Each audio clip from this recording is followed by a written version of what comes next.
And we are live once again with another episode of Icewindale, Rime of the Frostmaiden.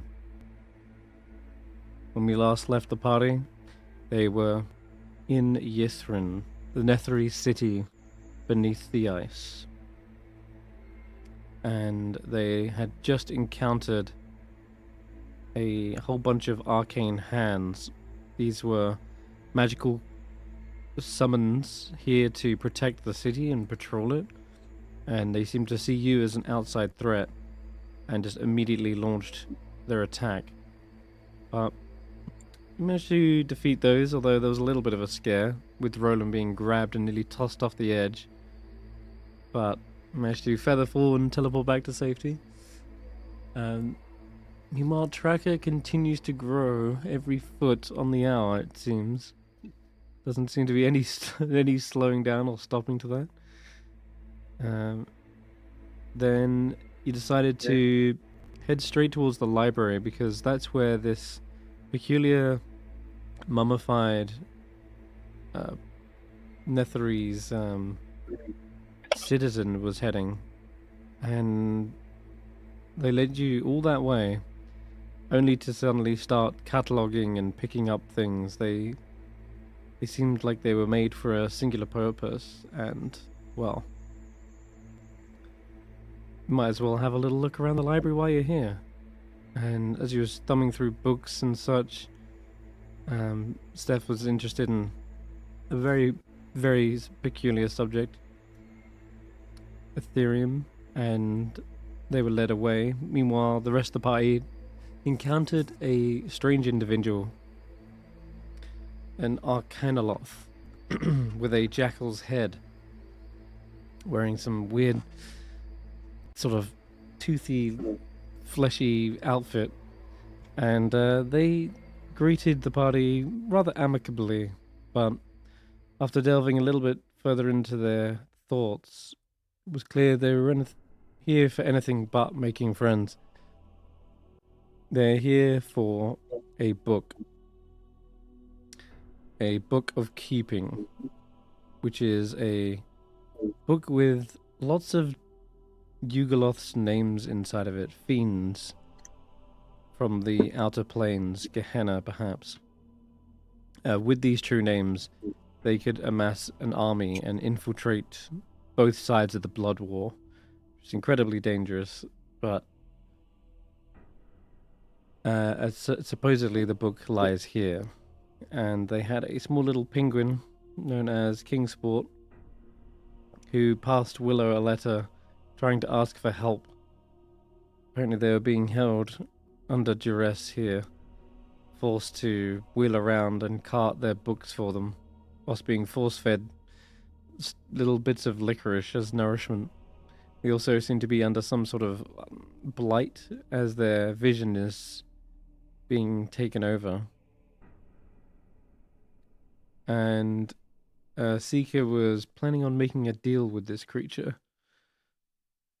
As they were reaching an agreement, however, and an accord, the rest of the party began to be convinced that this is exactly the type of thing that Oral would have been trying to keep hidden, keep frozen on ice, to make sure certain powers don't fall into the wrong hands.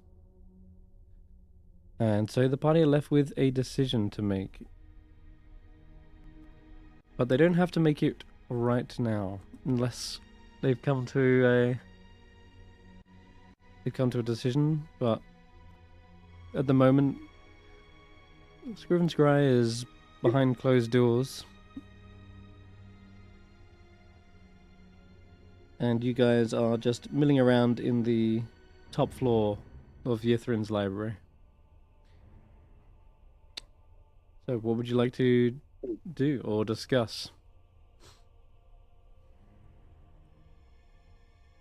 I'm out of character. I guess I'm wondering, did we establish if it was safe to talk while it's stoating about? Can it hear us? Can it read our thoughts or anything like that? I seem to remember it knew Stef was reading its thoughts. I was in its brain. Yeah. Yeah, that's not the same as your reading your thoughts. Yeah, okay.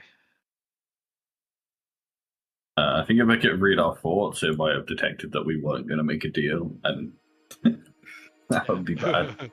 We'd already be fighting, alright.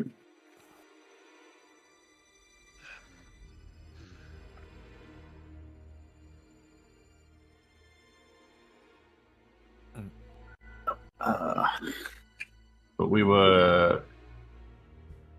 So is Tracker still in the? Is Seeker still in the room with him, or has Seeker come back? Well, No. how do we have this situation?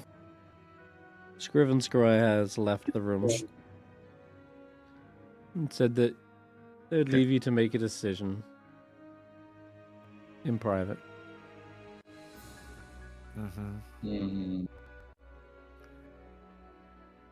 Well, he left the room.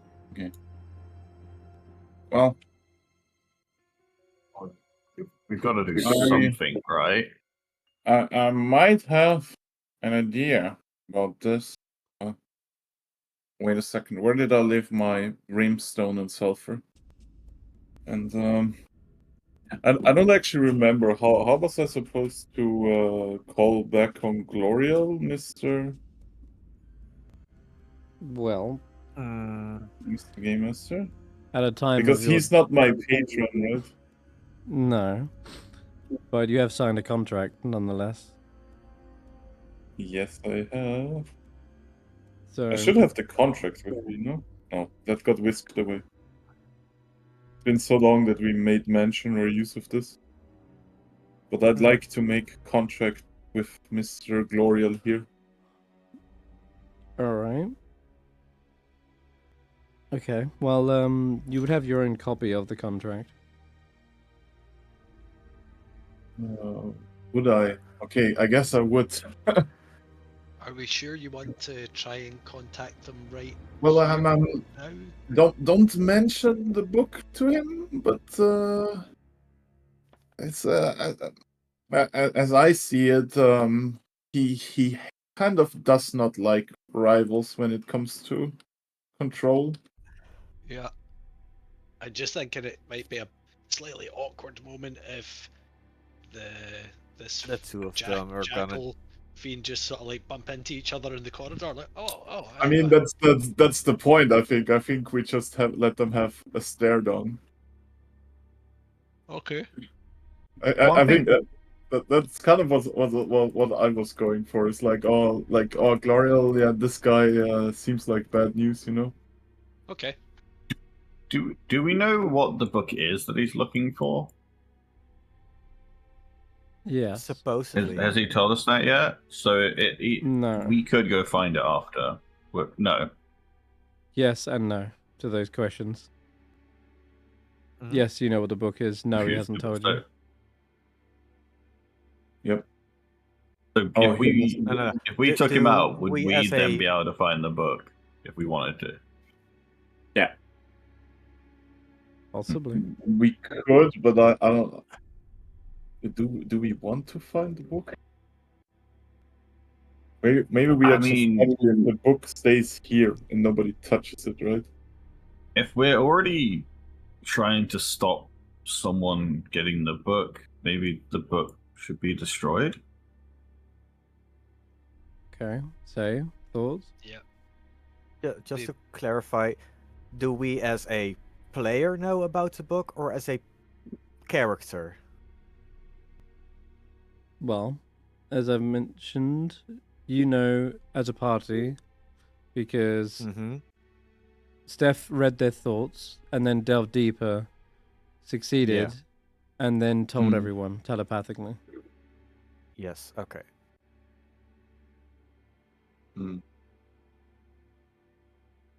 Jesus, I'm so smart. But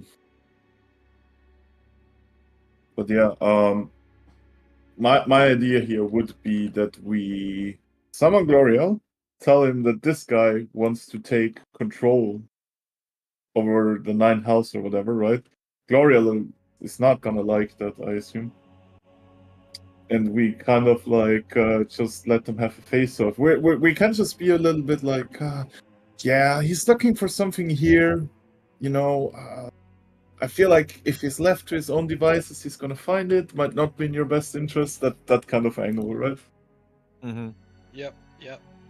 It would be good to establish what, if anything, Glorio is able or willing to do in this situation, because that will then shape what our strategy is. So not knowing what to do, asking, right, what's the information we need, and one is, where is Glorio and all this. So I actually think it's a good first step to establish that.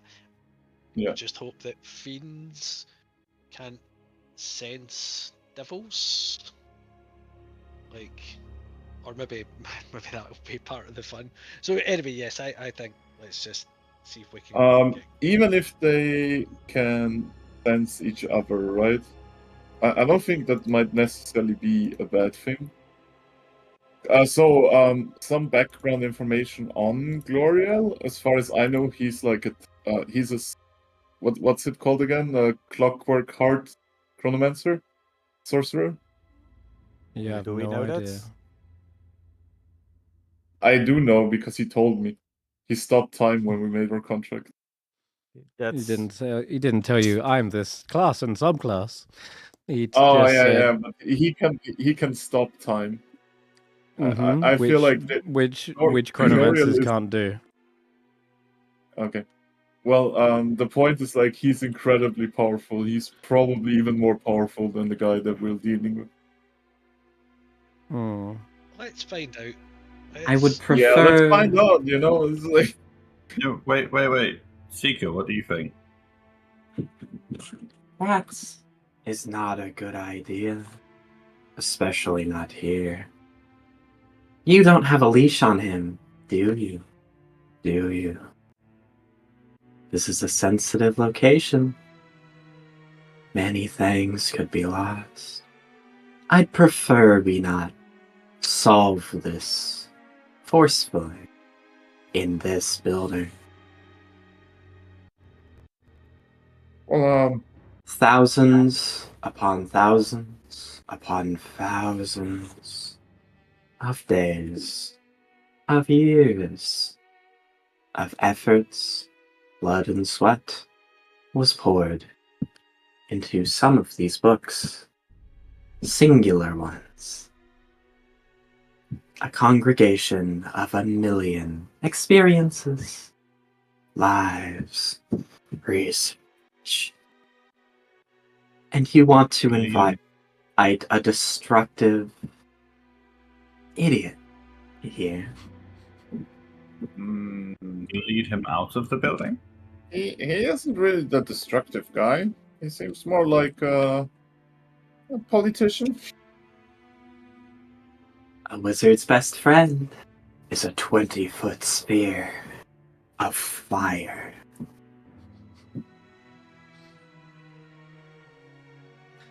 And Okay. something you saw on them was fire. They had purple fire. Is there a way we can lead him out of the building? That work? None of you are good at lying.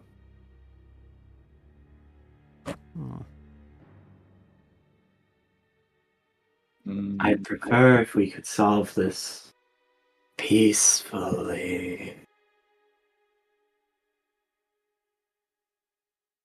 He is of more use that way. An arcane mind worth its salt.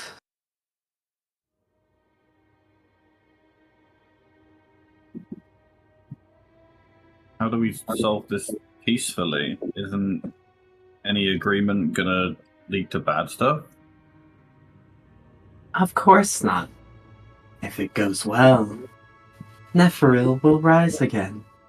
And isn't that interesting?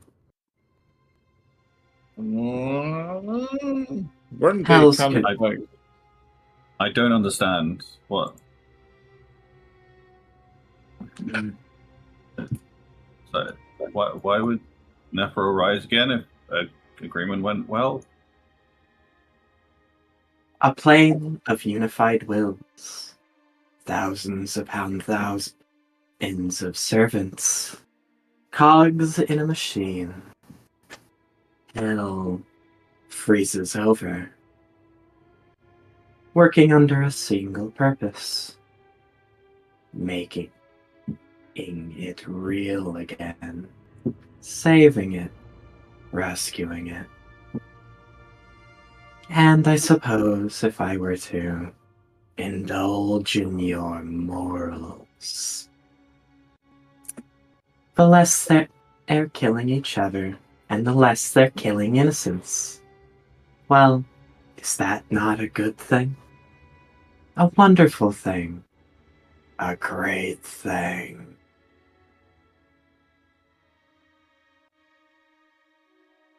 Theft is bad, isn't it? At least by whatever subjective thought you operate under.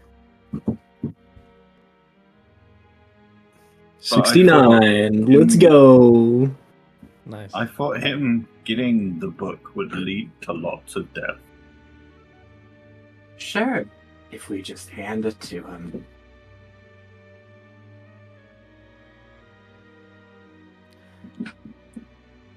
If you give a knife to a murderer, what happens? What deal is there that isn't him getting the knife? Chains on his soul, chains on his mind. True names and contracts have a funny way of making people move, talk, think the right way. You still haven't explained how you can chain that thing.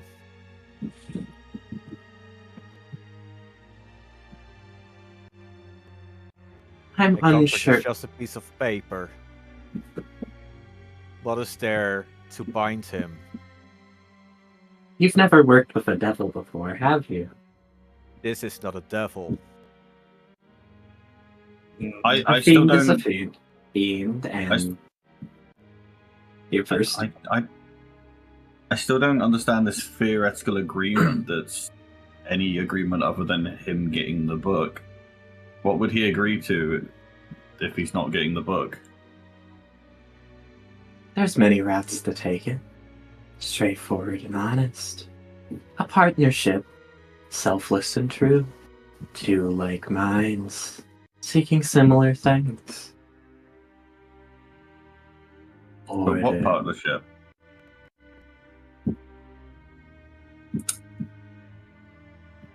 I would presume he and I. You can be included too, in whatever you want. You haven't said what he gets out of this. Power, knowledge, a clarity of purpose. Ever higher, always climbing. What else could a wizard want? Tangible things, not promises? They're feasible once it's in our hands, but we need to make sure he doesn't abuse it. Need to stop the child from placing their hand upon the iron pot while it burns hot. Oh, the problem I see is we're not dealing with a child. He seems quite powerful. Yeah. Sorry, Seeker, but I don't think we can go along with whatever your idea means. Do you think your paper is just a piece of paper? Just an arbitrary little agreement you can renege on? You haven't given a solid agreement. No. You. He points at Stef. Do you think it's just a piece of paper? An arbitrary little thing you just said yes to and say no afterwards? I would say that you're talking about Glory. That depends on what you make the contract with. If it's with a devil, yes, but he's not a devil. It's no better than making a contract with a common scoundrel. It's called a middleman. We just need the contract. And a little coercion.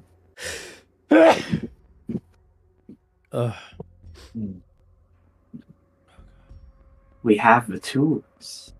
You just need to be willing to use them.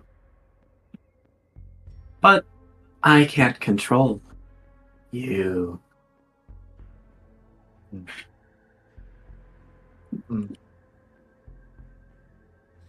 I mean, I guess we can start by bringing up Gloria.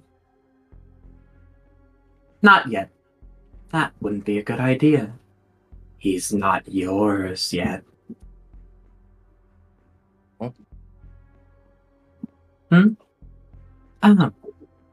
you not think of the possibility that he, too, could renege on his agreement if he were controlled a little?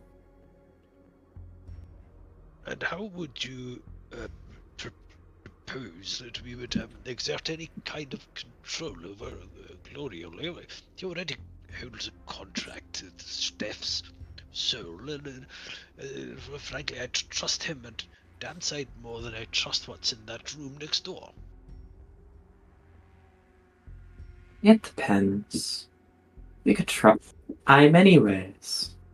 We could try to use it ourselves. But we'll need a contract. That'll smooth things over.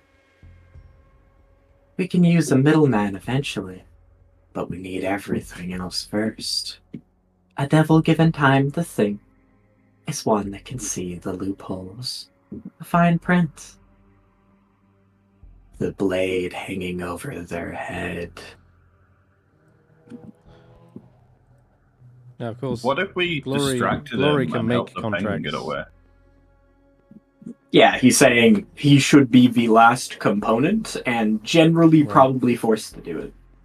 Because having a fiend and having them know what's going on and giving them time to plan and think instead of just, hey, officiate this fucking contract, act, bottom text, like, etc., is a lot better than calling someone who can do time stop, theoretically, quotation marks, that might just be an infernal contract thing. Mm-hmm. And we have no idea if he can actually independently just do that for no reason. Like, Gloriel is a... What? It was as though, to Stef, it was as though time had stopped, yeah. But all that happened during that was a conversation. Sorry, go Could ahead. have merely accelerated their perception of time, or just been like a magic trick or illusion or enchantment, yada yada. There's numerous explanations, and it could be time stop, but like either way, inviting a fiend casually in this library is kind of asking for gang war moments. The conversation which is ultimately going to blow up in our face. The conversation did last longer than the time stop spell. Best not to think in classes and subclasses, or in spells in this matter, because glory is something of a certain special entity. But anyway, sorry. Willow, you were going to say something just before I interjected. Yeah, I say, what if we just distract him and sneak the penguin out? Like, we freed the penguin, and then without us, he doesn't get the book. You don't know how familiars work, do you? He snaps his finger, and his owl disappears, and then with a flourish, it appears back. Yeah, but the penguin is not a familiar. GM, is the penguin a familiar? I'm pretty sure we've last- been over this, that he's like a familiar. We have been over this, and the last time you spoke to them, you got the impression that he was wandering around in the tundra above and encountered Scrivenscry, who then snatched them up, teleported them into Ythryn. Mhm. Yeah. So, probably not a familiar. I gotcha. He's an awakened animal, as far as we Oh know. yeah, that's also true. They have a whole story with meeting anger and being awakened as well, and a whole history of being in Icewindale, kind of feeling like an outsider, being an albino penguin, and then thus wandered off alone, and then bumped into this guy. I mean, We can take him to the cove we came from, and then we get to come back from later. We don't have to take him far. Hmm. Willow, I admire your sentiment there, young boy, but I don't really think we need to tip our hand just yet and antagonize this fiend until we're of a single mind and how best to deal with it. Should he take umbrage to the fact that we've liberated his servant or slave or whatever the little critter is, I feel that its freedom will be contingent on how we deal with the threat. That should be the object of our focus, surely, yes? That was surprisingly coherent. Yes, thank you very much. I've been paying attention today, actually. Hmm. I just don't understand how this ends in anything but a fight if we can't let him get that book. Well, then What? better be ready for a fight if Glorial is not scary enough. Like Seeker's saying the things that sound appealing, but they don't seem What's like there to back it up? the actual thing. It's like I could offer you power, but then if you say, how does this power work? How do I get the power? What does the power do? And I have no answer. Whatever the word for that is. How does that convince him? The tools are thus. I don't have them all. But they are thus. First, the agreement. Someone to draft it. Get to someone smart enough. We could attempt, take a go at tricking him that way. Not a good idea as a first resort. There's going after the book to use ourselves in order to turn him into a proxy. If he's not agreeable. There's a bit of coercion in an actionable thing here. Have you ever had someone clench their fist around your soul? Dig their nails in the fabric of your existence? Shake it around a little bit. A devil's true name is a thing they keep close. What if the books are an answer? We have a guide. What if there's a book that could say how to like get rid of him? Like a ritual that can just get rid of him. Why don't we ask use Professor that. We could use that to trap the book that he wants. And then Seeker can agree to lead him to the book. I believe Seeker agreeing to lead him there. Well, do you know of any such book existing? Well, Roland just said we can ask Professor Scan.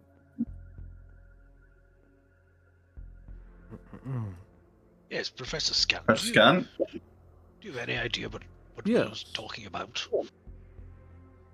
Yeah, a trap, yeah. What would you like to inquire? A trap that can send this guy away so he can't just come back. You mean to banish them? So he won't... Yeah. That we can set on the book that he's looking for. So if Seeker just made an agreement to take him there, then the guy would just be walking into the trap.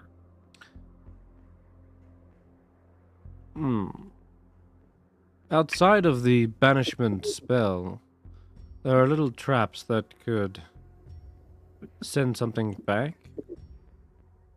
Yeah, suppose you could place the banishment spell into another spell, such as a glyph of warding.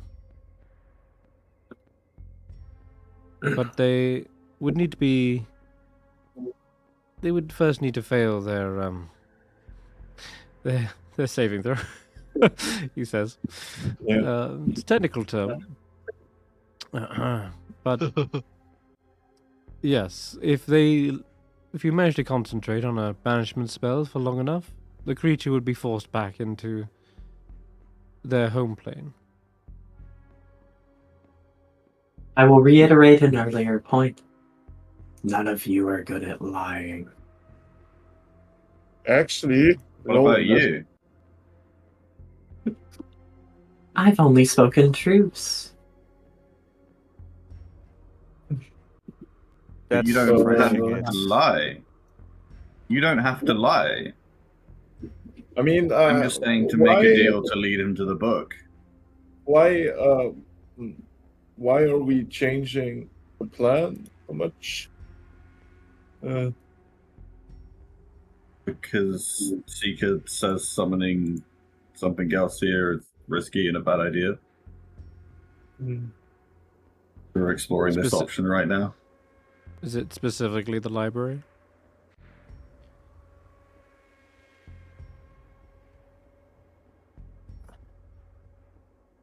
That's what Seeker said. I said lead about, and no one seemed to go along with that. So now I'm That exploring a logic different goes way. for the entire of.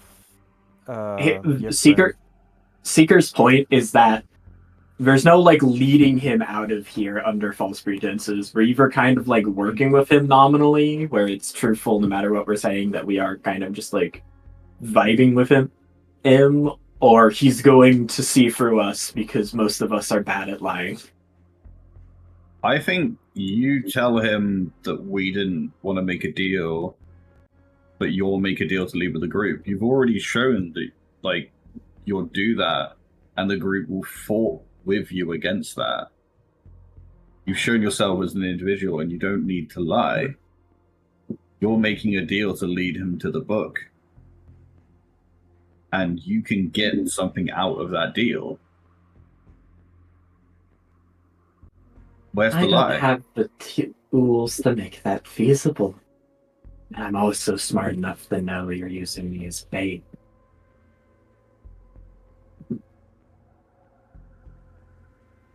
I You're not can't the bait, say the for book is the sure bait.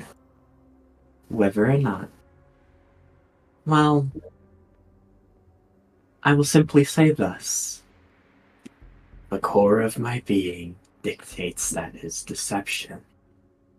You need to remember, I've talked with a lot of wizards, tricked a lot of mages, deceived a lot of casters. I understand how to play this game without saying a single lie. Though it's quite a bit harder when I don't have any tools.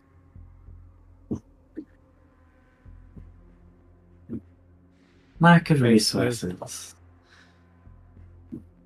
Faith says, "Does that makes it harder for us to trust you?" And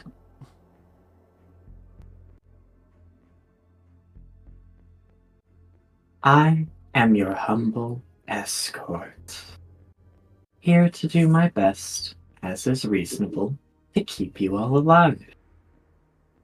My purpose is to do a good job. The best job I can when it comes to my primary directive. What is your primary directive? Escorting us to the best of your power? Now, Or something else? you are a subroutine upon a subroutine of a subdirective of a portion of the totality of my existence.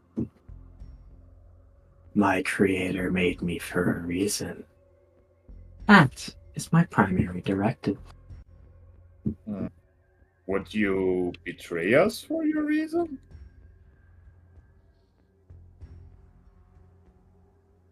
Well, that depends on if you betray me. Well, I suppose then no. Well, for betraying you, you first need to trust us, which you don't. Oh, I trust you. I don't trust in you. Can A your simple difference. memory be altered? Can yours? Yeah. Well, I'm organic, so I don't Close to understand if yours can or not. Not technically true, Professor Scant says. There are such spells, such as modify memory. Wizards have mastered the mind, after all. They can reshape other creatures' memories. You may have had yours reshaped already. Of course, you wouldn't know the charm is on you until a remove curse or greater restoration spell is cast upon you to return your true memory.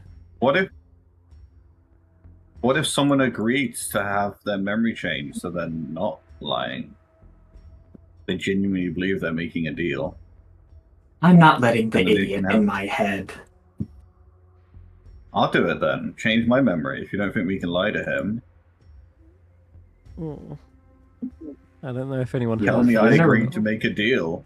Look, If these guys tell me I agree to it, guys, I don't need to know why.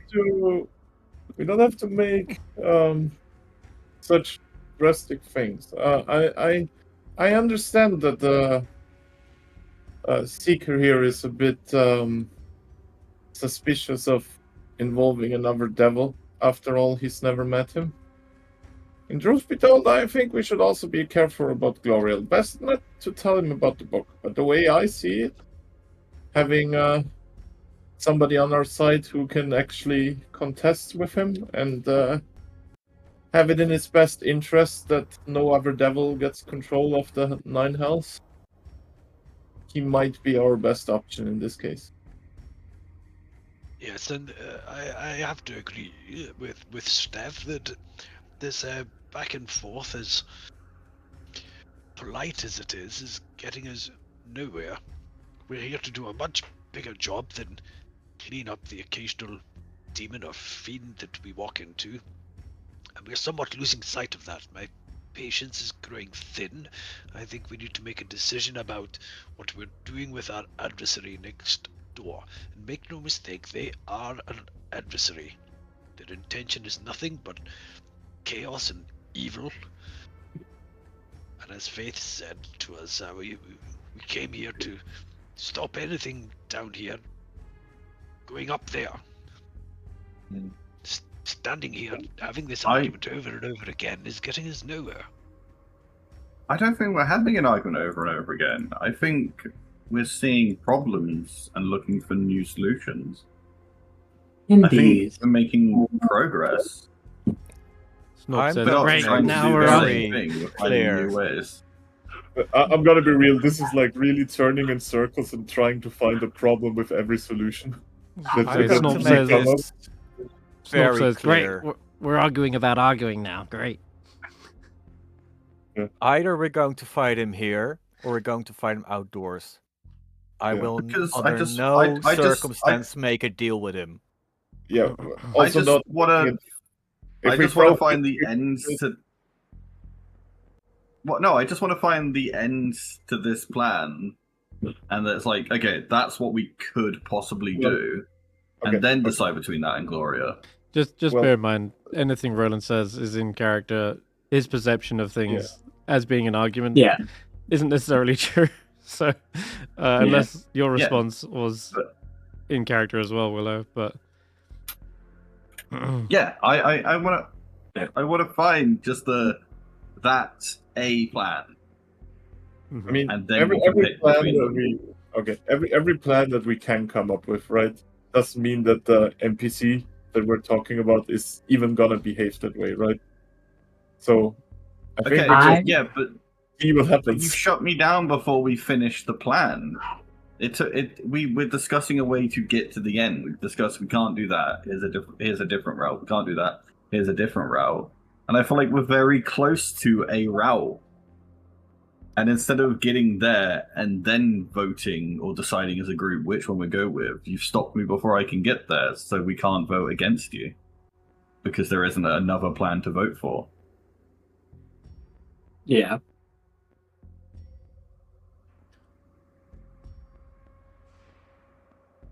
I don't know. It just to me, it didn't feel like there was actually like a plan. There was like more arguments between you two about what and what not to do and how and why. Like, Yeah, that's how you formulate a plan. Like exploring options and kind of hey, because we don't have instantly just like a one-to-one way to solve this problem. I probably would have There's- suggested it by now, but we don't really have the tools to just kind of like brute force this, like being able to just like lie him into a bad situation. Sorry. That's all right. There's one last option that you guys have not considered, and that is to table this. Scrivenscry is going to be in the library for the foreseeable future. You guys have only just arrived. You're actually more useful to him once you've explored a little bit of Yithrin. But you can always come back to this. Okay, so like above table, Scrivenscry plans to basically pore through every single book to make sure there's no no stone unturned. So you can always come back to this if, for example, other information comes to light, or like you find a perfect place to make a trap, or you find a way to become incredibly charismatic and able to lie, or you're able to find a scroll of banishment, or you find another demon who hates Ugoloth. There's so many possibilities, but you've barely scratched the surface of Yithrin that if you want to explore options, exploring Yithrin gives you more options. You can always come back to this if you don't want to come to a conclusion right now.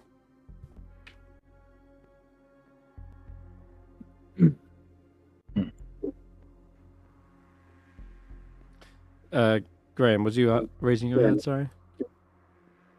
Nope, not dominantly anyway. Okay, my bad. I was just... Alright, cool. I was.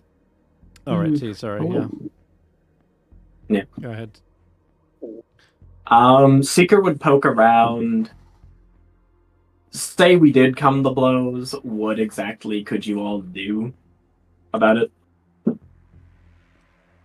Like, say you were trying to like kill him, like, you know, if we get into a fist fight. Have you what checked could side you- chats? I know, but Seeker is asking for that information in character. Mm-hmm. Like, I mean, from what I've seen fighting with these guys, hit him hard, don't give him time to think. And I think I think above table, Stef has mentioned that ever since they've overcome that monstrous creature in the ice, they've steeled their mind, and they feel like they could resist any one thing. They're very adept at taking on this type of situation. There's a slight echo coming from you. Without spoiling what it is, Stef is confident that they could. I've already said it in the chat. I have the mage slayer feat. Okay, all right then. You know then that Stef can legendary resist a single target kill spell, like the one that the poor penguin had mentioned about. And Roland would say something like, I've always been a stickler for the rules of the library, and on more than one occasion in this conversation, I tell you, I've been tempted just to throw a globe of silence over the lot of you and be done with your prattling, but I feel it might be more useful if I store that authority vested within me for this little problem we have next door. I think Stopper's tongue wagging in a library would be rather appropriate, don't you? And it certainly might prevent him getting off some of his nastier spells. He's saying he can cast silence in the room. Might just need you, Sneaker, to use those incredibly powerful arms of yours to hold him in space, the way we did with that little knoll back there with the daylight. Do you remember? Indeed. I have a plan. A simple suggestion. A way to get the blood you want. It's a little straightforward, but knights like you like that sort of thing, don't you? Honor. Valor. Two men taking sharp blades and trying to kill each other. I think that's the most sensible thing you've said all evening. Thank you very much. I didn't know you had it in you, frankly. To put it thusly, how about a duel? If he lives, I'll work with him. If he dies, we get the penguin.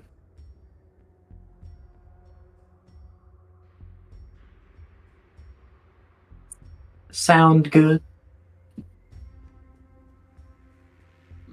Well, You can choose whether you wish to suggest all of you at once, or one at a time. And whether or not you decide to break that agreement is none of my business.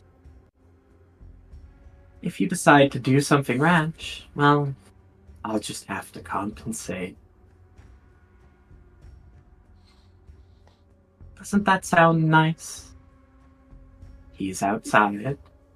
So, our ally here, Caretaker, doesn't have to worry his pretty little head about his purpose, his directive, his goal. Well, a direct challenge may tempt them outside. It offers them something they want by way of working with you. Though I do seem to remember someone saying that just piercing its flesh and heart won't keep the bugger down for very long, will it? It'll just go home and come back and bite us in the arse. I think we need a bit of a second level of strategy to deal with them when they're down but not out, as they say. That, I think, was where Stef was going with calling upon his whatever relationship he has with Glorial. Is that right, Stef?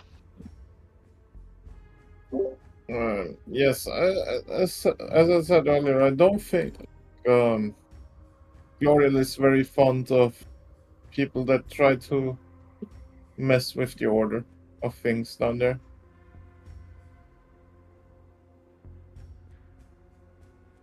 Oh. Do you remember why he was recruiting people for? Yes, because he army? wants to be the ruler He wants of to overthrow the order. Yeah, but Yeah, his order. sure. I mean, the way I see it above table, I guess, is that this guy getting the book would be an obvious plan, wrench in his plans to take control in the first place, right? So that's my angle for it. Okay.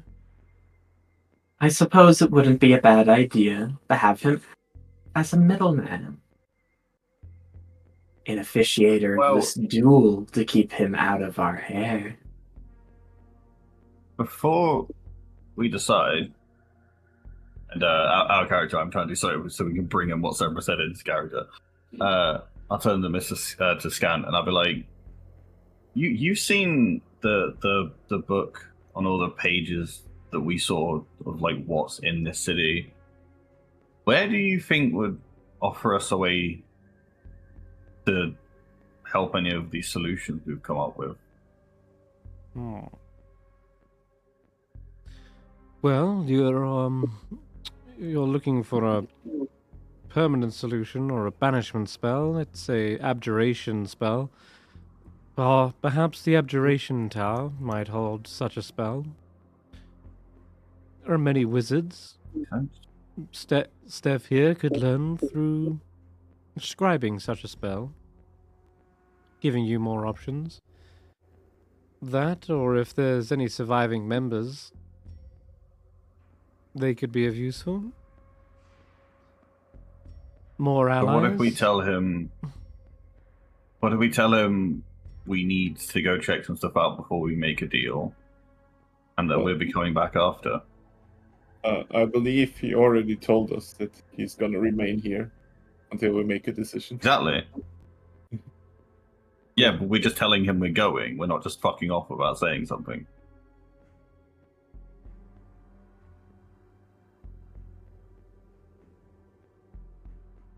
Because I want to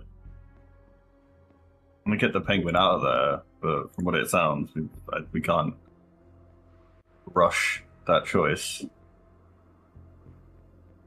Right. Does anything sound better than that? Giving ourselves more time? I have no problem with going somewhere else. Yeah. Mm-hmm. Sure. All right. That sounds like the consensus. Sounds good. Who wants to go tell him? Because I kind of want to have a moment with the penguin alone before we go. I'm not going to sneak him away or anything. I just want to go talk to him quickly, one-on-one, while someone tells Scrivenscry that, well, we're just going to look around a bit more before we come to a consensus. The easiest way to do that would be having Stef as a middleman and using telepathy so as to not raise suspicion. If you want. Sure, I will. Well, come in. I kind of want to like be physically in a room with him without Scrivenscry seeing it. That's what I mean. That's So I want highly someone who, like, suspicious. physically has his attention. That's what he thinks is highly suspicious, and I think it's highly suspicious too. Like, hey, we'll be going though. Don't be worried. Okay. You opening up What's the your door reason? there? What's Yep. your Okay. reason for wishing to speak to the penguin Willow? Is it really essential? Maybe it puts a lot at risk. I feel. I just want to give him something before we go. Yes, but how essential is that? Given what it risks, is it entirely necessary? I don't want him to feel like we're gonna go. I want him to have a reason to feel like we're gonna come back and feel safe. So he's been terrified for a long time. Oh. Yes, but think about the And- position. Sorry. Yeah, he's been scared for a long time, and I want him to, even though we're leaving, I want him to know that there's help. Oh, you want me to talk And to we're the not penguin? just saying we're leaving. Yeah, I can talk to the penguin telepathically as well. No, but I'm saying, like, I need to talk to him. I want to prove to him that he's going to be safe and we're going to have a way to help him. Can I can't do that with we? words. Can wanna I get- relay Dingo through my mind, Mr. Game Master? Yeah. So he Faith hears was just my- suggesting that. But It no, sounds like Willow wants to give them something that is like a collateral, such that if they gives them the pie and incentive to come back for them, it's like proof of, hey, I'm coming back for you because I'm giving you my lucky spoon or something. So Roland But, says to Willow, Willow, I understand the desire you have in your heart to give hope to one that's been captured. I myself feel the very same way, but think about the position you put the little one in. The less they know, the less chance there is that they reveal our hand, and should our hand be revealed, there is an even higher chance that our plans won't succeed and the little bugger won't be emancipated. So Yeah. I do question the wisdom of putting that information in the hands of a little bird we've just met. It's also worth pointing out that he can also read minds. Mm-hmm. How do you know this? He read my mind. Where did that and I come read from? his mind. You were Use kind of telepathy. inside there. Yeah. Use Yeah, you were telepathy. reading his mind at the time. No, Senrith specifically said, and he answers back invading your mind. Okay. Well, That's Didn't he use detect specifically thoughts what as he well? said to me. I don't know if that was If he specifically was, detect thoughts, but Yeah. if he was gonna actively read our minds, he would have already done it. Well, He the way... specifically responded to you. Yes. I presume that was just you basically had your like brain halfway inside his, and that let him do a little bit more than he strictly normally could. Like, you know, his int is big. He can fist fight you a little bit more when you're stepping inside his house, but not necessarily that he can open your brain door. AKA fluff Yeah. that he is strong and magic, and brain is big, and he can fist fight you a little. more so he has telepathy, and he displayed that. Yeah. But you never saw him cast a spell, nor did you ever roll a saving throw. Yeah. So there is that. All right, 1 second then. Willow, did you really want to try and get something to Kingsport, or do you follow the advice of your party members? I mean, I kind of want the character moment, so I really While want to they're- follow through with it. And Okay. All right. think of it. Seeker goes up to Scrivenscry. Yeah, I just wanted looks to the bird. conclude and- that. That's all. Yeah. Okay. Yeah. But right, it sounds like you want to do the character moment. Okay. The door, you open up the door. Scrivenscry is reading a book, but turns to you sharply, raises an eyebrow, adjusts his spectacles. Ah, Seeker, welcome back. Scrivenscry. And Kingsport. You go play with the animals or something. Ing kind of just pushes him out. Don't go too far, Kingsport.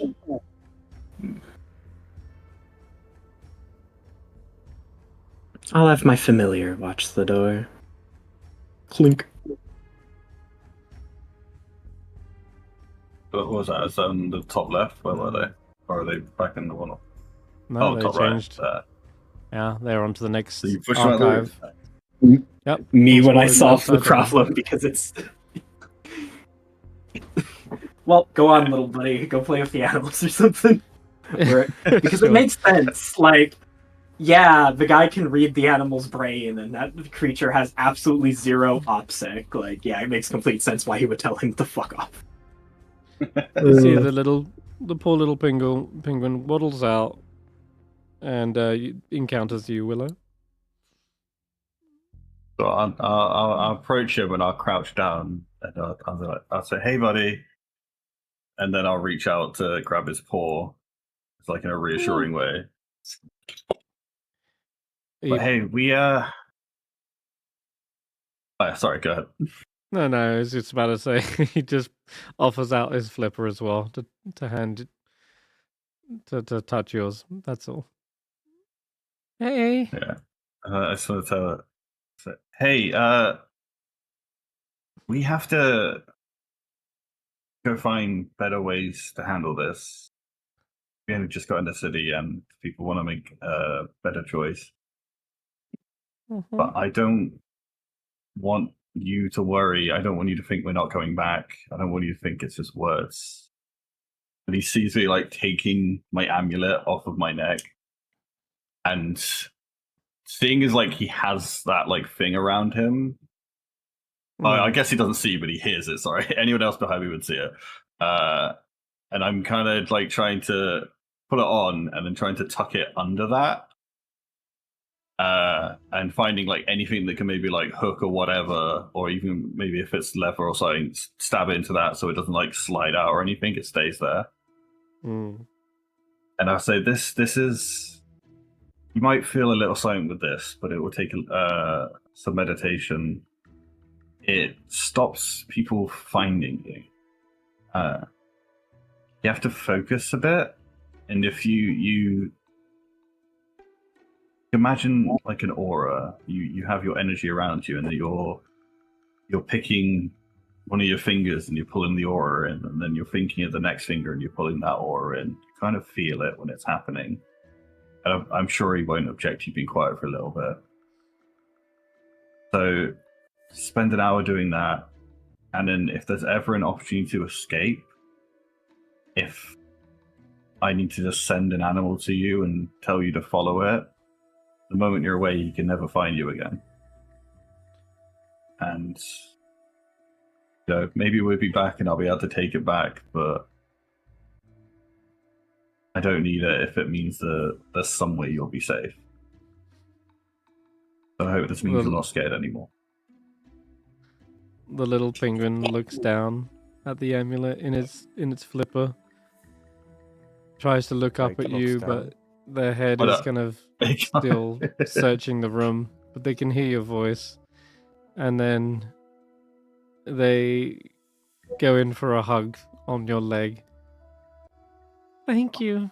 No one's ever given me a hope before. This will mean a lot. I'll cherish it and try to use it. My only worry is if you don't find if you're safe, that's enough. But I can't promise any outcome, but this is my promise at every effort. I hope that's enough. It's more than enough. Thank you. I should probably get back to my friends before they open the door. Yeah. I should get back to my friends before they open the door and wonder what's happening. Stay safe.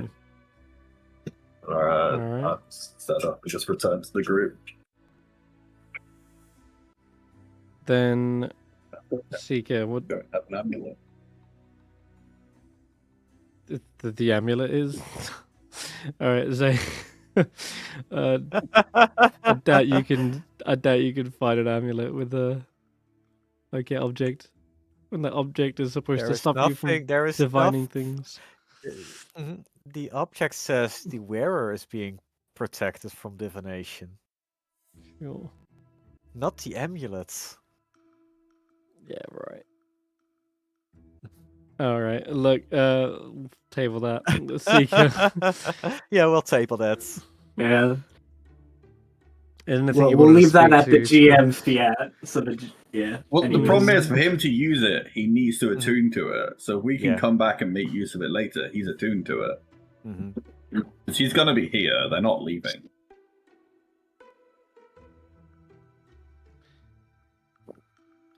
So what brings you?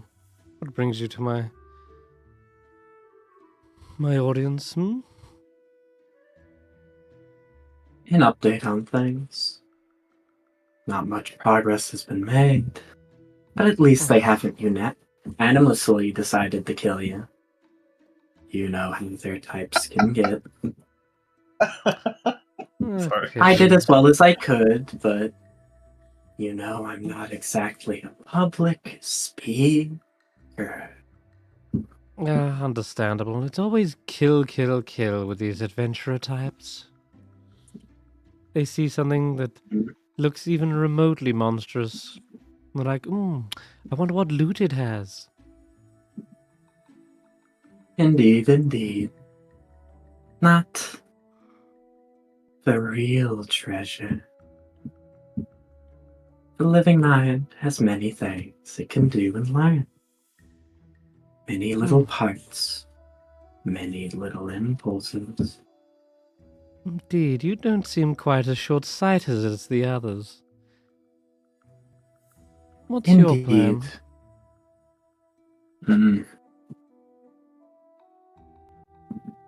I need to make sure I have all of my resources at hand. I can make words and try to draft up a contract. I can do many things, but I know what I'm good for. Now, I need to find leverage. Make sure this is equal. Find my options. They want to do the same. Might be able to convince them. Might not be. I'd prefer it if you all didn't. Fight here.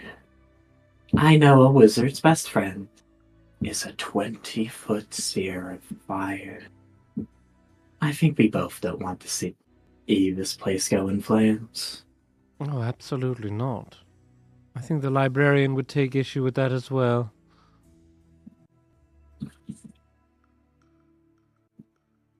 The last resort, I suppose, is quite simple.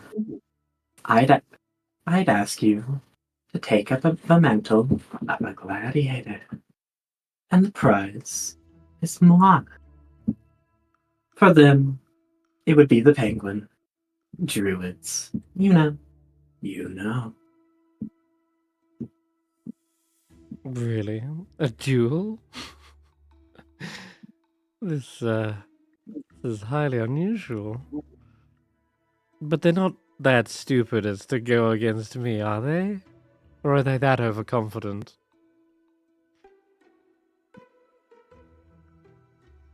Only one near your caliber. Well, the first thing he did, I remember, the most keen memory, sticking his head in a mimic, legs wiggling about as I dug him from its flesh. He's not very smart, but he knows a book or two. Most likely he'd be the first up. I'm sure you could handle him. It might be a series, but I don't think you'd need much effort to deal with them. But might as well give him a chance and keep the library safe. No? What was it exactly that I get out of this? You said you. Indeed. Hmm. I make many things easier. It's the one thing I can offer without having the book in my hands or its location myself. Indeed. I guess it is the next best thing. It'd simplify a lot of things.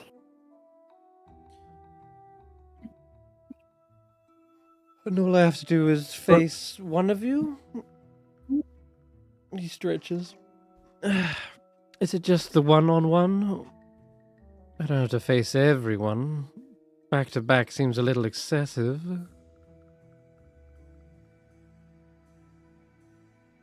It's most likely what they'd agree to. But you're quite strong, aren't you? I'm I'll sure only it'd be a agree. spell each.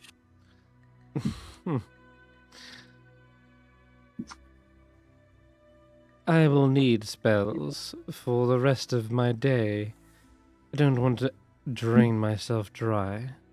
I'll agree to a 1v1, but no more than that.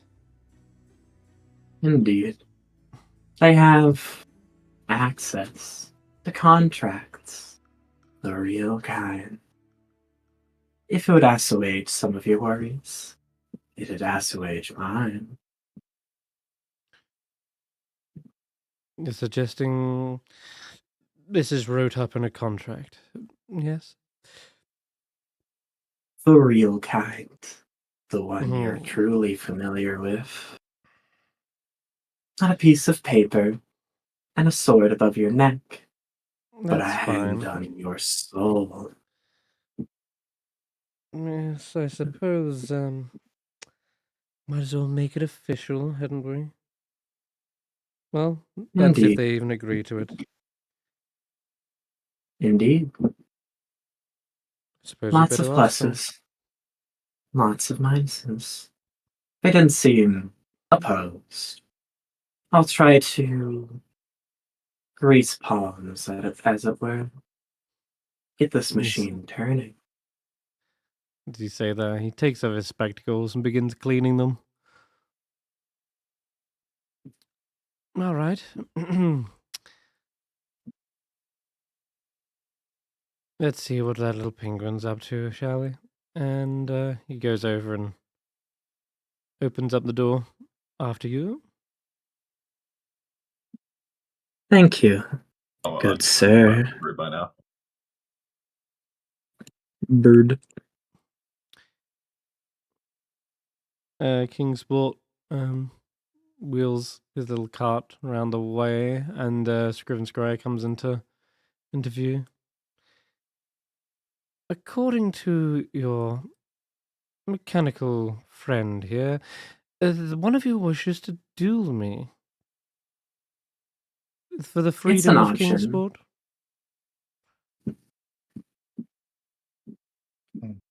I don't believe that is what we discussed to do right now. Yeah, I'm like, I denoted it as a last resort. If no Um, agreement or solution can be found by either party. Plain and simple, nice and straightforward. would you agree to duel anybody who we can put against you? I would not agree until I saw who I'm going against. This is more of an organizing for a time and a date, since they want to write this in a contract. So I would be knowing who I was against first, before agreeing to anything.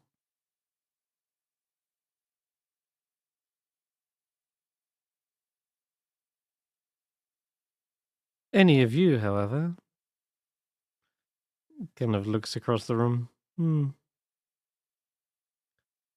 Barring him, perhaps. Points towards Snorp. I would be willing to duel. Do they have to be the same size they currently are in the door? I look over at Tracker.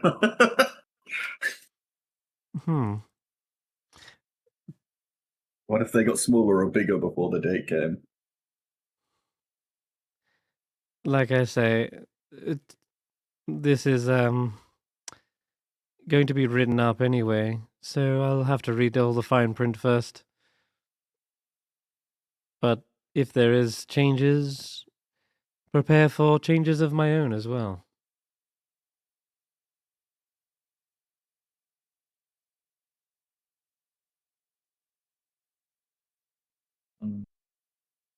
I'm confused.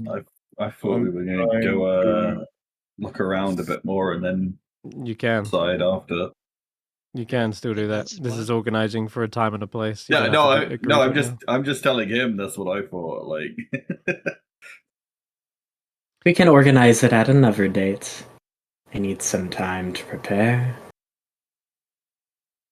Very well. How many very well. times you're forced into a death match? Since Seeker is so knowing and knowledgeable about the deals, how about they volunteer for the duel? I'm the prize. It would be terrible to lose it from a little bit of violent play. The other prize, of course, is Kingsport. It's a duel to the death. It should be obvious who'd go to who. At least in terms of services. Of course, Kingsport can decide to leave you, as can I, or stay. well, it sounds like we know what we're doing later. Should we make our way out then? Um, You know, not burn away all of the hours of the day here. Indeed. Mhm. wait a sec. I'm really tempted to do something here. Mhm. Well, I guess it's based on a contract, right? If you Yeah, want him to that's- stay gone, presumably it would have a stipulation of a lifetime at least. Make the costs equal. Mm. But to an eternal living devil, that's a turn of a page. It's like a How restraining would order. I go about formulating this? Yeah. Seeker's noting at least probably the lowest and most basic term, which is actually equal costs, which is, you are denied access from X and Y for duration of time. Not forever, but at least one lifetime. Mm-hmm. Okay. Mhm. You do know that when he dies, he gets back to the hells and regenerates and gets a new life. Yeah, that's why it's a And the restraining contract. order. No, It'd be more does not Yes. matter how many times he dies. The literal text is yes. which If is we why make it's a more contract that is, it's more apt to call it like a restraining order, since you don't want him interfering. If you defeat him, you don't want him interfering in anything you do in your lifetime. Effectively, I think Yeah. is what we're getting at. yeah, So, effectively a clause in the contract that's like fuck off for at least as long as this person would like theoretically live for their entire lifespan. yeah. Still, Full duration, not like if they died tomorrow, he'd get freed Mhm. kind of stuff. So that it's actually Mhm. fair, which is I think a pretty fair clause of the duel. Because if we just kill him and then he does plane shift and comes right back, that would be that'd defeat the Yeah. purpose. right. But it also gives you a way to bring in glory if you wanted stuff as a way to officiate Yeah, said duel. I'm thinking about how I would formulate it, but I think I've come up with something that might convince him. And I would say, well, if nobody else does, Oh I'd no. be willing to face you with all the power I can muster. Sly little grin appears on their face. Ah, yes, then make it fair. A wizard on wizard. A duel of spells and wits. Mm-hmm. Oh, this takes me back to Arcanoloth school. Yes, I Do I would know what happily that duel is? you. No, probably not. But it just sounds like some sort of wizardry school. So Okay. it sounds like he's Even done the hells duels have before. college. Yeah, right. He's got to learn somewhere. Still, well, get your little contract wrote up and return back here. Mhm. I have much things to do, so I can't be waiting for a decision forever. And he does start to wander off. Why don't Mhm. we write it right now? The terms are fine with me. No. I'll fight you Not with all the power without I a can muster. contract. Yeah, he's saying get it right up We now. leave. Later, we should do some legwork. A master of bureaucracy. He would break your kneecaps if you faced him right now. All right, Scrivenscry walks away. He hasn't got time for this. Yep. Come Let's along, go. Kingsport. Closes the door behind him. All right. With that, the mummy also starts to back away, I guess. You guys are you leaving the library for now? Yeah, heading Yeah. towards Yeah. the Okay. operation tower, it seems. Before Yeah. the That's like rooms stops get any us along the closer, way. smaller. Oh god. Love that. Hit with a sudden boom as the Boom. automated sound plays. You're back in the necropolis now, beneath the frozen dome of the glacier. Mhm. The multicolored lights glow a sickly haze throughout the city.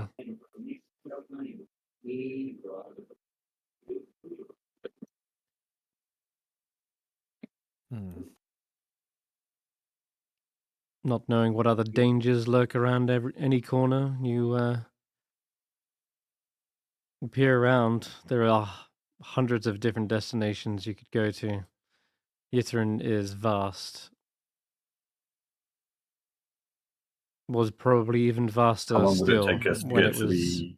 when it wasn't crumbling. How long does it take to get to the tower of operation? Abjuration. Aberration. I'm that'd be a assuming different one. something would interrupt us along the way. Abjuration, sorry. Potentially. Depends. Do you know where the tower is? Do we have to go search random towers till we find the right symbol on it? Does Professor Scant know? Scant knows a lot about Netherese cities. He doesn't know about Yithrin's precise layout. But as you mentioned, arcane symbols, Scant does say, that would be the quickest way to identify. Do you remember we saw a tower on the way in? It appeared to have, what is it, transmutation on it? He's got near... Oh, actually, we passed the Tower of Abjuration, as it happens. Indeed, Oh, it's right perfect. over there. Yep, that was weirdly lucky, I guess. It was just past the Chain Lightning Stadium, so yeah, you do know where it is, because Stef noted that it had that symbol. No, it's Abjuration. I think whatchamacallit was some people thought it was here. Whatever this giant tower is. There was something. Now what is over here? Is that a That's sun? probably illusion. That's transmutation. I think that might be evocation or necromancer. That's probably evocation. If you're trying to One look of the for towers is just fucking destroyed. Yeah, if you're trying to look for the actual symbols, you won't see them. So. Yeah. All right. Can't believe we lucked out with talking to the mummy later rather than earlier. If we talked to the mummy initially, we would have had to follow it with no spell slots. Okay. So it has been an hour, and you head back the way you came towards the Tower of Abjuration. Now, the streets were fairly clear on... You spent an hour in the tower. Mm-hmm. And now you're heading back the way you A came. short rest and then a very long discussion. Yeah, and however long that discussion took is however long it took, really, I guess. Yeah. Which looks to be just under an hour, I'd say, roughly. So another short get... rest. No, not a short rest necessarily. But gotcha. You were just spending that time talking. Yeah. Okay, right. So Tower of Abjuration, let's take you right there. Yes. Yeah. Okay. God, it's been ages since I prepped all this. But it's all flooding back. Yeah. You're trepidatiously heading back, hoping that nothing gets in your way on the way, since there are patrolling enemies everywhere, but it was clear the first time as you're heading back. Doesn't seem to be anything passing by between here and there. It's the occasional, distant crash or boom sound, but it echoes around that it's kind of hard to pick out exactly where it's coming from. But you've already been told somewhere in Yithrin, somewhere in the bazaar of the bazaar, there's apparently a loud crashing sound. So, could be that.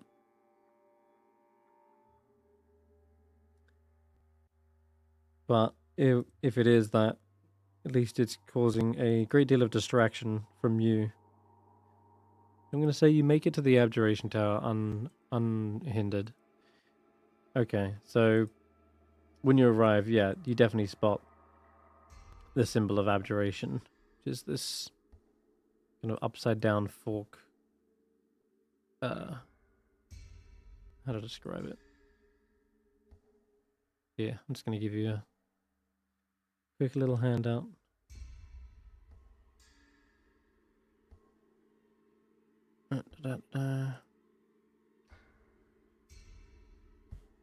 Yeah, something like this. There you go. right. Mm. So, above the conical base of this prominent tower, blue arcane symbols mark the flat outward face of the upper floors. And it seems as though an archway leads into the foot of the tower.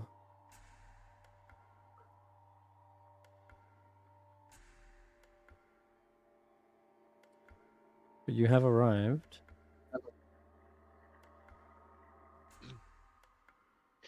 Roland says to Scant, did you say this was a tower of adjuration? What exactly is the school of magic? What do they teach in here? Abjuration is the power of warding and protection and healing. Ah, I see. I've been known to cast a little ward or two myself in my day. There might be something I'm a little more familiar with than I first thought. Oh, yes. I've seen you cast many an abjuration spell, Sir Roland. You seem to be quite adept at it. Who knew? Very good.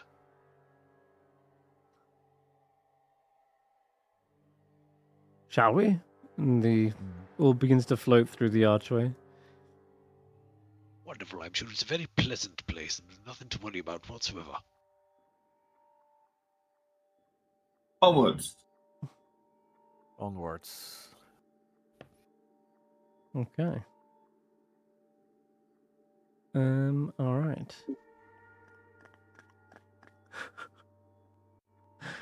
Let me see what Professor Skent knows about.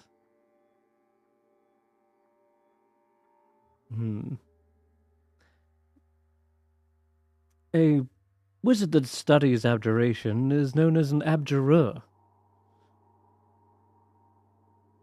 I believe that, according to records, High Abjurer Taroth would have been the wizard here, responsible for protection and security of important places and artifacts within the city. His most renowned achievement was the development of the Anvil of Disjunction. I can't wait to find out if it's still intact.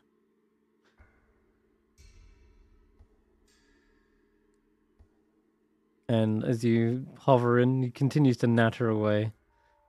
The archway leads to a spiraling staircase that terminates in the upper floors. Rooms off of the main staircase include some practice chambers and study rooms for wizards of the tower. If you would like to search this place thoroughly, you can. I know you're looking for something that might be useful in attempting to banish a Arcanoloth, right? So let's see. You'll need to roll investigation checks if you're looking through the side rooms on the way up.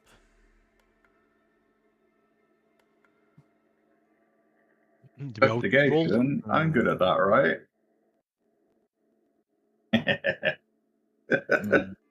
Oh, you're so great at it. I don't know what any of this means.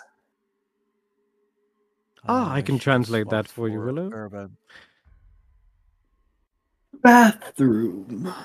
Yep. Exactly, yeah. Bathroom. Oh, wow. Yeah, that's perfect. This is where wizards would deposit their bodily waste. You might find a fossil or two. Jeez, you guys are really struggling here, aren't you? Mm-hmm. Jeez. Roland understands the wizard tower better than the wizard. I found the most dangerous thing that a knight of my years could ever face. It is a staircase. Bloody treacherous things, these. Mind how you go, whether going up or down. Or Oh. pausing for a little rest in the middle. They can take you by surprise, and before you know it, you're on your arse. Hmm. As you're Okay. going, Well, I've never seen a staircase I couldn't beat. hey, that's a good roll. I could walk up that. Right. I could walk Right. up those stairs on my hands. I'm going to say to Faith, keep your eyes open, my girl. Remember to always bend from the knees when you're looking under things. I don't want you throwing your back out. I did that Alright. once in my younger days, and I'm going to cast guidance. It's a success. All right. Okay, so If it was a failure, Faith would have cast locate objects. Detect scroll of banishment. right. Well, they might not find a ring. They might not find a scroll of banishment, but they might find something. Oh, Let me just check. Who got the second highest? And Seeker, did you want to roll, or are you abstaining? I'll give a go for the heck of it. See what Okay. happens. Oh, 8. I Okay. just rolled 8. off a Plus 20. 1d4. Okay. Wow, So a 12. 12 is still better than the rest. Okay, so I'll start with you. Throughout here, you note the following piece of information that you already knew, and that is that in Loros, you see the kind of script everywhere. In times of trouble, you know, the wizards raised a force field around the Enclave's central spire, through which only they could pass. And it's thanks to the skill of the High Abjurer Tareth, the force fields could survive millennia. Yeah. And it is a marvel to behold that this tower is mostly intact, but what you do know is that a lot of this tower has been cleaned out already, and it might not have been from ruin raiders or tomb thieves. They are actually because in times of during said crash, it was likely this place was used almost like a garrison, evacuated. taking whatever powerful abjuration spells could protect them from such an impact, right? People trying to cast like Tiny Hut within the last 10 minutes before it crashed, or people trying to banish themselves away from here to avoid the impact. Many protective spells would have been taken away and their scrolls expended in an attempt to survive. So a lot of it is cleaned out, except Faith managing to. She's more of a quiet and reclusive type, and so she kind of goes off and picks at parts that people might have overlooked, and in the recesses of one tattered-looking bookshelf, behind the remnants of dust behind ancient scrolls, she like pushes the dust away and reveals a frozen box. And there seems to be a like skeletal hand actually clutching the box as well. The rest of the skeleton, who knows? But she can roll a d8 to determine what's inside the box.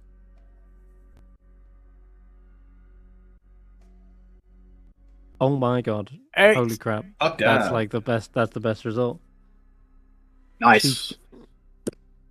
The box, unsealing it, carefully opening it, she reveals a small velvet cushion, and resting atop of it is a ring with a shield that looks to be emblazoned with gems and such. It's like beautifully designed,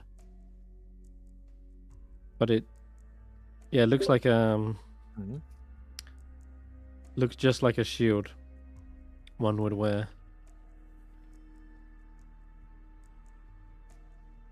I found something, everyone.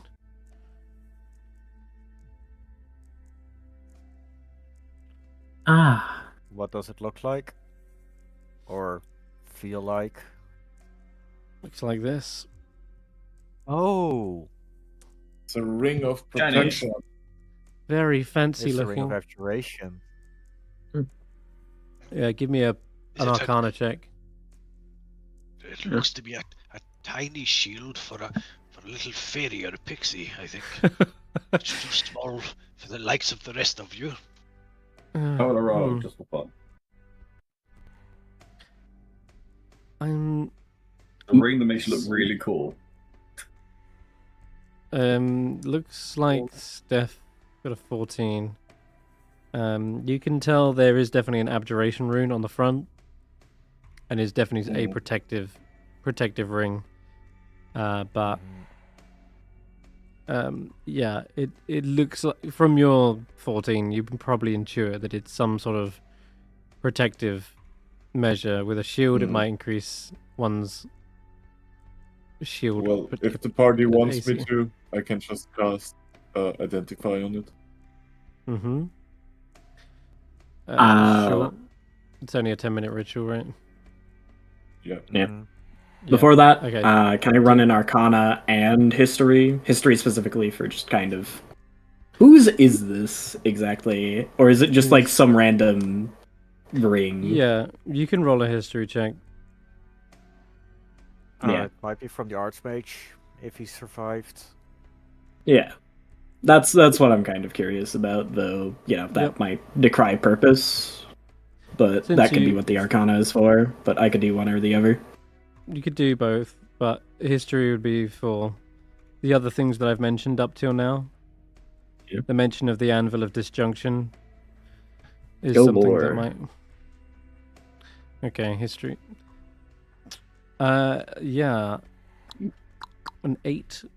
Not much more known about the history of this place. You've heard of Abjura Tareth, that is for sure. You're never really certain of what the Anvil of Disjunction did. But you've definitely heard of the place. You've yet to visit this particular floor, but you've. Yeah. Okay, and as for the Arcana check, yeah, you just have to wait for Steph to finish Pretty much. identifying, which doesn't take too long. If you guys are pouring just through the rest of the rooms, just being super diligent and checking everything, the rest of you come up short with just nothing but dust. Faith really lucked out there, got exactly what she needed and rolled the highest result. So it is a ring of protection. It's going to grant +1 to AC to the wearer, and +1 to all saving throws while wearing the ring. So very nice find. Yeah. So it's like Steph can use this 1v1 against that guy. Could be. It could be passed around. Could be I mean, Steph doesn't have the attunement slots available for that. I Faith can will ask. unattune something else. Does anyone have any attunement slots free? I know I You do. That's true. I do. I've got nothing attuned now. Likewise. But I still think we should leave it on the table that Steph could swap out for a combat, and then if he does 1v1 that guy, and then we can decide someone else has it outside of that combat. That's best. Fair enough. Okay. So should we attune? So should someone attune to it now, or are we deciding that later? It takes an hour to. Now is fine. Actually, whoa! Tell a lie. Hold up. My identify Is it spell. attunement? Yeah, definitely right. It's a ring of protection. I'm almost certain. Yeah, it is. But my identify spell. You may attune immediately to it if the object requires attunement. With the identify spell, as part of the 10 minutes, bang, you can immediately attune to it. But yeah, that's a handy little thing about my identify. Nice. Because there's nothing worse than going, oh, okay, we'll wait 10 minutes, fine, sure. Okay, I found out what it is, it's really good, now I need an extra hour. It's like, oh my god. It's like, god Yeah. damn. It's like, yeah, So you can just... our options are Seeker, Willow, or Faith, basically. Correct. Aside from when we get into the fight, Yeah, and then I've got slots available as well, but I don't think I need it, given my saves and AC are already really good. So yeah, you're back in the shield. it's shield Hmm. and aura, Mhm. paladin aura and stuff like that. I don't need it. Right. I have 17 AC. I Yeah. would like to get a bit more AC as I'm at 15 and I can't wear armor. Oh. Yeah. I would go It is one of the ways in which Barbarian can get more AC, but also when it's something Mhm. so low and you often use reckless attack, you're often opening yourselves up to being hit anyway, right? Yeah. So, but then again, you're also most likely to be taking said hits. So it is really a more complex decision to be made. Even if initial thought. I can't use reckless attack because that is going to invite even more crits against me. Mm-hmm. And when I'm not recklessly attacking, they still murder me. Yep. Likewise, whilst it's good on Faith, she already has 17 AC and it's always almost always at the back line, trying to avoid direct. Don't you she's also like, have don't you also have free attunements as well? You have the cloak, the +2 trident, and the new spear? Or is none of the weapons attunement? Wait, is the spear +2 trident. The spear is not attunement. No, the trident isn't. No, as far as I trident know, isn't. only my cloak is attunement. Oh, I see. Yeah. I And have 16 AC. Yeah. And you are also up in the front as well. Yeah. I can also bleed half damage a lot better than I think most everyone here when it comes to getting hit by a fucking fireball or something. Given I have the short rest plus like second wind combo. Because if you aren't getting hit by getting stabbed in the kidneys, barbarians don't actually have much in the way aside from a huge hit dice and a 1 hour like sit session for them to regenerate their HP. I just want to point out I have that combo as well. I'm a level 1 fighter. He's got a little fighter dip going on. All right. What are you attuned to right now, Stef? I don't think I need the ring. Like, honestly. Okay. All right. So I think it's between Tracker and Seeker, being that they are the front lines, other than Stef, who already has a chunky AC. I'd rather have like a damage centric item at this point. Sure. Yeah, your AC is already. Yeah, but I thought we were gonna let you have it for the 1v1. So if you choose it now, we can give it. I do have a plan for the. I do have a plan for the quote 1v1. So putting that in big quotes. Yeah. And if it comes to it, Willow, yeah, they can swap attunement, but you'll have ample time to prep before that. But if you're just wanting to make use of the benefit right now against whatever else is within Yithrin, I'm happy for you to sit down and take time to attune to it. I think it's between Seeker and Tracker, and Seeker doesn't have any magic items at all yet. So and Tracker definitely the lower of the ACs. But with reckless attack, that's what I'm thinking. It might not be. Give it to Seeker, but I would just give it to Seeker because he has literally nothing, right? Like, yep. Yeah. I think so too. I was also wondering if Tracker's fallen in love with his new spear. Should the trident go to Seeker? But I don't know if they could even use it. It seems like a really powerful. Sorry. It's an exotic weapon. Seeker might be able to use it. I think it might have been shifted to Marshall at some point because I feel like I remember not seeing it in Exotic for some reason. Exotic doesn't exist in the Yeah, but 2021 Player's Handbook, but Yeah. it does exist in the OneNotes. Right. yeah, and it got. Um, oh no, it's still in it Exotic is- melee weapons. It is still an exotic, but I don't know. As a fight, what did you pick as your exotic proficiency, Seeker? Because you do get Rotwire. one. Garrots. Garrot, that's right. Okay. And what about the other one? I got 2. Is it about whether or not they would even consider passing that on though, because it might be an essential item for Tracker? I don't know. Currently, Tracker would not be willing to part with the Trident. Alrighty then. Okay. At least for now, Seeker, I've added the Ring of Protection to your character sheet. You can equip it and attune to it if you are staying put and spending the time to do it right here.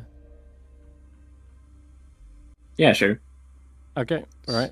So- That's definitely an hour then, Tracker. You grow another foot. You Another are- foot, and Getting bigger. 18. And that means my strength becomes 22. Okay. Only if it's every 3 foot. So yeah, that's yeah, correct. I started at 6. Well, it's every foot beyond what your normal height was, right? So how many hours has it been? I was 6 feet. Fuck. It should have been 12 hours. Oh boy, if I got hit by a strength save, just Christ. Then I guess your strength would go. Wait, what are you at? You're already at 21, right? Mm-hmm. Okay. Here. How many hours till you can just pick up the city and carry it away? Yeah, right. It's Mhm. it's gonna be something like that. Let me check. Spark. How many hours till his head's in space and he suffocates? God. All right, there you go. So over the course of this hour, though you don't get a magic ring, Tracker, you do see your muscles magically growing.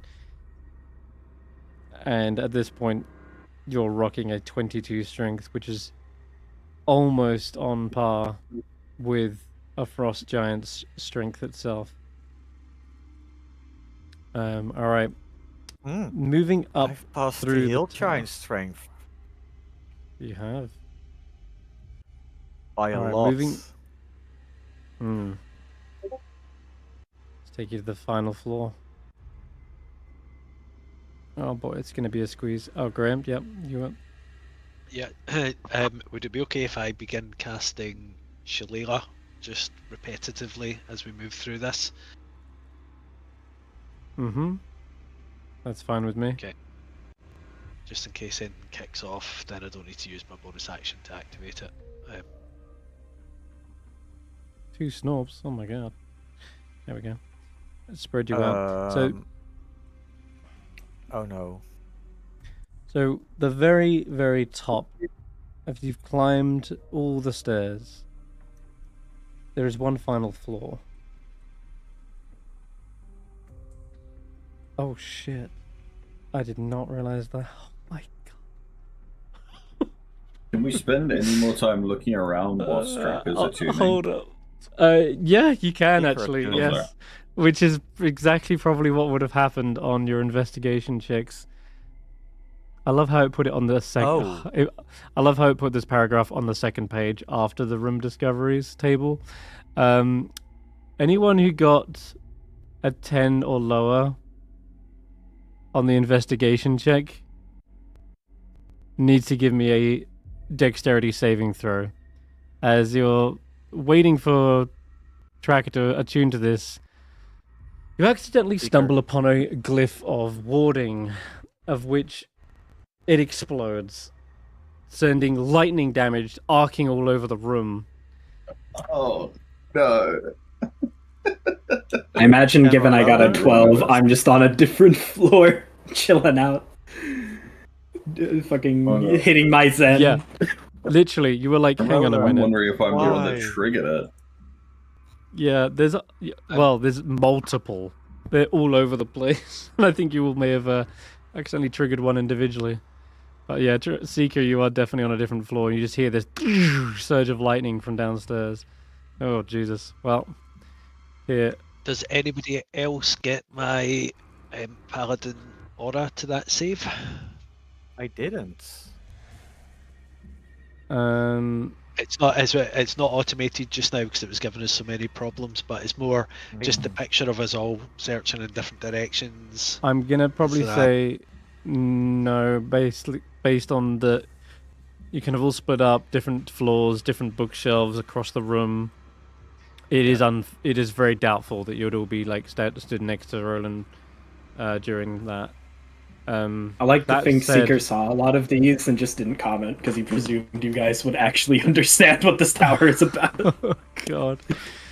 All right, 23 lightning damage to those who got below a 15. If you got a 15 or higher, you take half of that. I will be generous at least and say this is before the long rest. Before the short rest is up. So, if you wanted to spend hit dice during that short rest, you can. But Roland, you've taken 12. Right. Fangpaw Jaw would be next to you though. You can definitely roll for them. Sorry, did you say 23? 23 to those who got below a 15. Yeah, DC was 15. So Willow, you take 23. Bang.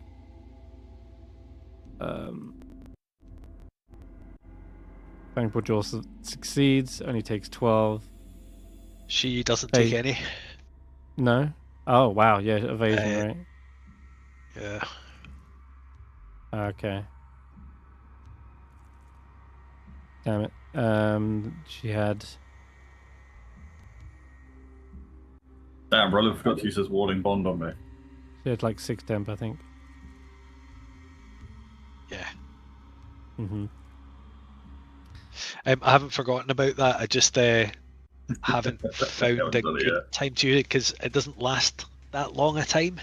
So we need to be Yeah. careful when we use it. But if Stef does end up 1v1 dueling, then I think we'll be asking you for that platinum ring.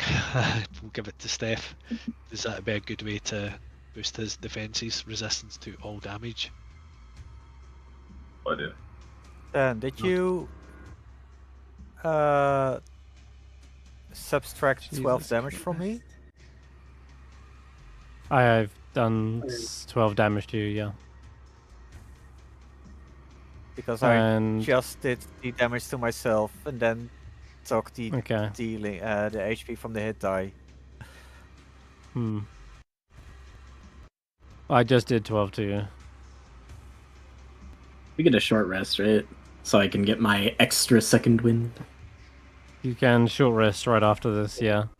Since after these explosions go off, you sit down with Tracker and then begin a tuning.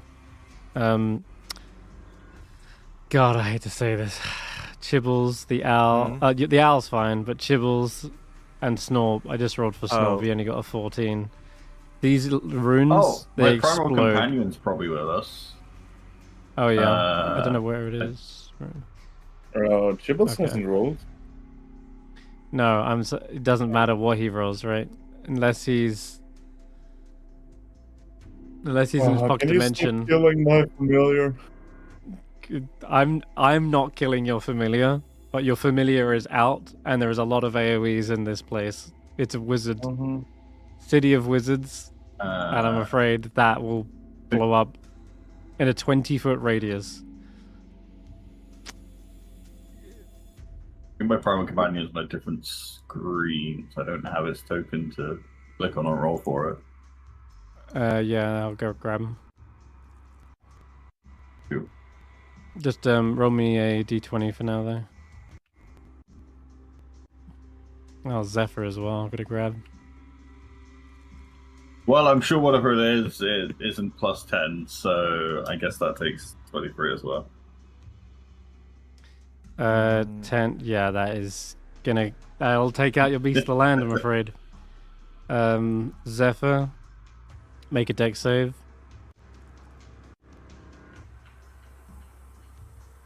Oh, not 20. Okay, sweet. I only take That half. survives, right? Yeah, survives. I Okay. mean, hey, it's a net 1. That dodges everything. How many hit points Nat does Zephyr 20. have? Do they It have- used to be 16, but they had temp HP from something. Yeah, so they got 10 now. All right. Alright, so Hmm.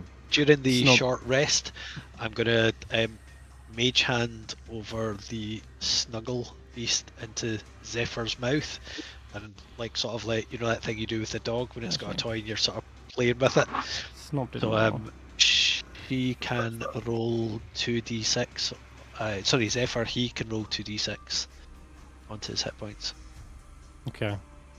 As for everyone else, you can take a short rest. Steph, during this time, you can resummon Gibbles. No, I don't have materials. You don't? I thought you had several uses of it still. Yeah, Okay. you died like 4 times. Good lord. Okay, That's unfortunate. Tracker is gonna lay out his backpack. I knew this was gonna happen. It's gonna use prescient plan. I love it. Yeah. But, How does this work? Tracker, Zay, while you're doing that, do you want to roll the 2d6 for Zephyr before we forget? Yeah. How much damage did I take? you took 12. I've already done it. No, he failed the save, right? Yep, but he's blue dragonborn. Oh. Mm-hmm. Well, I will, before the short rest, I'll second wind. Yep, fair enough. And then get it back. Okay. Didn't roll a number. Oh, never mind. No. It did. You got I 4 get back. 4 back. And then you got And your you second got one back. 2 uses of incense. Hey, there you go. Okay, then Pulled I'll from the download shaman. the familiar again. From the shaman. Yeah, you managed to buy some off of whatever his name was, one of the elk tribe shamans. Her name. And there was a male. lady. Sure. It was the guy who was like prophesizing. Yenir is an asshole. All right, leave. Okay, cool. Sure. The money goes to the old lady with the white dog. Steph, you got one last use of that. But okay, After he's resummoned, is what you're saying. that's right. After they've been resummoned. Okay. And so After. Yep. Fang Jaws sitting sort of growling a bit at Zephyr, and Roland's like, "Pipe down there, you grouchy old bugger! You let the bird play with your toy for a minute. Don't you move." As Zephyr chews away or plays with the snuggle beast, Fang Jaws like, Son of a bitch. David. Fuck's sake, David. You're not here. What's David done? David He's giving in you our all hearts. extra 5 HP for everyone who took a short rest. Fuck's sake. Who's David?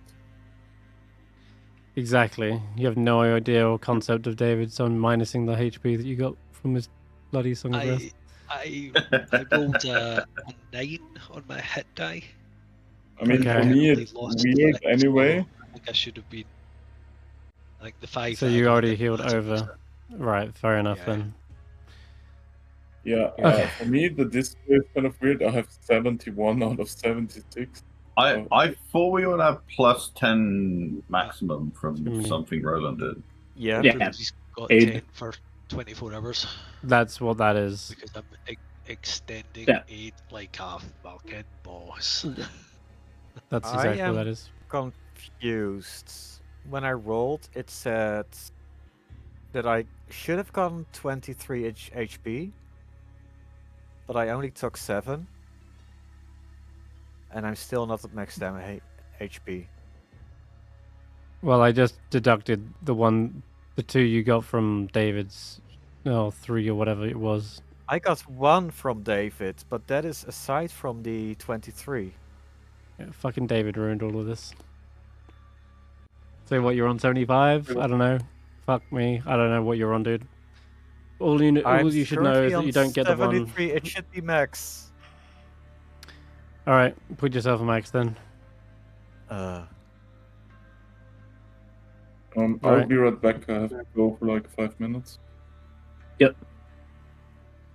Alright, well, at the top of the stairs is a small room with decorated stone double door. The door appears to have been carved with inhuman precision and depicts wizards casting various forms of protective shields and barriers against monstrous, four-armed, slug-shaped creatures with posterior stingers and barbed teeth. Some of you would recognize this.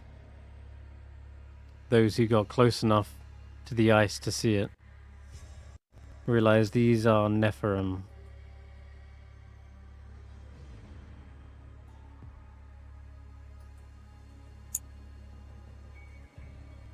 sorry, Nephirim? Faerun. You tried the Faerun. door, only to find that it appears to be It's locked. Though it's not like a mechanical lock. Feels like as you go to push it, there's this kind of magical force like barring the door. Well, we have a wizard for that, don't we? Yep. Who just... Question. Yep. Whatchamacallit. You know my security clearance and all that, and my character knows how to use it. Would that do anything attempting to, use said security clearance? Just want to cover that base before we just, break the thing. Well, just had a look at your sheet. And it does not appear as though you have security clearance for this. You're probably wondering Gotcha. what the hell is he looking for. There is something specific. An item. Possibly. Professor Scant, can you tell us Possible. something about Netherese locks? Professor Scant at your service. And they appear, looking at this one, it appears as though this might be top-level security. Just based upon the depictions of Faerun, it might be that there are powerful armaments or abjurations for fighting against such a threat. But it was looking like it was left sealed as... Well, Ythrun wasn't under the threat of Faerun immediately. They were under the threat of falling to their death. Gravity. The most primal enemy of all. Nonetheless, let me see.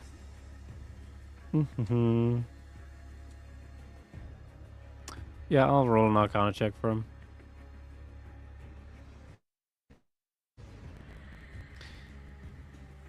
Netherese wizards would guys. not have used mundane locks. They would have used arcane locks. It's a low-level spell that can be undone with a knock spell. But they used to have passphrases. Knowing the passphrase would suppress the lock for 1 minute. That said, just because it was a magical lock doesn't mean the door can be forced down off its hinges. There's always the uncouth brute force method, should one choose to.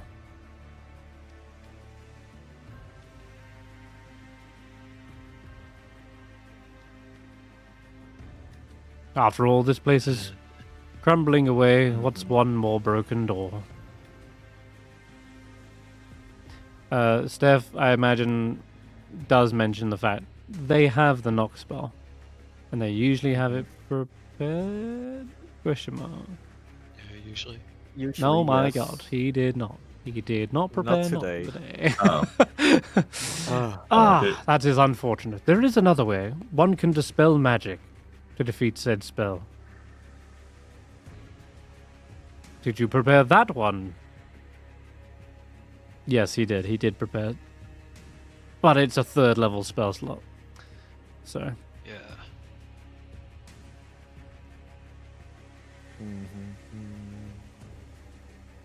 So the choice is yours, everyone. You can either. So either we waste our time to find the passphrase, or we waste a 3rd level spell slot to open the door, or option 3, I cast knock. Yeah, well, I'm particularly fond of watching you work your magic tracker, if you know what I mean. Are the hinges on this side? Hinges. Does it open in our direction or that direction? It looks to be more like a sliding stone door. Ah, Yeah. Well, I was wondering if I Decora- could smithing tool it. Decorated stone double door. Yeah, so you can tell there's like these grooves and scratch marks in the ground where these would slide open side to side.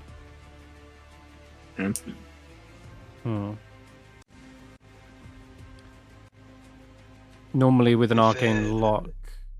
Sorry, go on. I was going to say, if Tracker's about to put his all too considerable shoulder to this this door, I wonder if the rest of you might want to go back down the stairs in case something explodes in his face. I'll stand beside him and give him some moral support should he have to resist anything. You never know with these mage towers, do you? They're up to bloody all sorts when you're not thinking about it.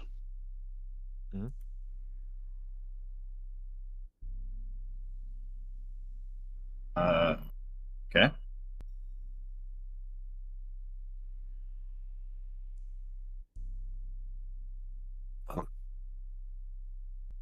By the way, the using the smith's tool sayings wouldn't be on the lock itself, it would be taking the doors off their hinges. Yeah. I figure that. But Yeah. it's the same as basically smashing it down at this rate as well. I guess Yeah. I'll leave it in your hands what you'd prefer to try and do.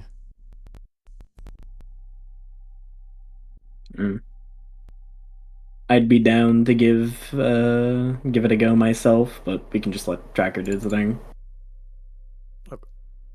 All right. If I you mean, want to Tracker take it doing it out is of my kind of hands, funnier. then try to actually make it so it doesn't get destroyed by getting the passphrase. If we're gonna brute force it, please let me brute force this.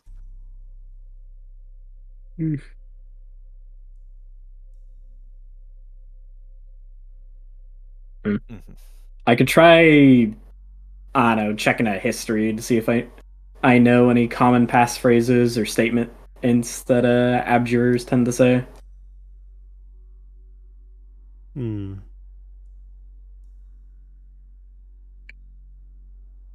Let me see. I'm not sure their password security would be very high, all things considered.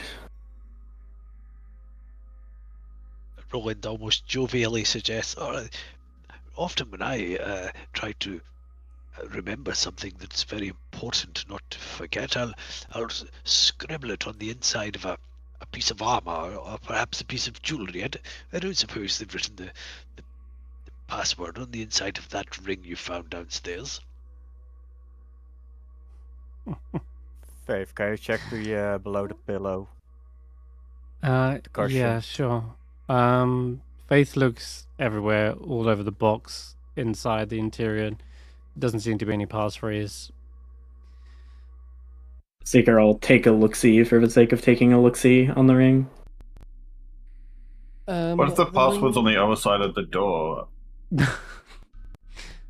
There's I'll let you roll a history check based on what the general makeup of spells, phrases might have been, but Yeah. it doesn't necessarily mean you get the passphrase. Yeah. I'll Okay. take a shot for the fun of it. Mm-hmm. Lingus. 12. 1d Froingus. You 13? Okay. Yep. You know that Netherese loved their magic. And if it was magical locks, magical towers inside a magical city, I'm pretty sure the general naming conventions also follow that same through line. It's something magical. Yeah. And that's as far as you'll get with a 13. Okay. What if someone could get on the other side and the parcel was on the other side and they could let everyone else through? That'd be the same as using a high-level spell slot to teleport onto the other side, right? Which Stef would rather just cast Dispel Magic. But if there's a way to force it open, you can... You're not wrong, though. There could be something on the other side, you don't know. But... still... I just need to know, if you are going to brute force it, which one of you would like to do it, Tracker or Seeker? I am definitely going... Wait, which of the two looks more sturdy, the wall or the door? Probably the door at this rate. Oh, no, you could bust down the door. The lock doesn't make the door impervious, right? It is still a stone door. It's just magically locked, so you can bust the door down. It's just that wizards love to overthink stuff. Sure. By enchanting the door, making the door impervious. And then they forget that the wall about is made of gypsum. And it's super brittle. No, thankfully this isn't America where everything's made of plywood. This is or drywall. It is that same metallic-like sheen that I believe was first noted when you saw that collapsed tower. Professor Scant said that this is a magically formed metallic like metal, or whatever it is. It's magically enhanced, probably to endure impacts from several thousand feet in the air. So in actual fact, stone is now probably your best bet. What are we looking at? Sorry, can you catch me up really quickly? There's a lock we are door. contemplating whether you are going to dispel magic on the arcane lock on the door, or if we're just gonna bust through the door. They're fighting They're fighting a CR 30 door. Have you tried just opening the door yet? Yes. Yep. Willow tried and cannot pull them. Do I have knock prepared? No, you do not. I do not. What if I just try opening it over and over again? Maybe it would just be nice and let us in. Eventually, you'll just pass through the door. That's how quantum mechanics work. There is a magical lock on the door, is what you're saying, right? Yep, there's an arcane lock. And they were just dispel magic. There you go. We waited. You left at the worst possible time. Okay. Could have just solved that easily. Oh my god. All right. I mean, you're free to cast spell, you know. That said, as you cast Dispel Magic, you disintegrate. The door is not opened by the passphrase, and so triggers what Willow suspected of something being on the other side of the door. There is something on the other side. It's another spell inscribed onto the door, and what you don't see is that spell beginning to light up as its parameters are not met. The passphrase was not said. Yes. Didn't we agree to go downstairs apart from the people doing it? Like Roland said that earlier. Doesn't matter. That was when we were destroying the door. Irrelevant. All right. So there's the glyph lights up. The spell is expended and is cast on the person who opened the door, which is Stef. As such, I need you to make me a pretty high DC spell, an abjuration spell of ninth level is cast on you. I need you to roll a fucking hell. God damn, I need you to roll a save. Just trying to find out which one it is. Wisdom save. There it is. Wisdom save, Step. Can I Mage Slayer that? If you fail it, you can. Oh, yeah. Remember to add the situational bonus of 4. Well, you're not saving that. Yep. I'm Mage Slayering that. Or do I want to find out what the spell is? I don't know. Maybe you should. Maybe I should. I don't know. I'll give you one hint, and that is it's abjuration. Oh fuck! Yeah, it's oh fuck! What's it called? Well, don't. Yeah, I know what it is. Can I taste the air? Can I taste the air to see what the spell tastes? Taste it. You know what, Steph? Just for you, give me as a reaction. As a reaction, give me an Arcana check to identify the spell that is currently being cast on you as the doors open up. I cast lose the path on a spell to make it go the wrong way. Okay. This spell that you feel warping over your body is incredibly powerful. It feels like a net of magical material being cast over you, pulling in and constraining. You get the taste of mithril in the air, which maybe you've tried before, because you definitely come across some mithril chain. Mithril is a component in an imprisonment spell. And you feel yourself shrinking down all the way, like it's the reverse of Tracker, and you'll feel your body just tightening and turning into a tiny little inch-sized Stef. Well, it is an imprisonment spell, and you will be shrunk down to the size of an inch. So, what you're telling me, if I don't Mage Slayer this, right, the party has to figure out a way to free you? Yes. Yeah. That is kind of very tempting to send them on that goose chase, you know? Yeah, it is. Yeah, sure. I'm not about the spell magic. All right. Minimus Containment is cast on you. The target shrinks to the height of an inch and is imprisoned inside a gemstone or similar object. That said... Can I choose what I get imprisoned in? It's set up so that it's mostly supposed to be like a little diamond spell. But where is my scene notes for this? There it is. Yeah, I got a little piece of art. This is basically what's happening to Steph. He's getting shrunk down to the size of an inch. A little beetle-sized Steph, now trapped inside this tiny crystal gem.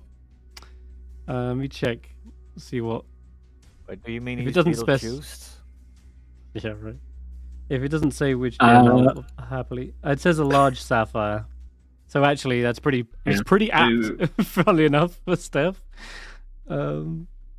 So the spell magic would be a DC 16. Seeker will grab it before it falls down the stairs.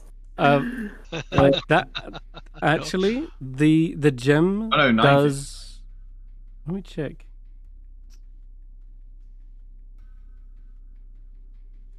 Or is that Marvel checks? I'm not reading this right. Each spell over 4th level, make it a bit. Does that multiple ability checks to try to dispel magic? Is that what it's saying? Yeah, I don't think you can dispel magic. Imprisonment is a 9th level spell meant to be like the absolute you're not coming out spell. I think you need something even higher than a wish, maybe. Let me just check something where the gem we can goes. challenge that guy to fight. Let's challenge that guy to fight Steph now. You've got to get them out there first.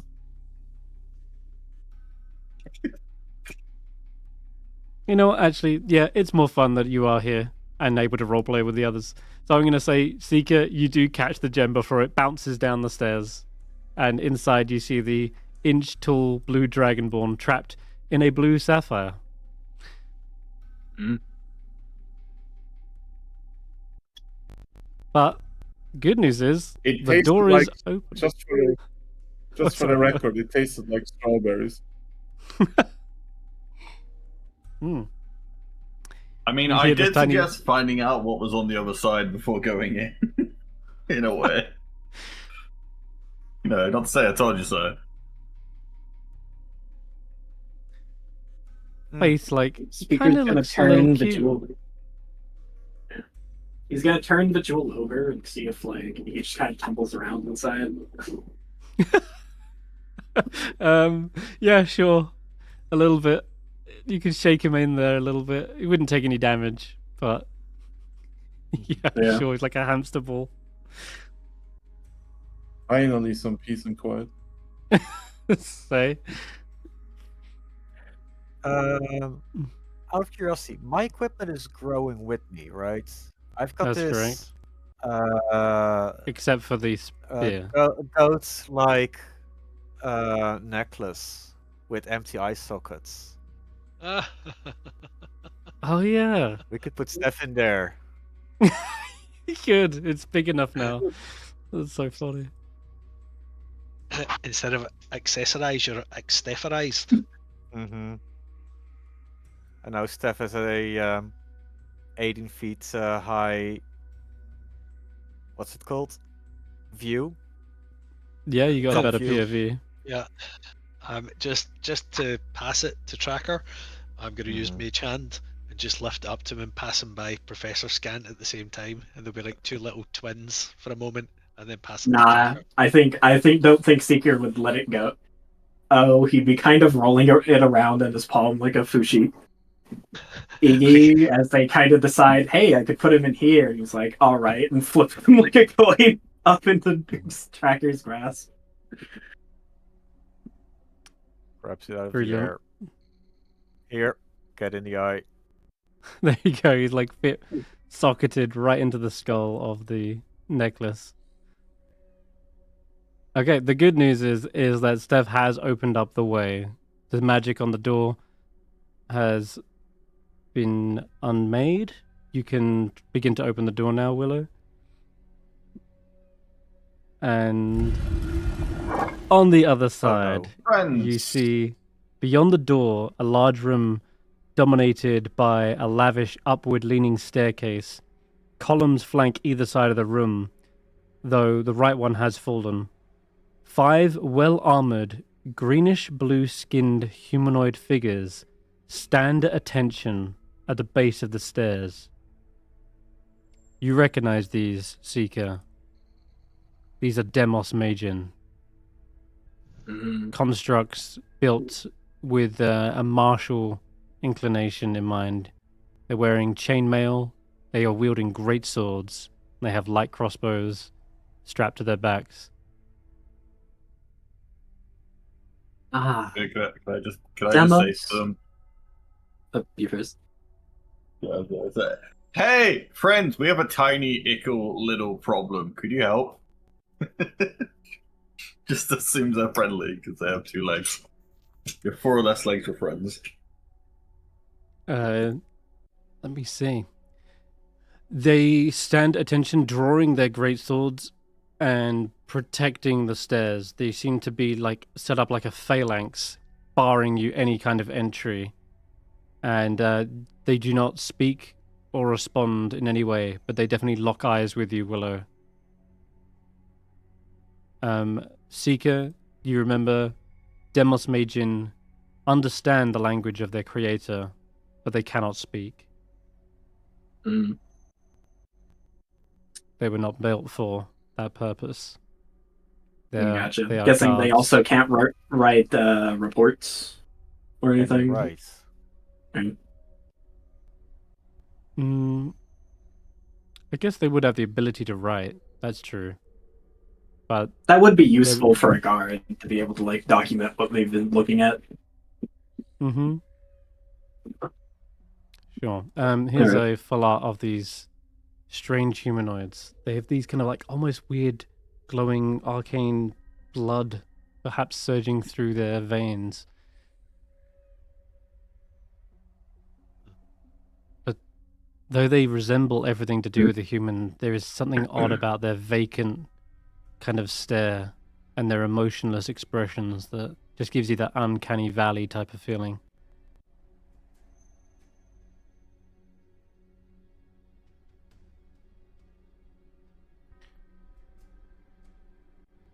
Okay. Let me do a quick bathroom break before I like, as they say in the business, and then I can get to Seeker trying to schmooze the robots using robot speak. Quick BRB, so that I can be human and think straight. Is Seeker Alright. going to walk in like doing the robot dance to try and Yep. befriend them? Totally. I will cast guidance on that shit. Was there anything you wanted to say, Tracker, before entering this room? You had your hand raised, sorry. Oh wait, that was for asking about Stef. Put him in Okay, the no socket. worries. Yeah, that's cool. That's perfect. Yeah, Steph, you can see everything that's happening, just unable to really interact with it. Can I be telepathic from inside there?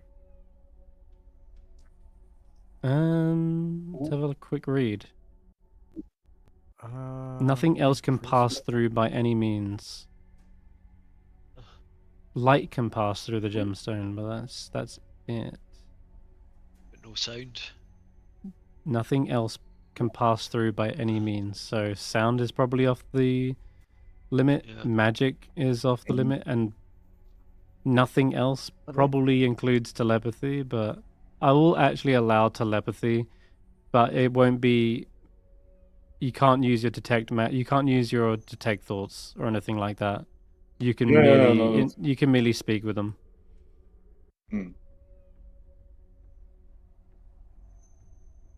So yeah, I'll allow you to still roleplay with the bio, but nothing else. I'll How long does the imprisonment last? Indefinitely? Yep, indefinite. It's It ninth is level. until we find a way to bypass it. Correct. Yeah, it doesn't have a duration. There are ways to break it, but it just has no duration. They could set a duration. They could be like, I imprison this great evil for the next 100 years. That just seems stupid if you can do indefinite. Yeah, it is a permanent duration though, yeah. But you can specify a specific trigger that will end it. It could be as elaborate as you choose when you're casting. Such as like making a particular offering at the temple of a god, or saying your true love, or defeating a specific monster. You mentioned it was a scroll? So it was a glyph of warding. Glyph of warding. Essentially, what's going on here is, so take for a second, they could have put any spell. Yeah. Like, they wouldn't have put abjuration. Why? Imprisonment. Why? Because they didn't want to kill you. Because they could have just done like power word kill, you know? Oh, they could have asked the necromancers to cast power word kill or something, or like anything that is like demonstrably more lethal. Yeah. Most likely, this is literally a security measure meant to stop you, so that they could grab your ass, put you in prison, like question you, etc., etc. I did assume the DM will not sideline me till the campaign is over. Yeah, it's do not pass go. Do not collect 200. Yeah. Go straight to jail. Yeah. Well, if we just put him in a hole and walk away. True. You could. Anyways. There most likely there is two routes, which is either the solution is here, past these guys, or the solution is at the prison, wherever that is. Like, in terms of in-character knowledge, like, where most obviously would be the answer to this? Well, usually the clause is in the spell. Yeah, but like the But solution. the one person who could read Yeah. that part is now trapped.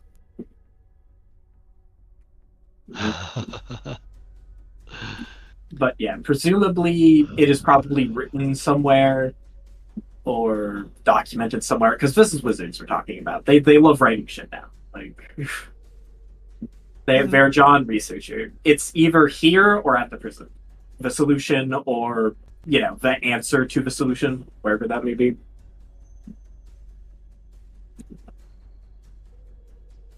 All right.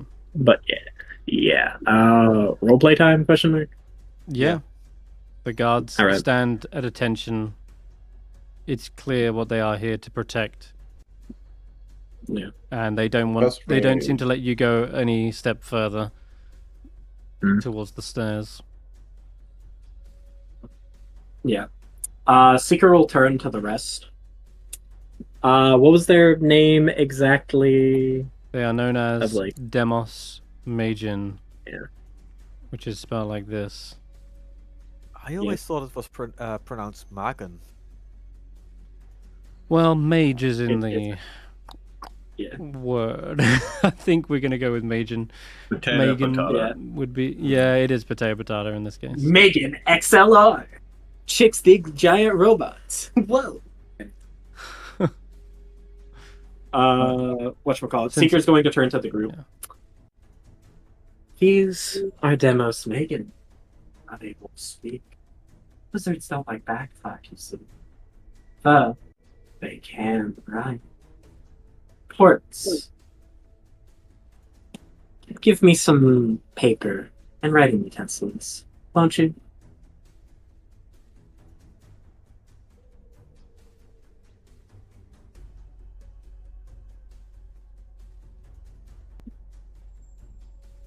Was Stef the only one that had a quill and paper on him? Yeah, Faith will produce some might as have? yeah, she's a priestess of Yeah. Oral. She doesn't have much. It's just the few scribbling she has from her own notes on the codicil of the White. Sure. Gotcha. Not to mention there is loads of tattered books downstairs. You could have just picked up any one of those. It's fine. Yeah. Roland is also an avid journaler with his prayer book. He's always scribbling notes in it, illegibly because his hand is very shaky. But yeah, we've got writing stuff. Could I say with my 12 investigation earlier, I could find a blank book that was at the time completely useless? Yes. Cool. I grab it, probably has some doodled dicks or something, because it was some like acolyte that was bored. Flip to the page that doesn't have, the S. The Magian S. Legendary and forgotten. A symbol of great power. Let me try it here. The S graffiti. We love it. Cool S, it's known as. Yeah. Yes. Mm-hmm. Let's see. Yeah. Got the symbol with our people. There is. God damn it. I just Big have ideas. The fucking ads. You are. Megan. Whatever. Magen.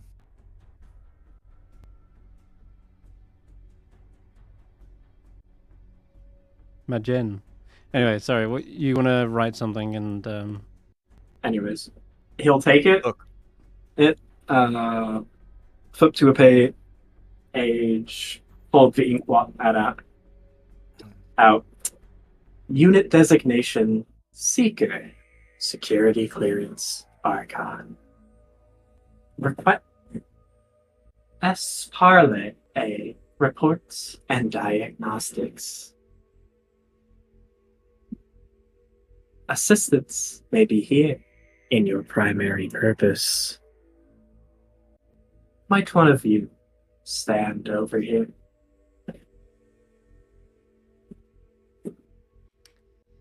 the creature takes the parchment, looks down at it.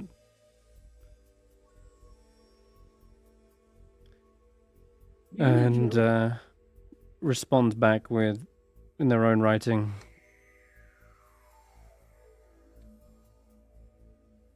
and it says, "Our orders are to keep the anvil secure. No one is allowed entry. Tareth made sure of it." Understandable. High Abjura Tareth, that is. Anyone but High Abjura Tareth is prevented entry. Guessing he forgot to make a claw. It's about the king and his subordinates.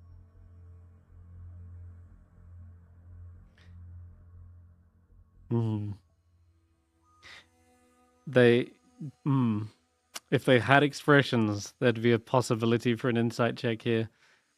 But I'll tell you what, you can roll your own insight, not based on their expressions, but based on the reasoning Tareth would only put themselves. I have a feeling he was being a fucking wizard. Of course, he's a wizard. Yeah, there it is. Open my sheet. I'll do insight to see if my character just tells me what I want to know. Splink. Yeah, wizard being wizard things. You're not sure exactly the reason, but nor do they give any inclination as to why. Yeah.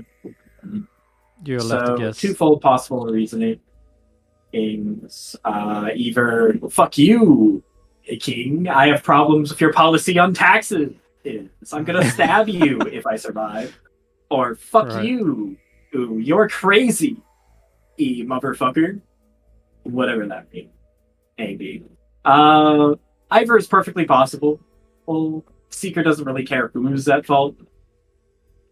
Just that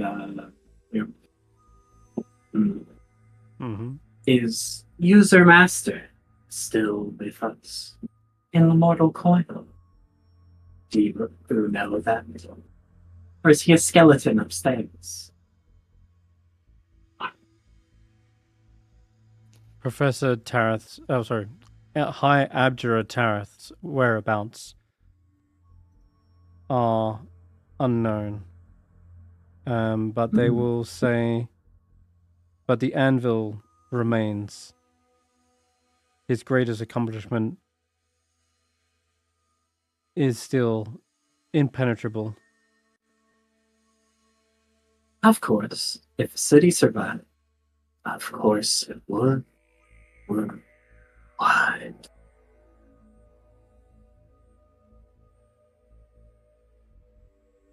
The last act of Tareth and his colleagues were to act quickly and enact the force field.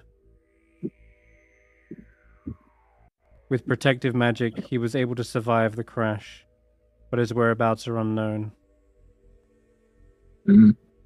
We have not left the chamber since our orders were given. Understandable. A good primary purpose. Exactly what you were built for. Is there anything else in the chamber? We've a rat that broke into the door. Oh me, oh my. An accident. A happenstance.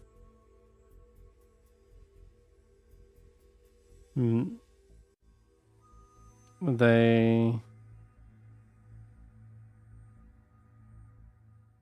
asking what else is in the room? Yeah. Any books, scripts, notes, guy's personal study, or is it just a room dedicated to the anvil? Which is fair because it probably has a forge, and that's not good for books, but he's asking anyways because, magic.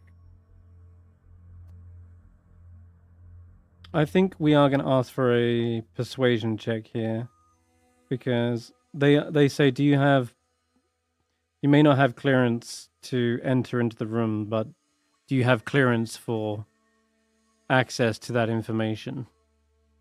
And whatever you come up with, based on the roll, is what will be good enough for me. Yeah, okay. So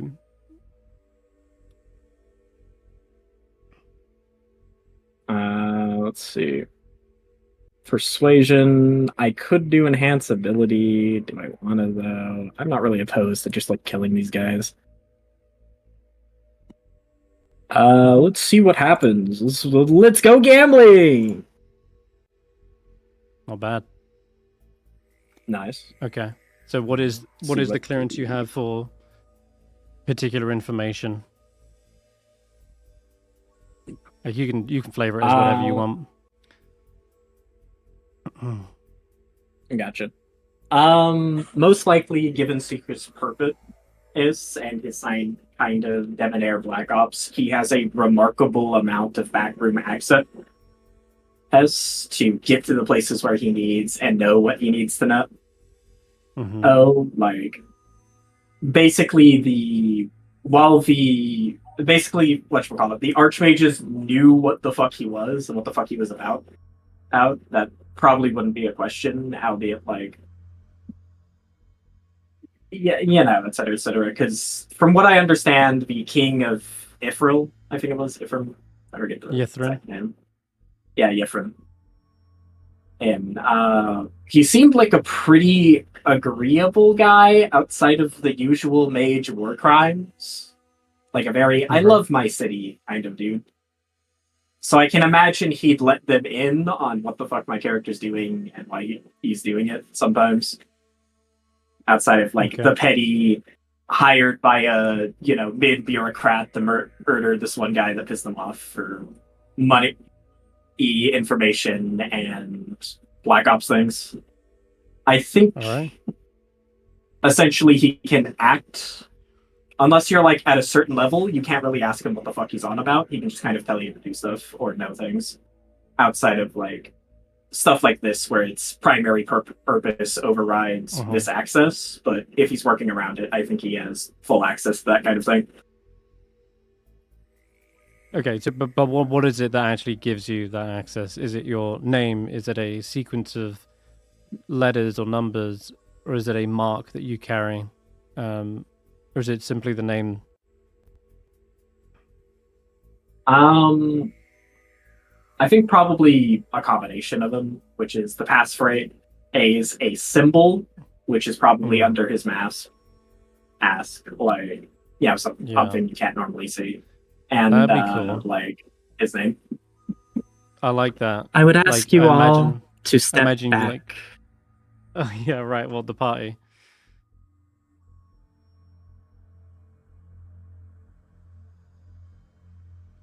Do you mean the party? Yeah. I'll step back. Yeah. Tracker's in the way. Yeah. Sure. There's a giant cat. I can't move backwards. All right. So we'll say, for the sake of brevity, everyone stands back. You can. It's only. Yeah. You only have to abide by the law of not standing in someone's square in the middle of combat.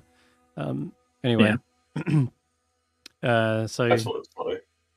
You stand forward. They read the sequence of numbers, and all of them lower their greatswords to have a better look at you, and they all turn their attention to you, Seeker, synchronized. Yeah. In Loros, in a staccato of noise that only a construct could really understand, a series of numbers and symbology, aka Loros construct, keys. He spits out the passcode, because that's probably one of the easiest ways to make it just fucking incomprehensible to a mortal mind to calculate without a magic spell. And he takes off his mask. You see for the first time, from his back. None of you can see his face, but there's a sort of weight to this as he holds the mask in a iron grip. And somewhere on his visage is a certain symbol. The secret stamp of Geppetto. And the pair, well, you'll earn what he looks like underneath. Just that there's something interesting. A bit of glow that arcs the sides of his face. Ace, just barely if you're perceptive enough. Obviously, the hood helps in covering it, but there's definitely a slight change in lighting. I love that. Yeah, you can just about see the lighting reflecting off of the metallic sheen of the Demos, their armor, and all of them sort of silently acknowledge the symbol, almost as if their own eyes glow that same similar hue. And after which they divulge the information, writing on the parchment the details of the room beyond. Hi, Abjura. I'll add a second win to make it 20 if that would help, by the way. I can do tactical mind. I'm unsure what that would get me, but... Oh, okay. Okay. Honestly, even the 17 alone was a success. They are happy to divulge the information. They still have hard-coded orders to protect it and make sure no one else but the High Abjura, can go. But they're happy to tell you that in the room beyond, the anvil as well as the matching hammer rests atop it. The display case also survived the impact. This contains a number of other sapphires, each with creatures that triggered the imprisonment spell. And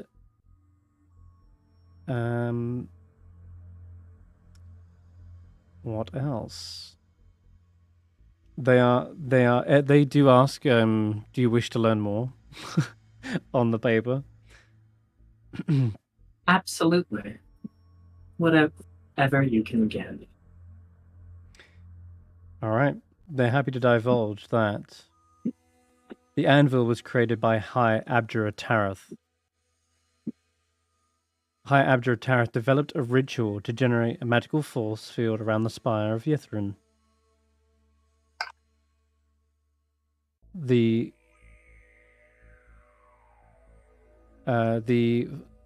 first line in the rite of the arcane octad is contained here within this tower, but they are not willing to reveal that information. That is also strictly for him and only him. The anvil has destroyed many. The anvil has destroyed many magical items, including wands made from Netherroak. The display case has, let's see.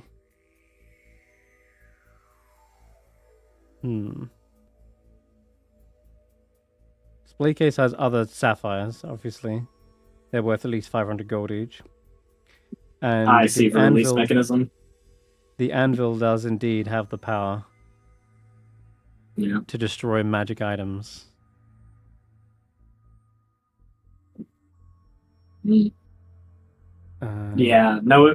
I'm guessing this is probably the method they're thinking of. There might be a secondary method, but this is probably the primary method the module was thinking, is that we use the fucking anvil on our, incapacitated party member. There's one last line that they hesitate to put, but they divulge it anyway. It says, the anvil has grown hungry.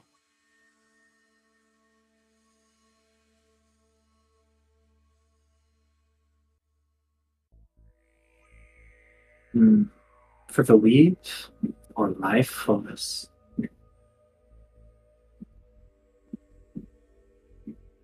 You ask that? It returns for magic.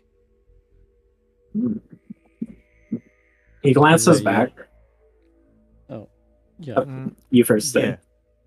Yeah. They mentioned the arcane octets. Yes. Have we heard that phrase before? Possibly. Or am I confusing it with the arcane brotherhoods? I'm not sure. It matters not, I though. believe... They will happily divulge the information on that if you wish to learn. Yeah, sure. they write, the Arcane Octad is a 10 sequenced passcode for accessing the Mythalar, as well as attuning to it and gaining control over it. But in order to deactivate the force field, one would need all 10 passphrases from all 10 towers of Yithrin. Only the High Abjurer, Transmuter, Necromancer, so on and so forth, have access to each one part of the passphrase. The ritual, rather. It is a ritual and a passphrase all in one that allows you to gain access and control the Mythalar. Am I the only person who finds it hilarious that it is Arcane Octet, which means 8? 8. It is 8. I keep saying 10, and I don't know why, but it's 8. It should be 8. Yep. Yeah, there are 8 towers, 8 high wizards. Each of them were attuned to the Mythalar. That is how they controlled 8 it. traps. Did you say traps? What? Yeah, so this is the big trap here. What will the next tower have? Yeah. True polymorph. 9th level versions of each spell scroll or something. Oh, the Tower of Illusion is gonna be fun. It's gonna be something like, you see this and you believe this is the answer. But it's actually behind the Bones of curtain. ourselves. It's behind the curtain. Alright. Roland's So the going to first- say to go. Seeker, can you ask them how we might be able to get Stef out of the little hamster ball? I was about to attempt that. Mind handing him over? Tracker. Hmm.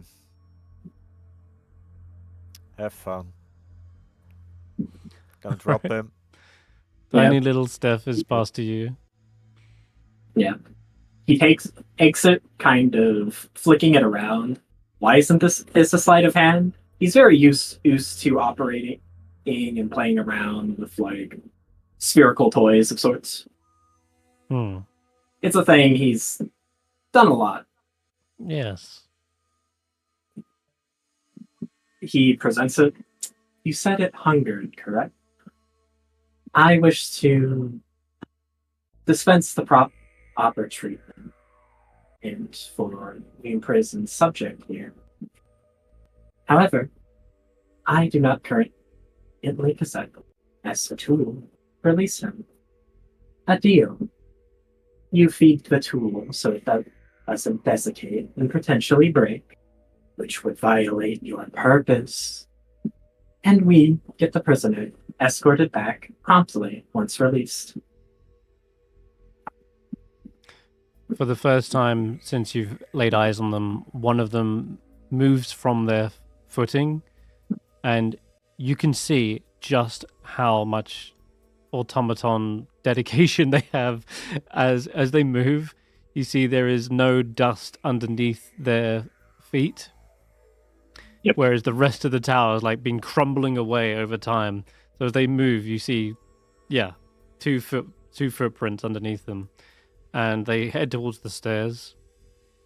They stand there, just staring at the wall for 5 seconds before returning back to their post, and they turn to you, and they begin to write out a message that says, "They know you're here. They sense the magic on you. It hungers for more. You would be making a bargain with the anvil, not with us." Understandable. Phylactery. Smart. Perhaps, anyways. I might be wrong. I forget if he dabbled in that.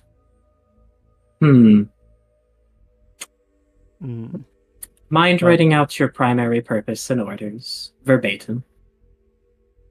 Yep, it is to prevent anyone entry into the chamber, the anvil chamber of disjunction, or rather the chamber of disjunction, and anyone except High Abjuror Tareth. That is their primary objective. Directive. The other directives are to defend oneself at all times. Keep your hands up. Yeah. Defend yourself at all times. Yeah, it's other than that. Provide information if given the correct clearance, and await further orders. Mm.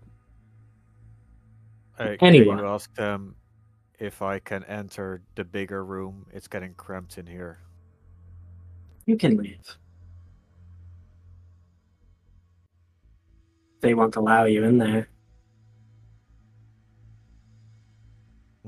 They won't. Their Indeed.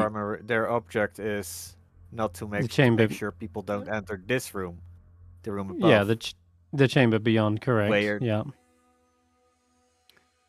There's nothing stopping them from allowing us in their room where they are. Permission? Inquiry? He looks towards the one that's been writing. Granted. Go ahead. Oh, well, why didn't you say so earlier? Oh, my goodness, we've been cramped in there. I think, thank God, John farted about past flatulence about 27. She's on a very high protein diet, you understand. Seeker is going to do a little bit of jailbreaking, like the evil robot that he is. Just before we get specifically to that, designated. Yeah. Okay. Are you all heading in? Right, together, like as a pie. I don't think so. They just kind of smells so bad. Yeah. Faithful. Faith would stay just outside the door, just in case. Outside. Yeah. Okay. You got the Stef. You got the All right, Snobble hang back. Yeah. Chibbles, are they following you, Stef? You've got orders to give them still. The Chibbles is not imprisoned. They are still your familiar. They could even fly around with you if you wanted, but anything you want to but yeah. I'll let you think on that. You're muted at the moment. You might be AFK. Yeah. All right, what about you, Willow? Oh, sorry, my wife made a smoothie earlier. I forgot to unmute myself. Chibbles is just supposed to follow them, sure. Follow them, okay. And then finally, Willow. I don't have an opinion on this. Like, I cannot really choose to stay behind. I mean, I guess I can, but I will still allow you to. Following sounds interesting. That's the one I was waiting for. That's what it's all about. All right, finally. Okay, Willow, as you enter into the room. Oh my God!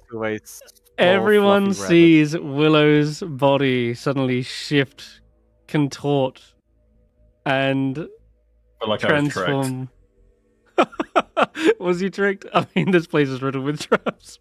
I was just inquiring because it did seem as though everyone was coming out like, "Oh, God, finally, we're allowed in." Cool. Okay, good.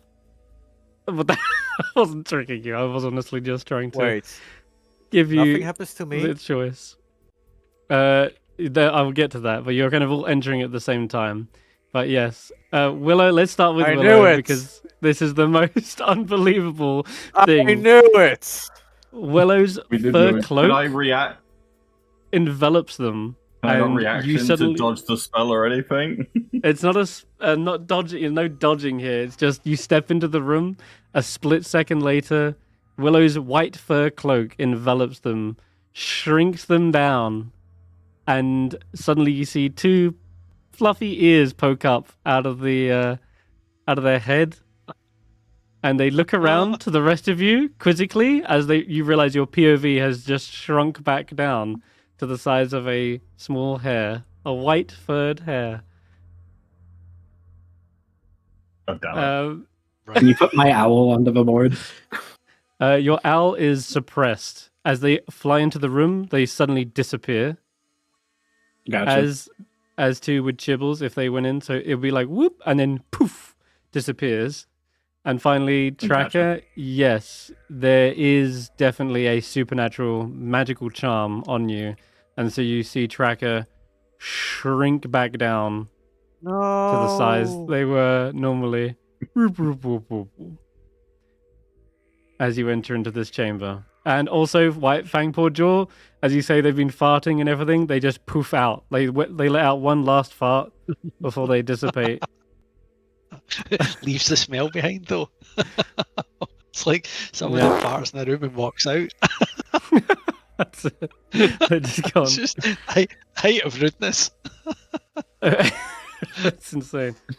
There is, at this point, obviously the hair is out of the hat. You see there is a anti-magic field over this room, which notably doesn't seem to be affecting the demos either, which is curious. But all right, that's the setup. That's what you see. Fuck! This spell magic is abjuration. Fuck. How does everyone react to Willow turning into a bunny rabbit?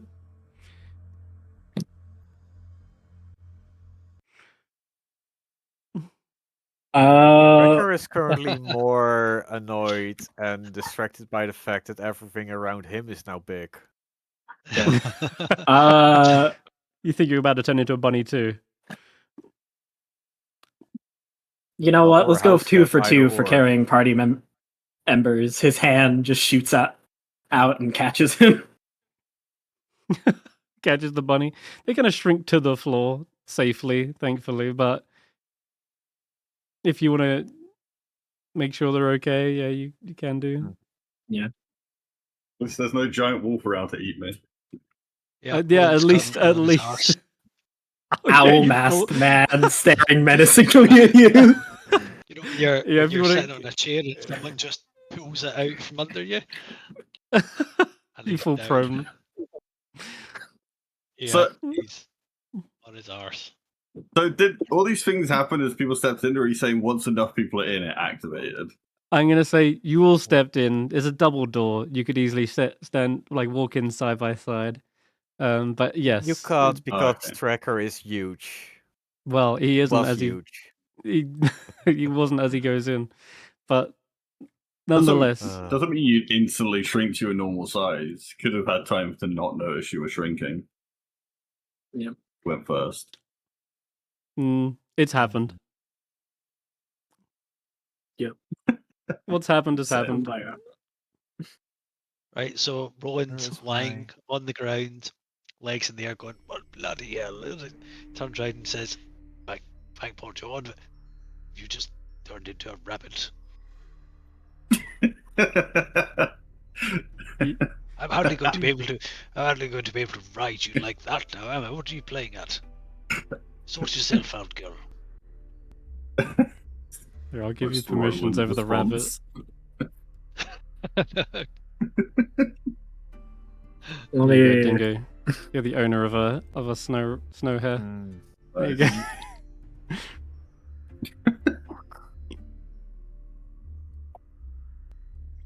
There's a perfect gift for this. I just need to find it. Faith is like, oh, it's adorable. Wait, where did Willow go? Willow? She calls out. Oh, You don't bother recognise. shouting for him. He often wanders off, remember? Oh, where's this gift, man? Man, this is perfect. You want me to catch it inside a cage? Set it up for dinner? We haven't had rabbit in days. Don't eat the rabbit without me. Well, you're... It's getting away. Chibbles, get it. Chibbles Where is this meme? vanishes.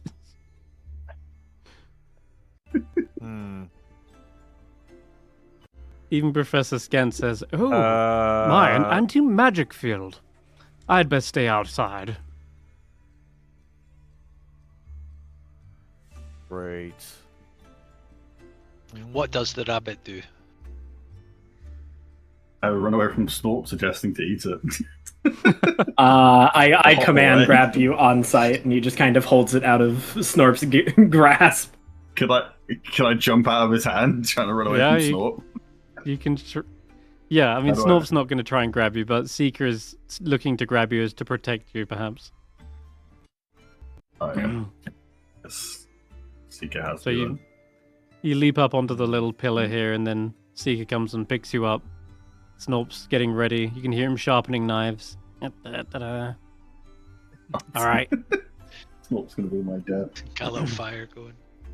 got it ready.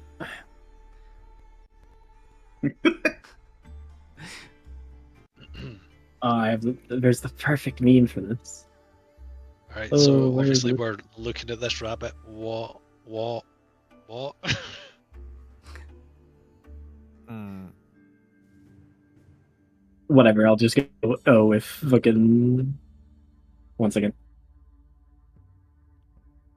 Do you respond when Faith says Willow? Willow. Any reaction at all? I Yeah, suspect you that's must what at I least- kind of imagine. I imagine I'd look over at her and like tilt my head like animals do. Fushi spins Can't on. really go anywhere now. Huh. Don't I'm gonna roll an spit me. insight check for her. Well, did you see that? The rabbit responded to its name. Willow? Is that really you? Faith steps into the chamber as well. Should you? Don't worry, I haven't got nothing too magical on me. Except you do see the blue eyes kind of dim down on her. Oral's blessing ceases to The function in pig turns here. into a cat. No. I hate this place. She was a cat girl this whole time. No. See, Faith's fine, but she's like, was that why they were terrified of Fangpaw Jaw? Is that why they didn't want to go into the anti-magic fields in Revel's End? I suspect. And more importantly, how come you don't seem surprised by this tracker?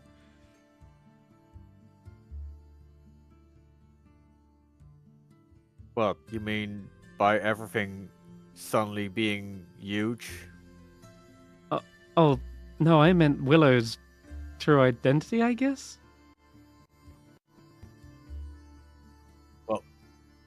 He's been with druids. Druids turn into animals. Some druids can make animals learn to speak. What's stopping them from turning animals into people? The druids did this to you? Was that consensual? They ask. Did you want to be a human? Oh, I guess twitch your whiskers if for yes. Wait, give me a moment. I need Stroke your ear for no. Damn it! I found other perfect Okay. GIF. Let me Willow, get over here. We're going to the outside. check it. Seeker does this Yeah, before he lets as go. a rabbit, I'm not gonna respond to more than just my name because I don't think I'd understand much. Fair That enough. makes sense. Yeah. That makes sense. So, yeah, He does a little hand trick before handing him off. Ah, You want to hand him to Tracker, yeah? Yeah. Alright. As Willow is handed to Tracker outside, suddenly you have a full-sized man in your arms looking up at you. Let me get. Oh my god, And I'm tracking. Tracker, right? And Tracker grows I to will- massive proportions. I will Okay. telepathically say, well, that's awfully romantic of you two. Conservation of momentum is Sorry. maintained, so he's just launched in the air out of his hands. Yeah.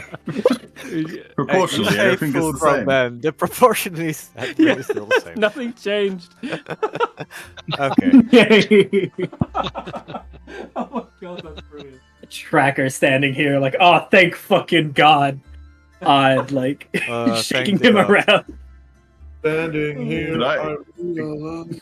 Could I Oh god, that's be so on the good. ground now? Sure. I'm like being high up. Holy crap. Sure. Well, can you explain what happened to why you're less fluffy now?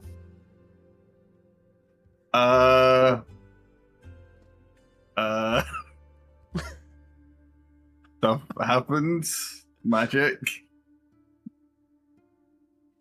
Meat is meat. This Uh, one just speaks. There's not much of a difference. Do you know It why was- stuff it was- happens?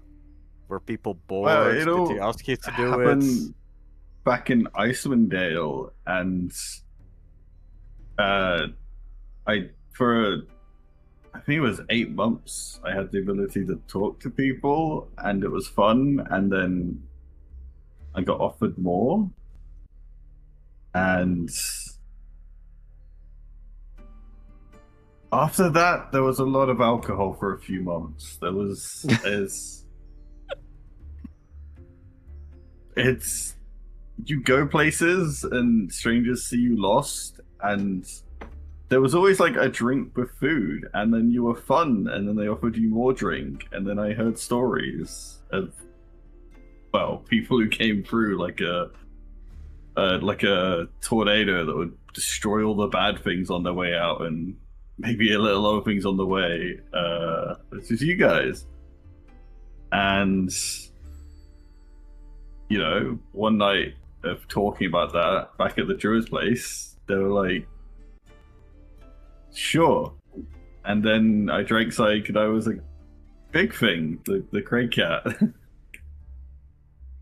And then I met you guys, and then I thought it'd be a fun little adventure, and then you never got rid of me.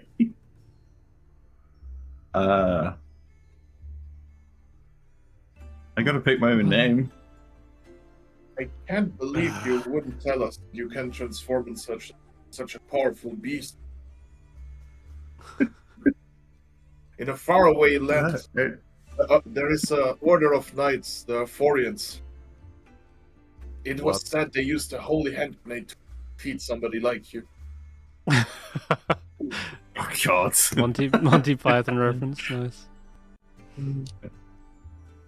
Everything was exciting, from where I come from. Why would I not do everything exciting?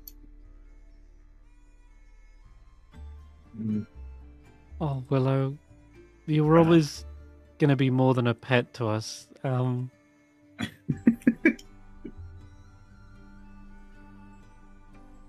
Snorp's just like, I was gonna put you next to the skunk. No. Don't eat friends. Like, you still have the skunk. Yeah, I guess I didn't tell you. I found a skunk in the grove. Yeah, Are you caged it up. telling us about your girlfriend, Snort? Hey, at least I still get some.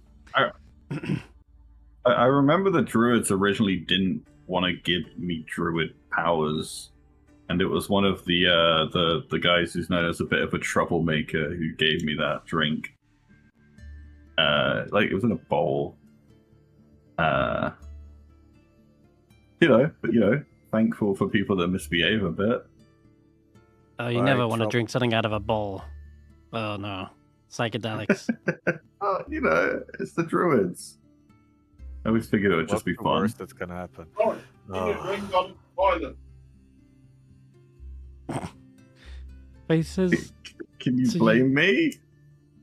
I can't actually. I think you made an amazing decision to set out on this adventure.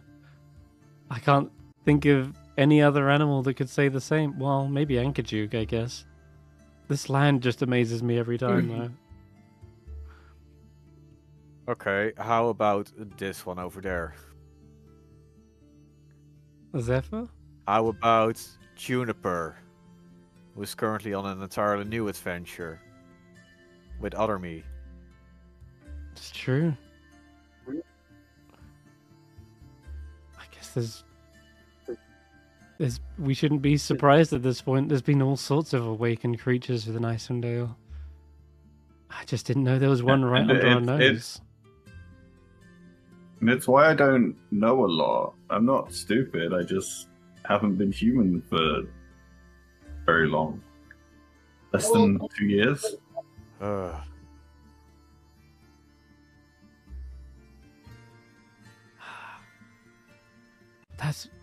That's okay. You've got other strengths. Like you managed to pick up on those druids who were also wild-shaped. If we hadn't, well, we would have been facing 3 of them in that fight. It was thanks to your sharp little senses that you sniffed them out. Well, druids never know how to act like animals, exactly. They know how to act like they see animals act. But animals don't try to act like animals. Does that make sense? A rabbit never tries to be a rabbit, it just is. That is brilliant. I actually love that kind of canon. That's so good. Druids always have a tell that only real animals can actually understand. That's brilliant. We're just calling all druids shit. I'm saying, unless a druid has expertise in deception or performance, they can be spotted. It's easier to be spotted like after you're awakened, because as an animal you don't look at it, you don't see that it's happening unless it's like right in front of you. You know, there's 3 rabbits, one of them's weird. You just get an off feeling, but like out on the road, it was kind of, once I knew more, it became obvious. Do you think of yourself more as human now, or more as a rabbit?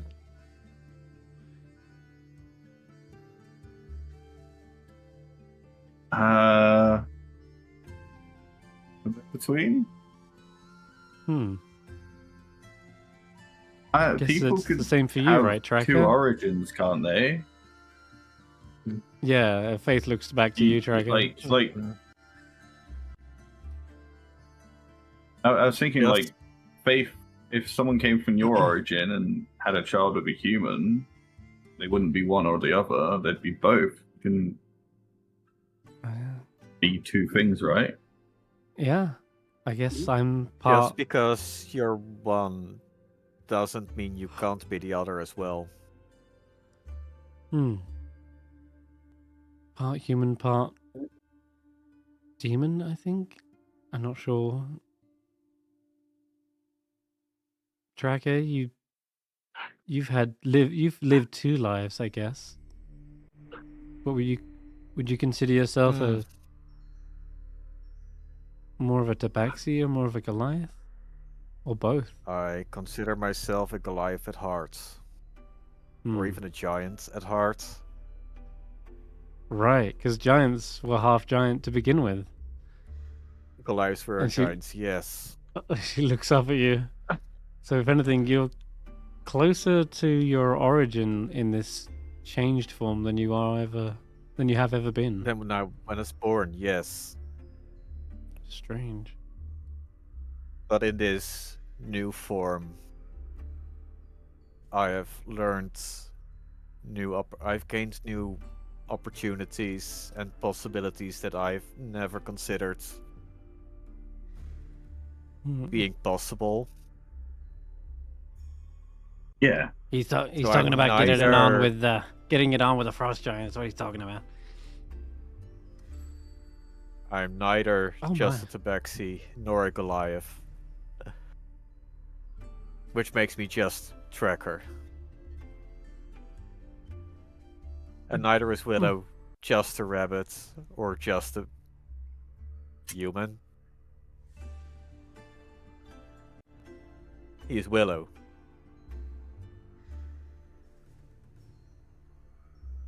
Yeah. Just Mm. because you're I- looking like a certain race doesn't mean that is what you are. It is parts.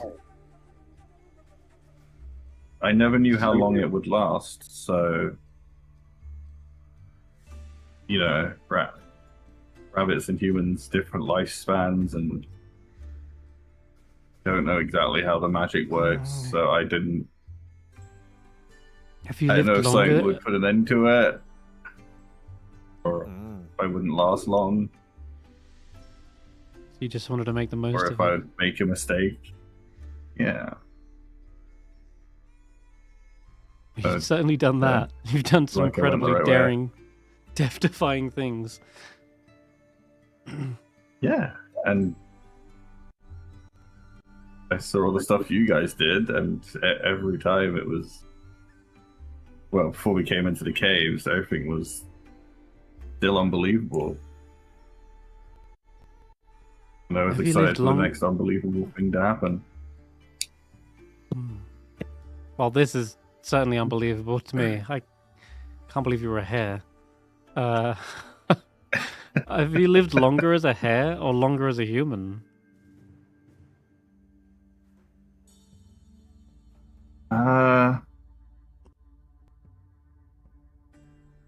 Or about the same, I I think guess. you should ask him that about in a week to Think- 10 days time.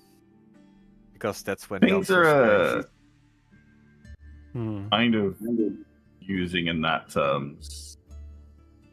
When life is survival and it's just instinct, things weren't complex. There was no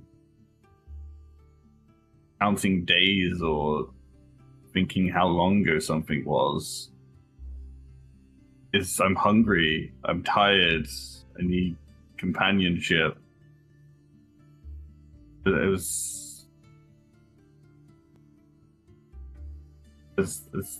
Things weren't framed the same way, so it's hard to understand. You'd have to ask the people that found me how old I seemed at the time. Yeah, I guess the concept of age is something of a human societal thing. I don't think animals are celebrating their birthday. That makes sense. I just wondered. That Well, was all. think about people who are deaf. They don't think in the same words you do because they've never heard them. Oh, I have a question for you. You're a Yes, rabbit. tiny Stef. You're a rabbit. How many children do you have? How many more of you are out there? Seeker just starts Fushigiing him. What was that? He'll Fushigiing him. You know, Fushigi. I mean, do you not remember Fushigi?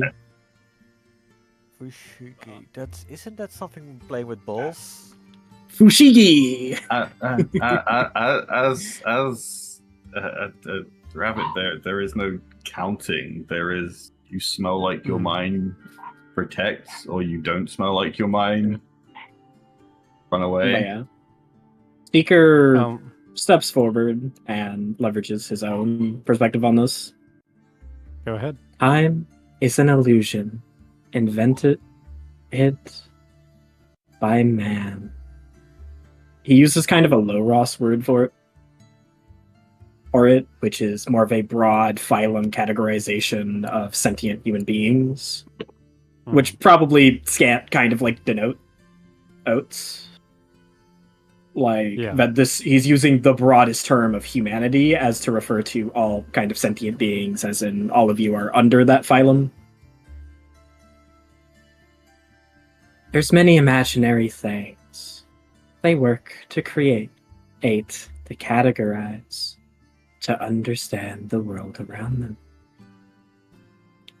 Time is a concept that was invented. It is simply a thing that happens. An event and a memory. An animal has no need for this, so it's not invented. There is now, and there is what is needed.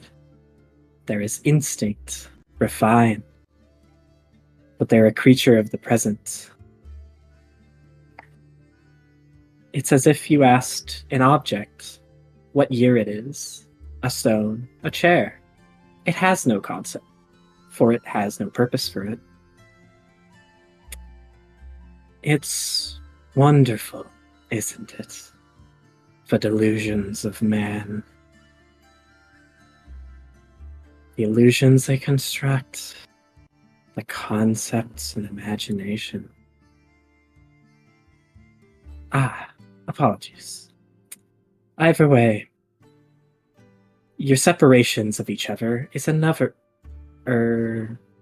ill-begotten evolutionary habit, pattern recognition, an attempt to ease the mind's ability to remember things. But at its core, many forget and get obsessed with that. At one's core, they simply are who they are.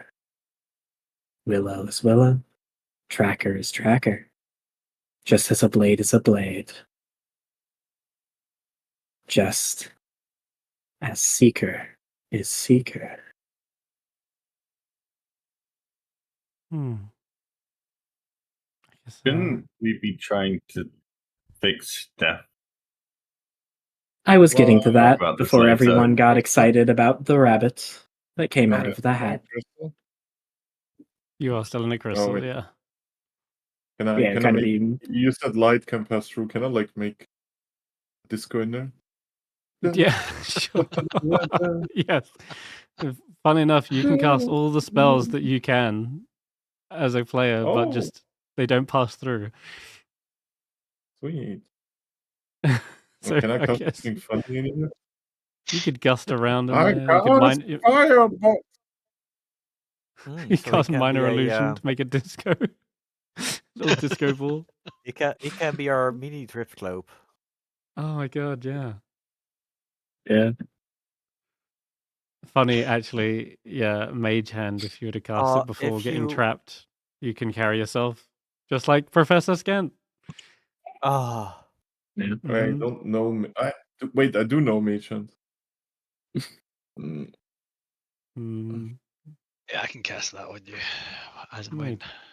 when. Yeah, carry me around. Need my Okay. own car. I'm sorry. Wins. Out of game, I don't know if you can polymorph into a human or if that's a true polymorph. It's true polymorph. it's true creature? polymorph. It is. Ah, okay. Yeah. Right. You got true Which- polymorphed basically. Which But is not powerful even people. a druid spell. expanded Perhaps spell there was a big lady involved or Uh, something. expanded spell lists are a thing. Yeah. Anyway, Willow, Faith just asked you one last question. Says, so you said you named yourself Willow. Did you give yourself the surname as well? I think one time I said Snowshade. Someone said you had. Oh, that's right. You have to have a name. Like they didn't think that someone couldn't have one. That But makes it sense. hasn't come up again since then, so I just went with Willow. And why did you pick Willow? Just out of curiosity? I think Were you? when I was awakened, that was the name I was given. Oh, Maybe they like willow trees. I can't okay. remember if they were in the Druid's Grove or not. There's a lot there that wasn't in the rest of Icewindale. Who they heard about them and liked them, it's hard to tell. But the surname I picked myself.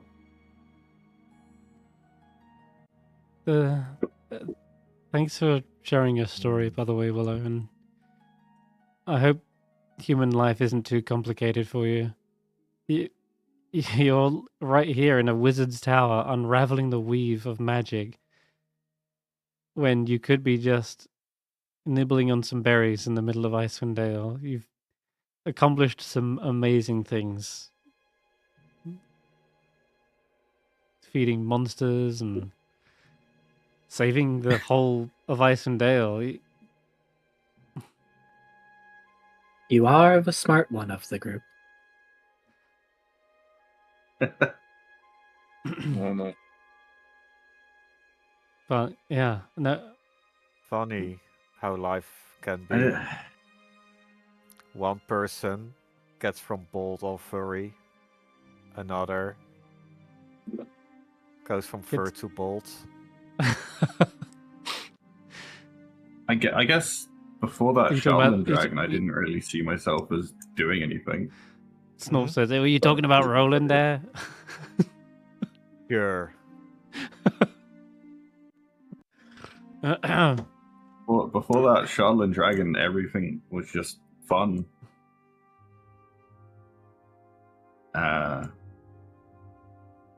That's the first time I was a part of it. And after I survived that, I wanted to be more a part of it. So I tried to be better. I tried to do more, and I don't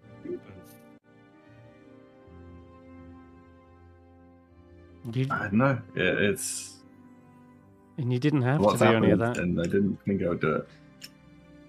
You didn't have any, perhaps, construct of good or evil or morals. I guess those came when you awakened. And though it's a gift that you've got this intelligence and the ability to form long-lasting relationships, I wonder if it's also a bit of a curse in that you feel responsible now for so many things. I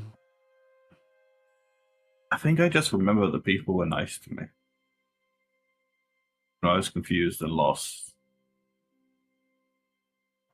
we just showed up. I didn't need a concept of evil. I Yeah. knew what it felt like when people were nice. Purpose is the meaning of life. It's a blessing, whatever its form, if you accept it.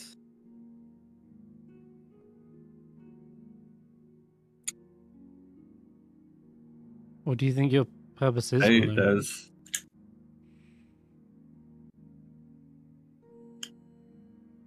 You're a one of a do kind. something amazing. You've already done lots of that. I mean, Let's see if we. think if I didn't slow down that dragon or help slow down that dragon initially, if Roland had died, if just Tracker wasn't enough, I saw these amazing people that had stories about them in so many towns, and I got to just help that little bit to make sure you got to do it again and again. And right now, the next thing is to save that awakened creature. Because what if that was me? Always could have been me.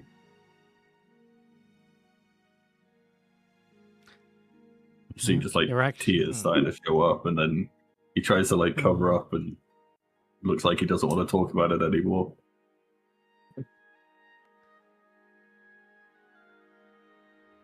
Faith comes over. Is it alright if I like pet you, or would you just prefer a hug? A hug would be good. Alright, Faith brings it in for a hug and says, "You're one of a kind, Willow."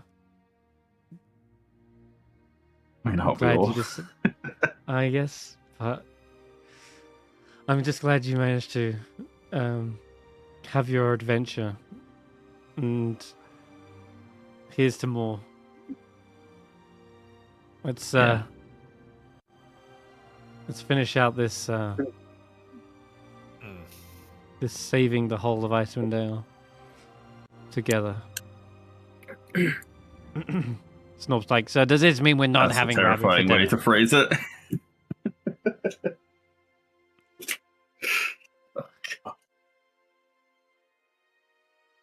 Saving All right. Icewindale sounds terrifying. How about we just take the next step forward and focus on that? Oh, okay, yeah, which is getting past these demos. So, all right, so we know That what's on the other sounds side. reasonable. Yeah. Anvil. Yeah, I'll wait here this time. I have a solution. A simple one. Okay. A Not rushed track it back order. Well, there's many holes in such a thing. Misunderstandings. Definitions lost because they forgot to define them.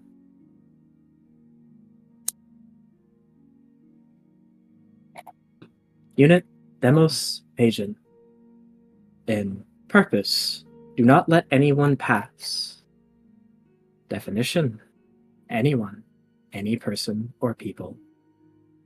People, a human being, he uses that word again for like a general people's, regarded as an individual. He turns over to them. I am not a person, just like you aren't.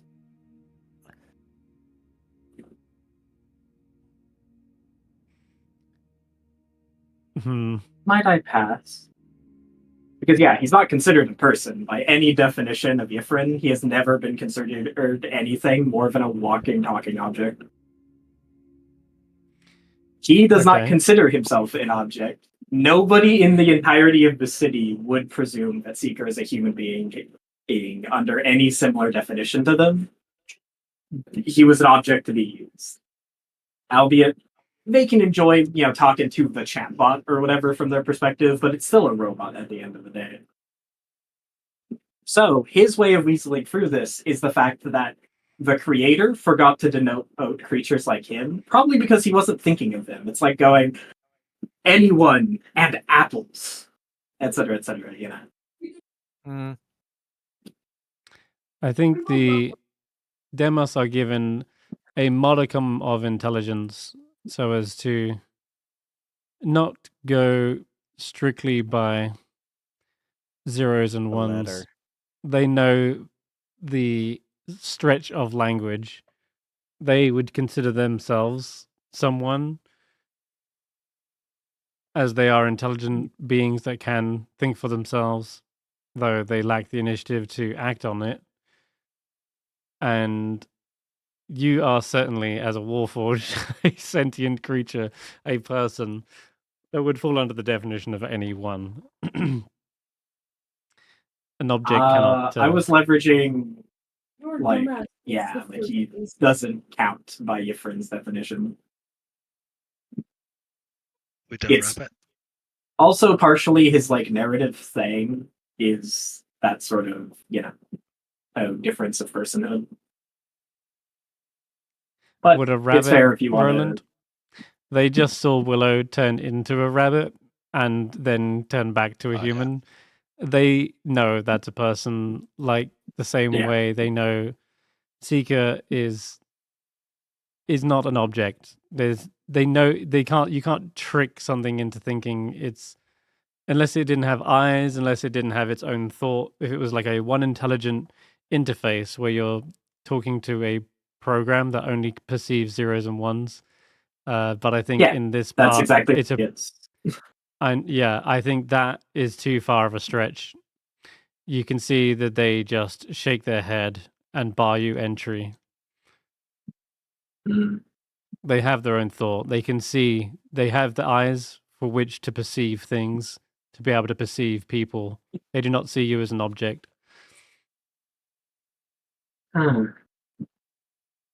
Unfortunate. I suppose that would be the case, that they design you incorrectly. While we're doing this, Roland's going to ask Tracker if Zephyr could have a wee fly around the building and see if there were any other entrances or damages to the exterior that we could climb through. The top floor is completely sealed, And judging from this room as well, also completely sealed. It is lit by magical glowing. What are they? Just lights. They're just like kind of little Dancing lights, glass but they're not domes. dancing. Yeah, they're just like little glowing domes built into the walls. So they don't need daylight in these chambers. It's completely sealed off. Oh, blue flames flicker from braziers spaced evenly around the room. There you go. So it's continual flame.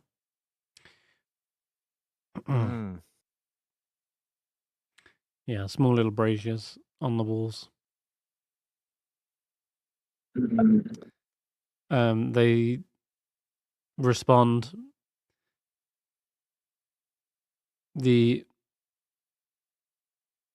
seem to be like at least understanding what you're trying to do, and they respond rather nonchalantly with their text that says, "The only way you're getting in is either if you are High Abjura Tarath, or our motor functions cease to prevent you from getting inside."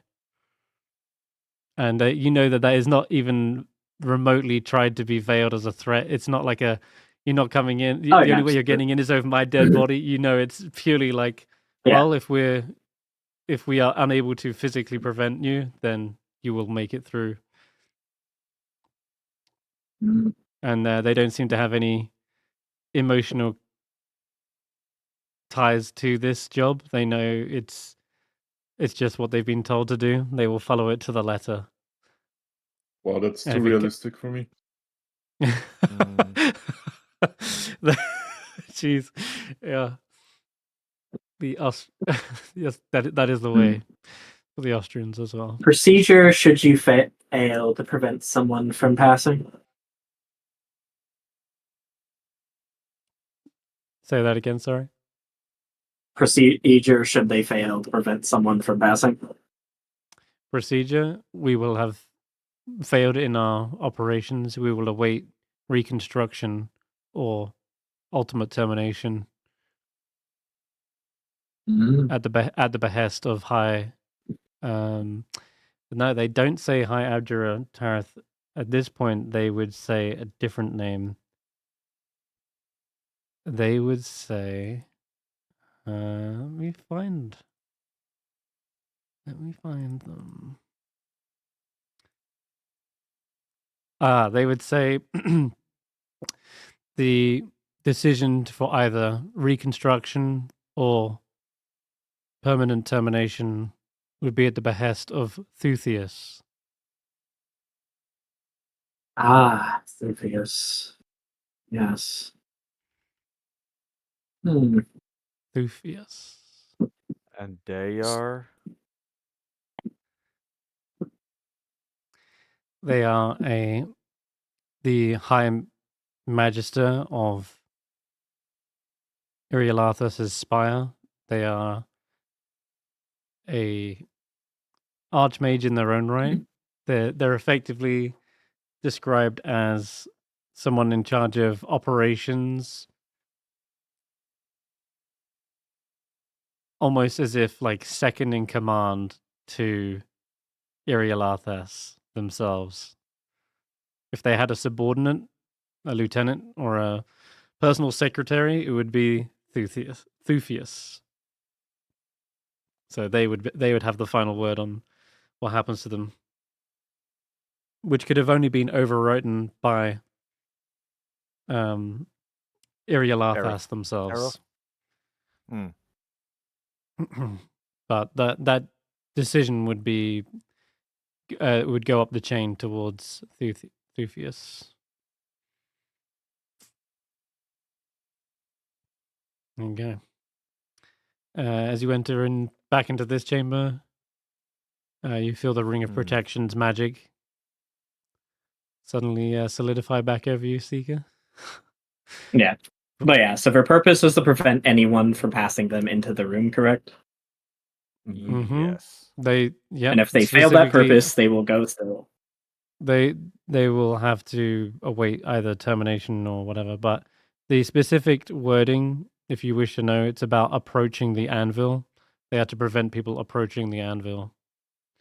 So it is not if you teleport. Yeah, not that you can anyway, but if you were to say teleport behind them and up the stairs, then you're still approaching, and they would still seek to stop that. But you can't anyway because they have anti-magic.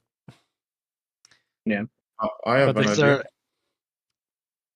Right, go Sorry. Stef. How about you just logic circuit them? Tracker, chuck me into the room behind them, and then point out to them that a person has crossed. I can do one better. You Just could do chuck that me. if you want. Chuck him. I Snowball can chuck. chuck him.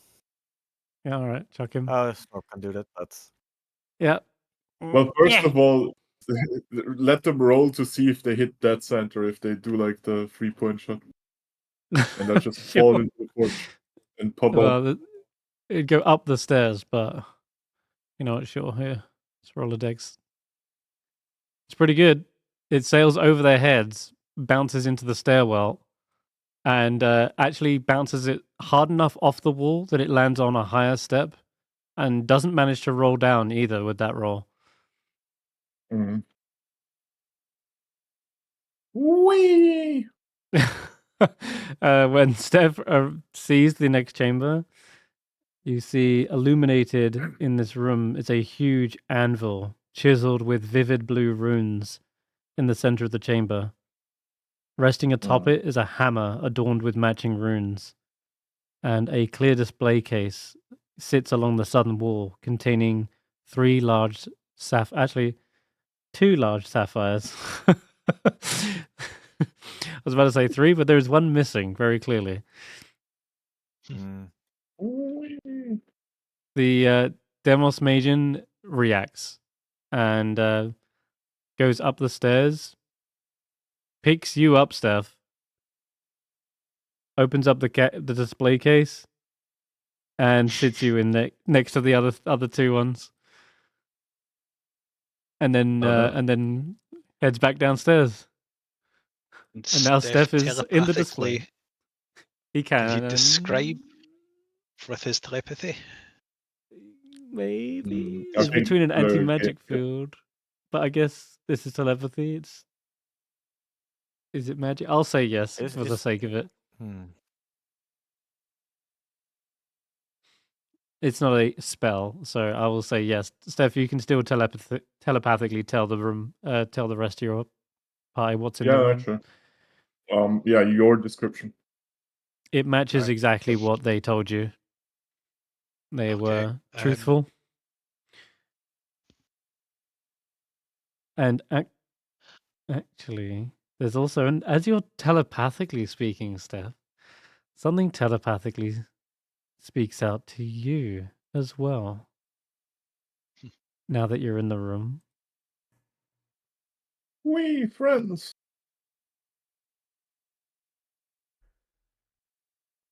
Tell your friends to feed me your items of power. I beg you. I'm starving. Been hungry for so long. What the hell is starving? I'm Stef.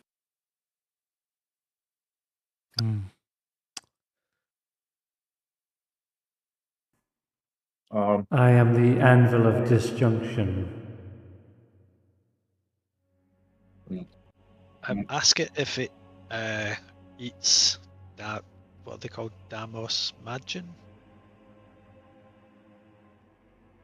If it eats the... Well, I see.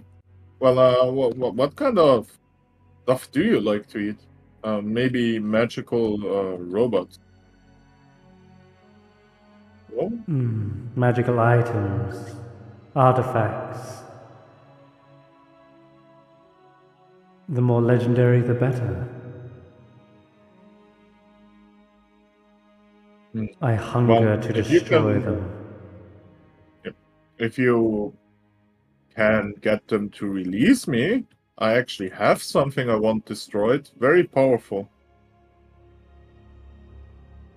Intriguing. I I have the Staff of Orcus. That's so. If you have the Wand of Orcus, that would be a delectable Oh, well. buffet of magic. Well, and I want it gone. And preferably out of here. Might make a loud bang. That's fine with me. Then bring it to me. Raise the hammer on high and strike it. Well, I'm currently trapped in a magical thing.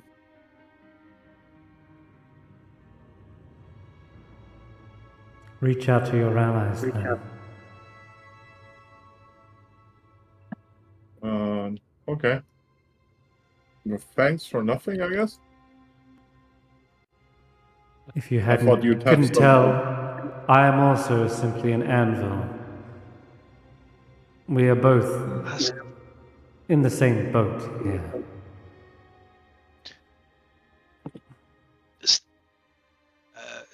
Stef, do you want to ask it if it knows any way to either get past them, or if maybe we can draw them into this wee vestibule area that we're standing in, where we will stand a much better chance of getting through a fight with them.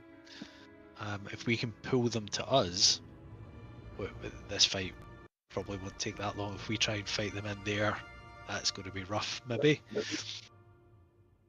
I mean, yeah, I've I'm just a relating solution. How long ago was that, Zay? You seemed up 2 seconds ago you wanted to do something. What's up, sir? I'm curious, if I take out my trident and just disengage and run up the stairs. Uh-huh. And then at the top of the stairs, if they were to follow me, I'd use my trident to just push them back down. And then get Stef to the... What about now?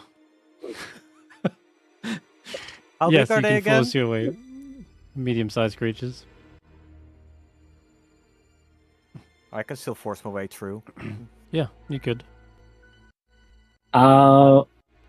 Roland, what's your strength score, by the way, from the estimations of someone just looking at you? Easily kind of medium strength. Used to be Gotcha. stronger in his older and his younger days, but his strength doesn't come really from his arms. But he doesn't seem to struggle in his full plate armor. Yeah. Was Kinda wondering use- about a bit of teamwork with Seeker and another person.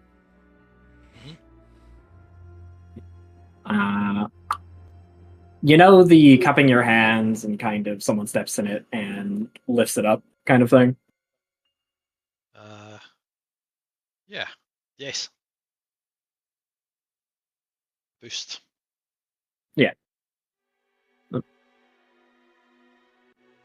Mhm. Say's asking how high the ceiling is. Whether you get past them or not, you're still gonna have to fight them. So Essentially, the goal is to approach the anvil and invalidate their purpose. Yeah. Skip the encounter, etc., have a bit of clever movement tech. they are also If clever you and broke can the see that someone is anti-magic in the anvil chamber.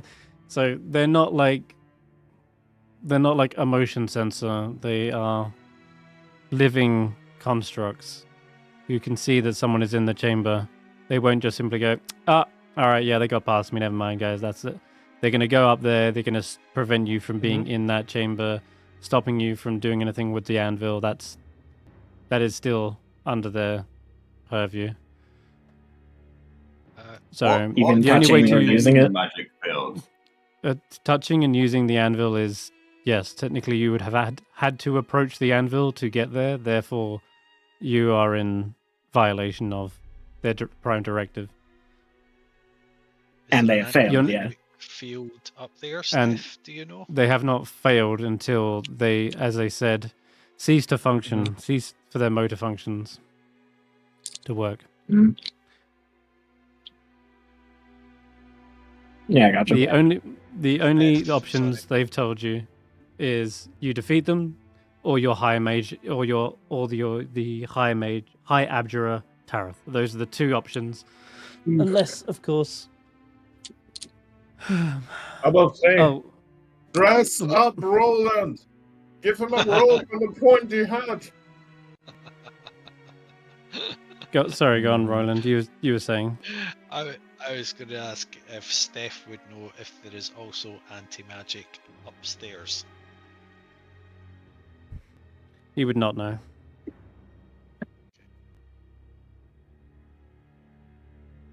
Right, I think our best bet is to try and drag them or trick them into where we're standing, where at least we have some of our magical abilities. Oh, yeah, you were asking. Steph was going to ask the anvil, and the anvil. So, Roland, you posed the question back to Steph. Ask the anvil, can you just trick them out here? Yeah, okay. The anvil says, Why do you believe they would set up an anti-magic field in that room? Is that purely random, or is that intentionally to prevent wizards from tricking said creatures, teleporting behind them, banishing them? That is a security measure. They understand it intuitively. They will use it to the best of their abilities.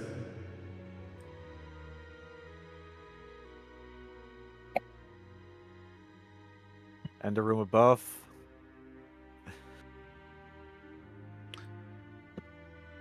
the room above is. Let me see. How many? It's like 10 feet or so. Is it 20 feet? Doesn't say how high the stairs are, but I can only imagine that they are 5, 10, 15, 25. Let's call it 20 feet up. And if you're asking if it's anti-magic up there? No, in order to verify if something is magical, it needs to work. Okay. So do we all rush past them and take the fight upstairs where we've got a better chance? That sounds like a plan. Or do we drag them one by one into this vestibule, and then any reinforcements that come out are coming out of their protective anti-magic field? Seeker could drag one of them. What would happen if we broke the other pillar? Pillars are needed to hold the ceiling up, right? One's already broken. Would the ceiling collapse on them if the other one broke? That's actually quite genius. Well, this place has been crumbling. The pillar could... It is obviously a support pillar. Whether it falls and the whole ceiling caves in is questionable. There is still a floor connected to a glassy metallic wall on all sides. So it won't just fall down like a stack of cards. But... And it's only the top floor. If it was like the bottom pillars, if you took out like the supports on the whole bottom floor, yeah, then the whole tower's going down. The only question is, will you be able to find Steph in the rubble and the anvil? Will that still function? We have locate objects. Don't worry about me. I can turn on the party.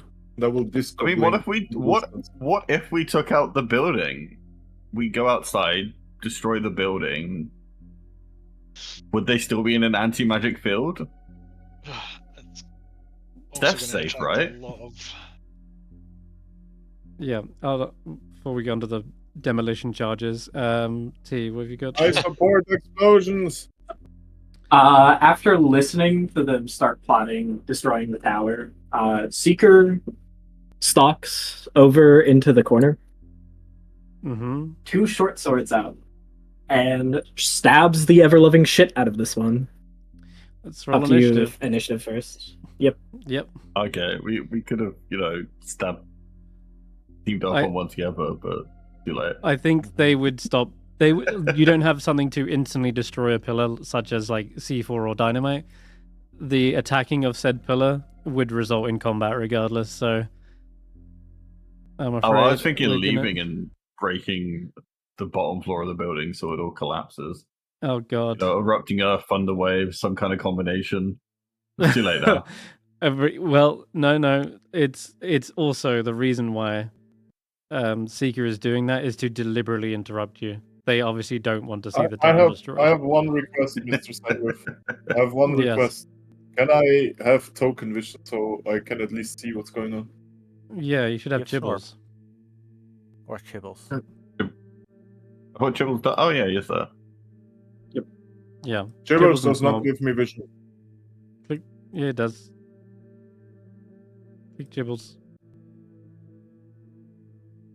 Okay. Oh. No, he does not. I don't like the Foundry.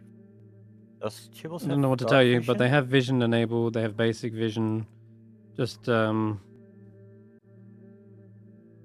like so, like here, just select Chibbles. I have him selected. I don't see shit.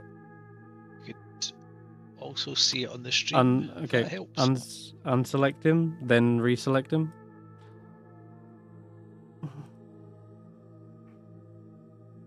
I have them highlighted on a black screen. Can you select Snorp? Yes, I have them both selected on a black screen. Both of their visions are enabled. The only other thing I can think is a refresh. Other than that, there's nothing that shouldn't prevent you from seeing through them. So I would just give it a refresh and try again, or just try and do Control All as well.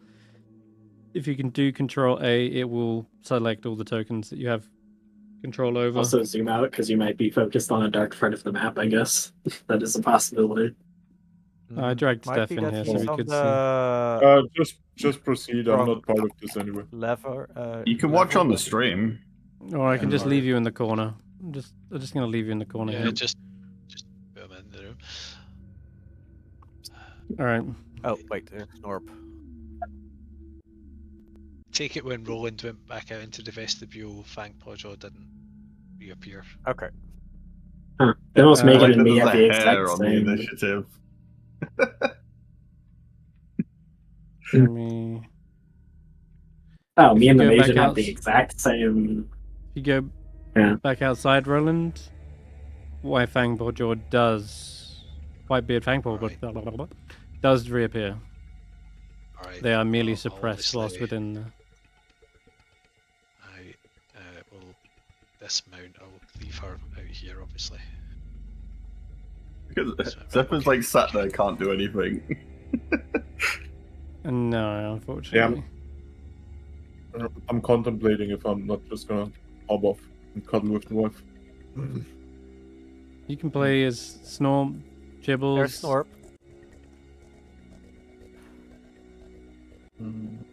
You're cool, but Chibbles can't do don't anything. imagine but this. Snort can. don't imagine this combat being long. Okay, Willow, Okay. you see Seeker draw blades. They're about to stab one of these, and you're first. Make sure I don't see the thing where I choose which arrows I have equipped.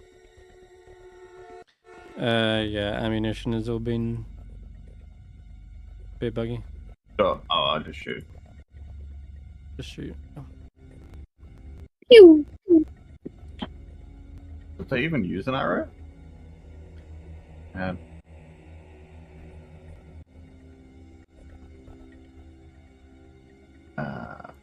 Got bucket 9 damage to the one that he was going for. Why is it glowing? That That's doesn't the sound slow good. effect. It's been slowed. Yeah.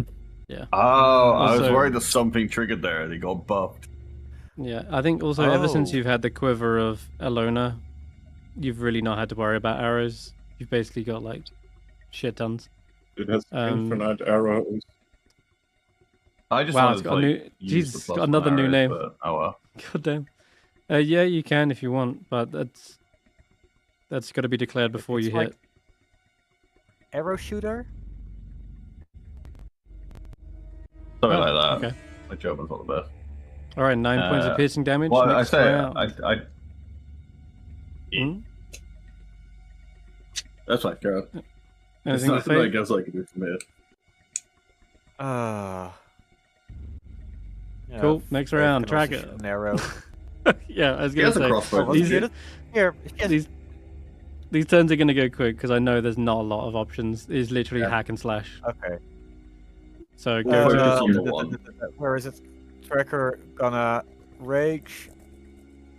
Because why not? I can't find my stuff. Oh, because I'm in the effect step. Sorry. Also, I guess your temporary HP, your max HP. Oh, damn it. Yep, Yeah. will not function. I'm gonna use my attack to overrun. Okay. Big damage. Well, it's an overrun, And so he's gonna use basically. feline agility to just go up the stairs. Yeah, they can't beat that. All right, Tracker makes it upstairs. Steph, where the hell are you? You see Stef in a little display cabinet. Can I use item interaction to grab him and put him on the anvil? Yeah, you can. Let me check what else it takes. Okay. All right. Using the And I'm anvil. gonna pick up my trident and ready it for everyone that's gonna come up after me on the stairs. Do you want to? Are you trying to? Well, you can't. You can't hold your action Oh, anymore. I have a. You got one other attack. It's more like I'm holding it out to activate the winged property, so they have Okay. difficult terrain to get near me. Sure. I don't got think one other I attack. have.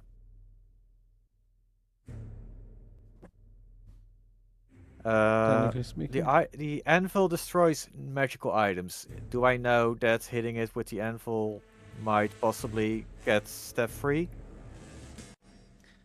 It's possible. Did he tell that? Tracker, smash me with the hammer.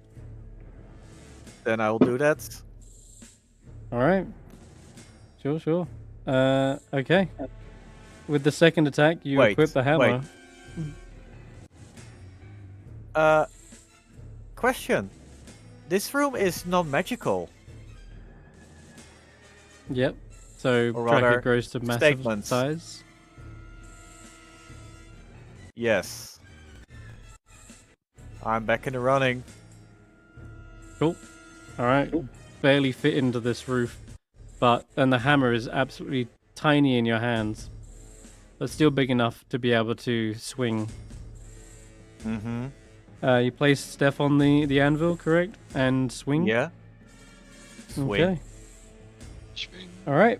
You hear the reverberation throughout the entire tower. The power behind this strike is otherworldly, and the magical rune flares into a bright light that nearly blinds you, and you see the crack split down the minimus containment and shatters it. And Steph, you return back to full size. And you are free. After 3,000 years, I have arisen from my imprisonment. Stop being so dramatic. Okay, It wasn't roll the test of initiative. isolation this time. 5 minutes. Yeah, right. Oh, give that man inspiration. That was class. That was great. Not only You that, even get but your turn. also thanks for just not using Mage Slayer and having that fun little interaction, and being a good sport about it. Disco And ball, disco ball. Steph. Yeah, I'll give you inspiration for that. Yeah. All right, you're on initiative now. There you go. Albeit you just missed your turn. Okay.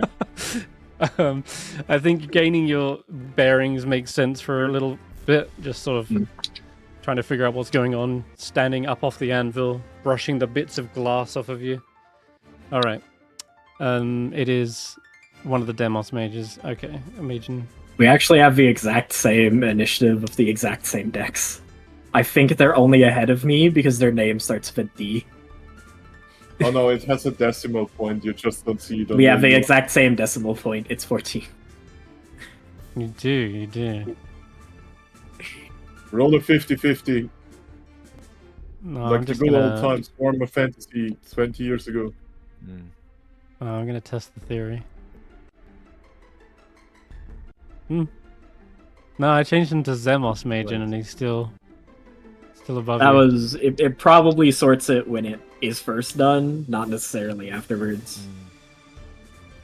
Like it goes, all right, they have the same roll, the same decimal. How the fuck do I sort this? And instead of like error messaging, it just auto went with I alphabet. say Well, I both changed just it roll a to d20 against each other. I changed it to 16.14 again, just to see if it updated it, and it's still going first. But we're not gonna bother discussing this. The Demos Magen is just going first because it's already tie-breaked. Question is who to go for. I think you, since you attacked him. Okay, they're gonna I bring actually around just their walked great over here and drew my swords. But yeah, that's fair. Yeah, but initiative is triggered when someone does a hostile action. You going to swing is at the exact same moment Willow does it. There isn't 3 minutes between you swinging. Willow just sees it and goes like shoots an arrow like boom, like instantly. So yeah, good. Yeah, you're still the aggressor. Did I hit? No. All right. Second swing. Oops, may have rolled twice. Double swing. Sheesh. My bad.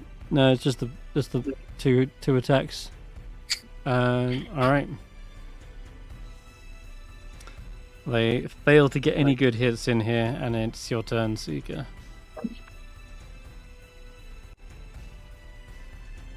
Blades brushing, clashing it into the wall. All stepping on its foot as he rears over to hit the other guy in order to put him down. Kingsley short swords. 13. 22. Don't know if that's 5 more than their AC, but I do have slice. Let's have a look. Yeah, it does, yeah. Roll a d4. I think rather, it's like... Sorry, it's just 2. It's just 2, isn't it? Or you're at Yeah, it's 3 1 now? plus half of my... So yeah, you're at 3. I believe it's at 3 at this point. Okay, nice.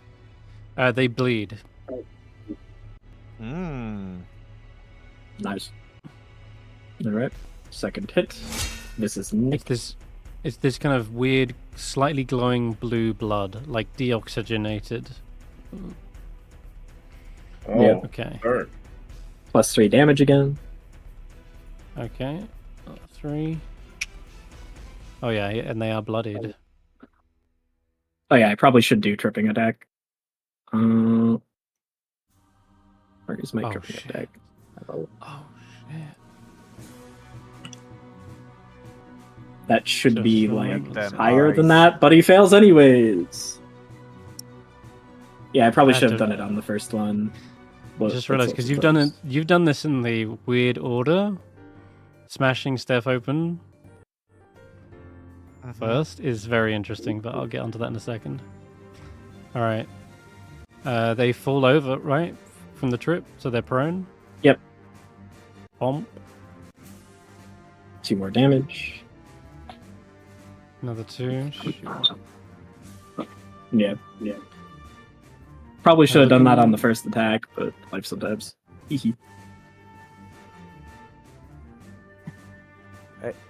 Big question. Their primary objective is to prevent people from using the anvil. I have used the anvil. Doesn't that make me their prime target now? Approaching the anvil. But guys, I appreciate your creative thinking, but I'm just going to decide what they do from now on. They're intelligent creatures. They can identify a threat.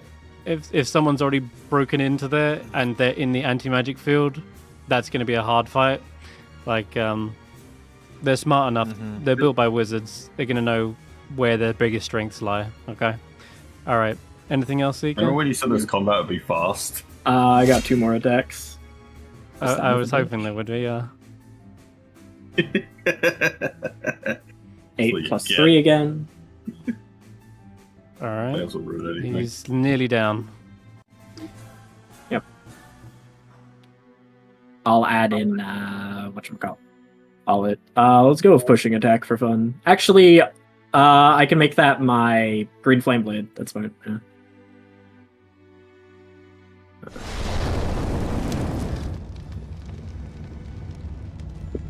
Let's untarget him real quick because that wasn't supposed to.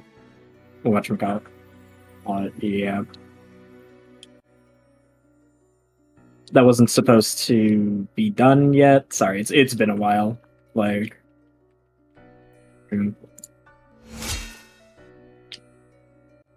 ignore that because yeah, I forgot I had to click green flame blade first and all that.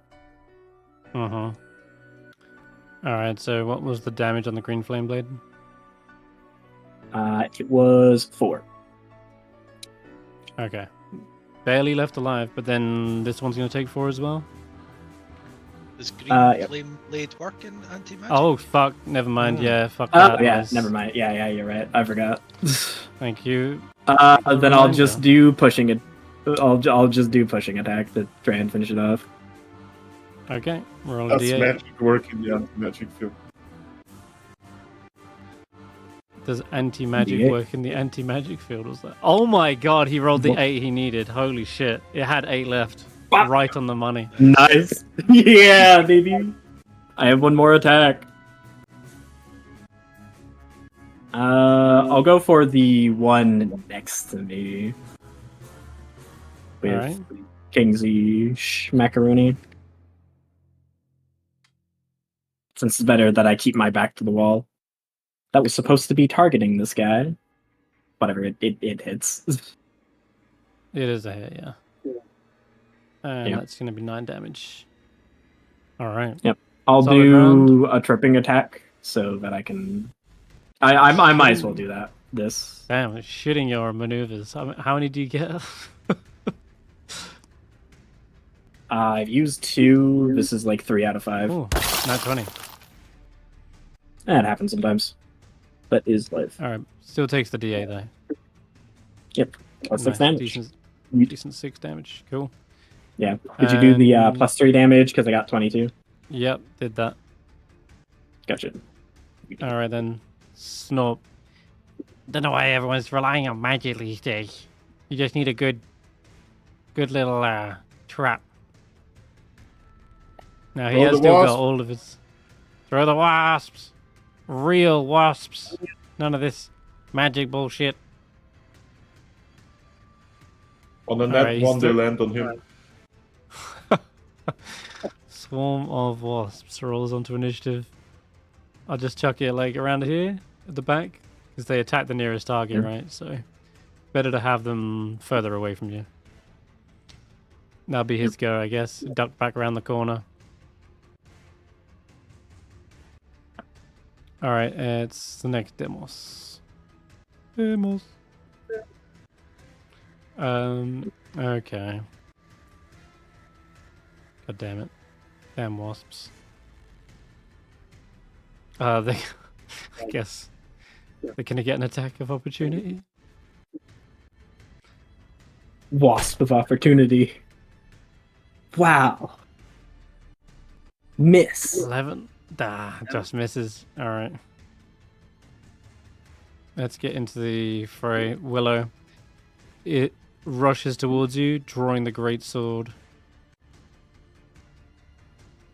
And takes a swing at Willow. Roll at disadvantage. One time I can't lose the path. No, you can't. Can you not? Is But- it a spell or a feature? It's a magic spell. But Roland's here with the shield. Blocks the first one for you, but a 20 is still going to hit. And you take 9 points of slashing damage. Actually, with a great sword as well, you can take graze. You can take 2 extra damage. In fact, I should have done that for Willow's. For Seeker as well. These are the martial magen. Yep. So graze only does 2, 4. So you've taken 4 damage. And, Yep. There you go. Okay, that's going to be their go. Next one up.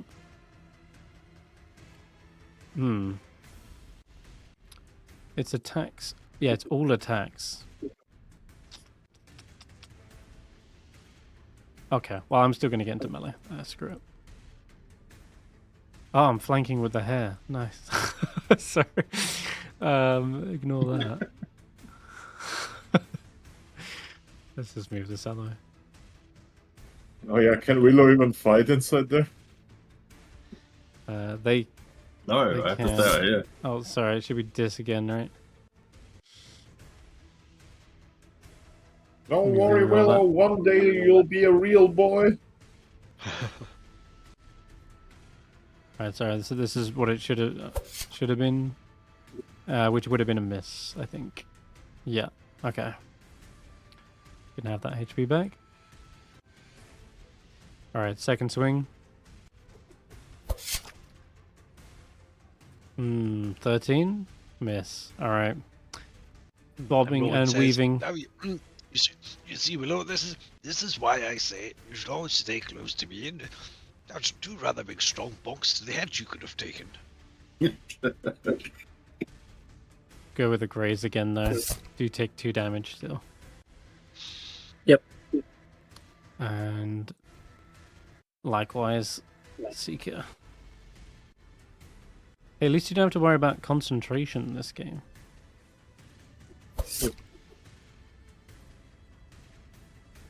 Okay, and another swing, but they've got you kind of cornered, and you can't help but get like a couple of little cuts and nicks here and there.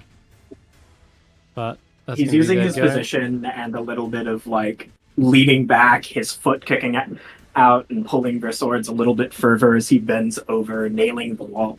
All's deflecting of his blade as he cut the others to ribbons, probably digging one in his kidneys, ripping it down, slashing his leg, and cutting his head off before catching it, throwing it behind him, before nailing the other guy on the shoulder. Yeah. All the while, their expressions remain emotionless. They're not giving it their all, nor are they necessarily trying to prevent you. It's very bizarre. It's just I have no strong Chibbles? feelings about this one way or another. yeah. Tell my wife to have a good day. That's basically it. Yeah. Just give us a salute as they go down. All right. So Chibbles can't do much from here. I don't know what they want to do. Whereas Chibbles. Chibbles is on your head, apparently, Roland. I mean, what happens Chibbles to can't Chibbles? even strike, can he? No, he's Chibbles not- cannot go into the anti-magic room. He's like a magical spirit monkey. It's true. What Yeah. Chibbles can So he just do, away. Offer the help action, maybe. Chibbles can be dismissed and resummoned as part of an action. Sure. Doesn't really Who's help. next? Oh, Chibble will help Roland. help. It will sit on his head Yeah. and massage his temple. Okay, sure. Roland, it's your turn. Maybe Should be on your turn. isn't it? maybe give it to Snorp because I'm mounted. I've got advantage while they're standing. No, Anyway, he's massaging your temple. It should Relax. be on. well, hey, nice. It should be nice, on not really. Stef's go, but I forgot. I need to Anyway. add the retired fighting style. Right, okay, we're mounted, we're good to go. So, Roland staring at his once virile wooden lance, which has now been turned flaccid by the anti-magic field, will reactivate Shillelagh again as it thrums with virility, and he will go for. I'm not going to do sacred weapon though. Just go for this. Ooh. Did you soak it in the blue potion again, Roland? Now it's asking me if I want to do favoured by the gods. Why would it ask me that? Oh, because I've got that ability right. Because you No, I don't want missed, that. I presume. Did I miss? Yeah. Did I miss?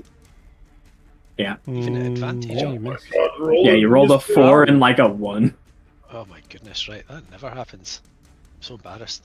Right, we'll go again. I will say there's a good reason why, I reckon.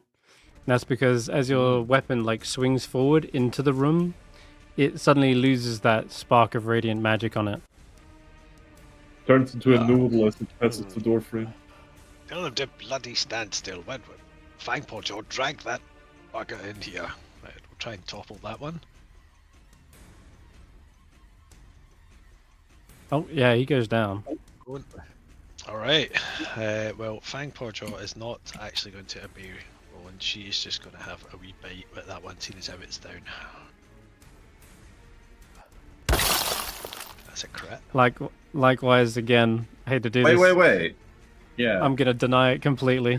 You see, as Fangpaw Jaws go for the throat on this creature, and it makes no attempt to dodge out of the way, the jaws suddenly vanish, and then you're about to fall, and Fangpaw Jaw leers back, and suddenly you kind of get jostled a moment and land back on the wolf. Get a grip of yourself, girl. What are you doing?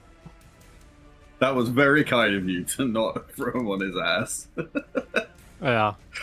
But also not kind of me to suddenly deny a crit. It's swings and roundabouts. Well, yeah, because it's his fault. Obviously, you can't do that. Yeah, I'm gonna rule it on the precipice of this wall right here. Anything against these guys is not gonna be magical. If they were one step forward, yeah, then you could hit them. But otherwise, yeah. After chastising Fangpaw Jaw for her momentary lapse in existence, he's like, right, that's better. Get your feet back under me there, girl. Right, okay, who's up next? That's my turn. Perfect. All right. Everyone in the stairwell, in the antechamber, hears the sound of something thud, thud, thud up the stairs towards you. It sounds like something just burst in through the bottom of the tower and is now clambering its way towards you. And it's this horrible sound of limbs kind of slapping against stone. Doesn't sound like they're wearing shoes. It sounds like barefoot. But you can also hear this kind of clang and scraping sound as though they're hefting something very large and metal. That's Bigby's hand. The Giga Bigby's hand. Bigby's hand. Well, Bigby's hands float. It's Larkby's hands. Yeah, but it's crawling like a weird, like an Elden Ring creature. Hands. That would be creepy, yeah. But that's what you hear. Quick, got Hybel in here. Oh, Jesus. This can be tricky to run. These wasps haven't got a reaction now.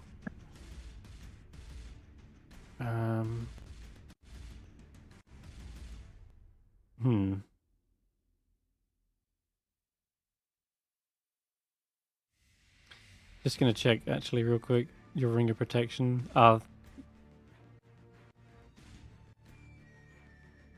Yeah, I have it popped off, okay. so I don't. Yeah, get you unequipped bonus. it. Nice. Okay.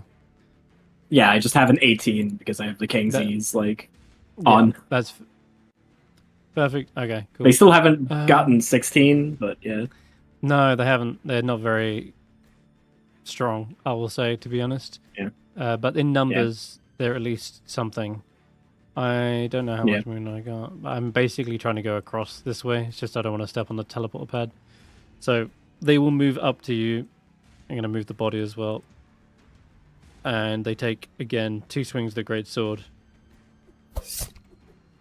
Nah, still missing.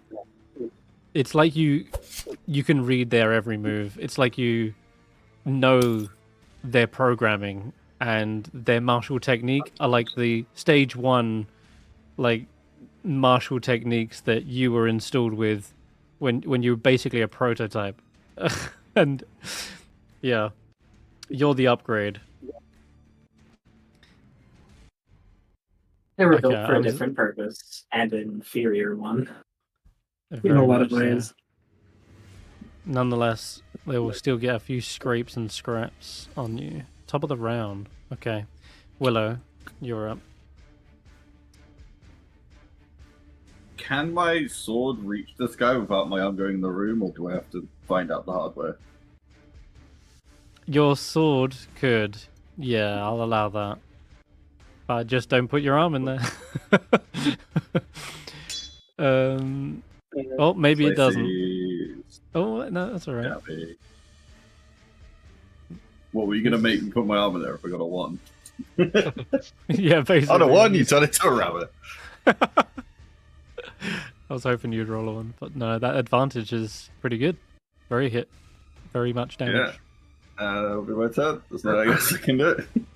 Okay, well, you bloodied him, and it'll be Faith's go. Crossbows. Yeah, crossbow. If I can open the character sheet, there it is. Come on. Oh. So really, Sorry. me and Roland should have stepped back before they came up to us, because they probably wouldn't have The left the first one room. is a miss, second one shouldn't have rolled. Okay. Yeah, you don't get no multi-attack. Nope. Alright. Oh, stupid swarm of bees going for the closest one, of wasps. They have to, and then They go to I have attack the to- other one.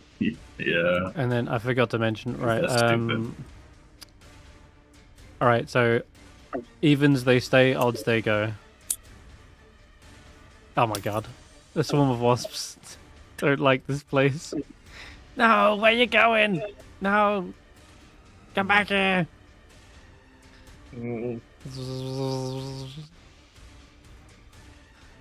The wasps flee the room and start making a new nest near the sapphires. Hmm. Sorry, wasps. It's the roll of the dice. Alright, Steph, you're up. Woo! Where the fuck am I? You're standing on top of the anvil. Oh. There are wasps with us up here.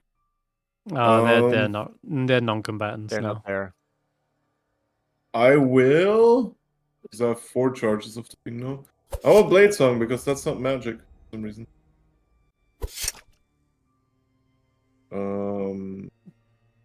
Does that not work anymore? It does I've not. tried You've to got make it. it work. You've got it twice. Oh. Yeah, I know, but it doesn't consume automatically anymore when I click it. Okay. Says, That's Okay, it's 20 woo! AC. Yeah. I'm going It is down. Really? working. Nice. I get flanking on this one, right? Yes. In Three. fact, any of them from any angle, really. Well, Well, I'll take from the- here or here. I will do Coral Scimitar. Eat my blade! Miss. There's a miss, I'm afraid. Second hits. That Oh no. Oh, that often. is slice. Ah, that one as well. Maybe there is something that's a little bit off about your fighting. Maybe you are more reliant on magic to get it to work, but okay. Still, And I look over to Roland's lance and say, "Oh, I'm also feeling a little flaccid in here." flaccid. That's one way to put it. Anything with chivels? Tibbles will take the help action for Willow on this guy, I guess. Okay, tracker.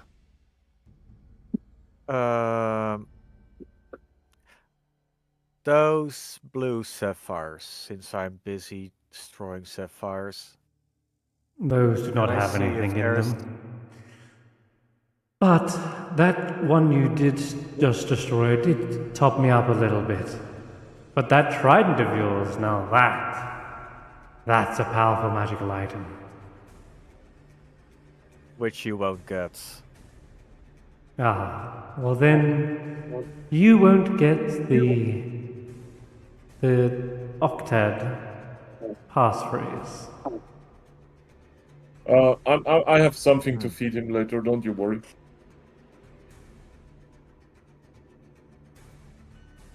Oh. You want magic items to eat on? I'll get the other one back. Stef, get your No, I'm fighting. skills up. Can we kill them first, Checker? I'll scream up there. Why don't we just lure them up here?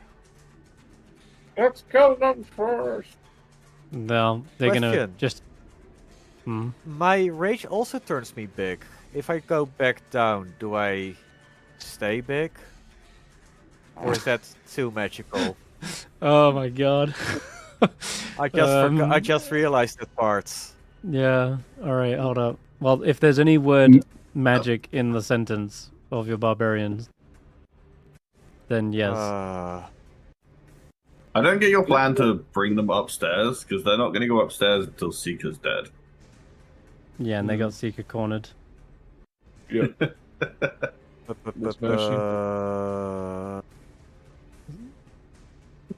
I want to be able to use my great axe, and I'm not able Giant to use my statue, great your axe if reach I'm increases. small.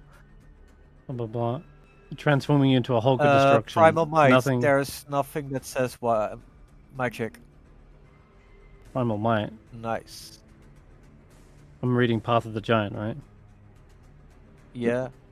Giant stature.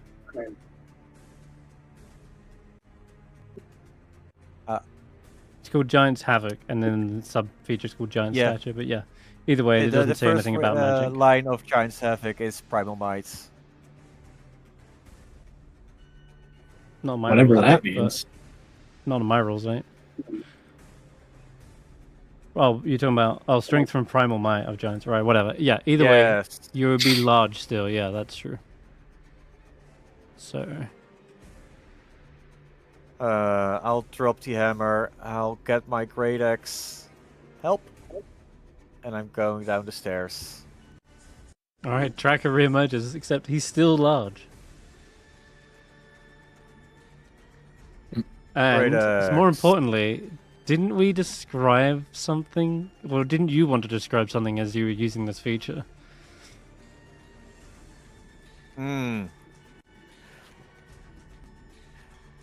Yeah, remember how I was saying about how Tracker turned from Bolt into Furry? Mm-hmm. When he's raging and big, you'll see a spectral form hovering over him from a giant Goliath with a bluish skin hue. With the same pattern, but this time in cold blue glowing lines instead of the dark fur you've known. Very cool. Anyway, ancestry has awakened. Do you see that, Willow? I wish someone would invent glasses. I don't think I'm seeing properly. The glowy stuff I was tracking. first attack. Wait, how is he glowing without magic? It's a ghost. Primal Might. It's a ghost. It's a specter. It's a spirit. No, doesn't know that. Cleave allows me to make a second attack.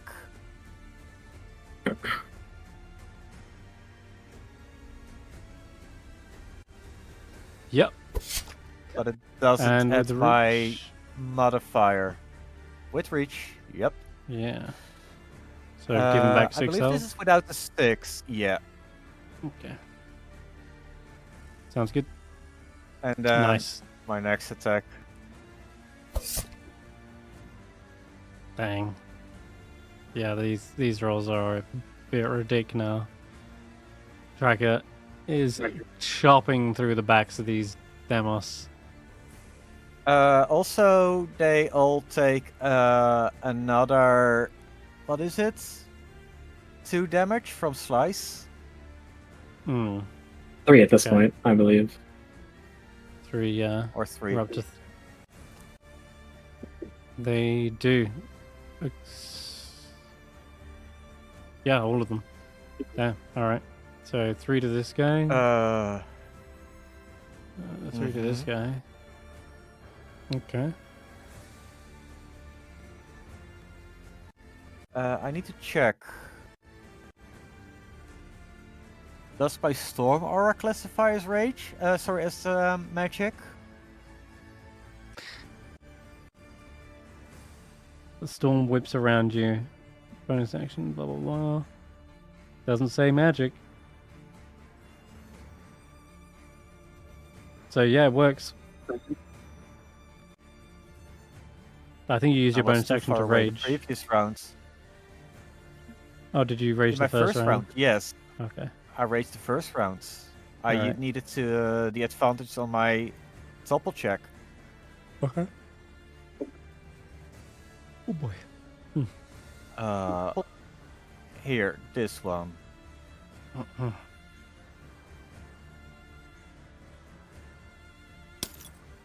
Oh shit, zapping him. He's down.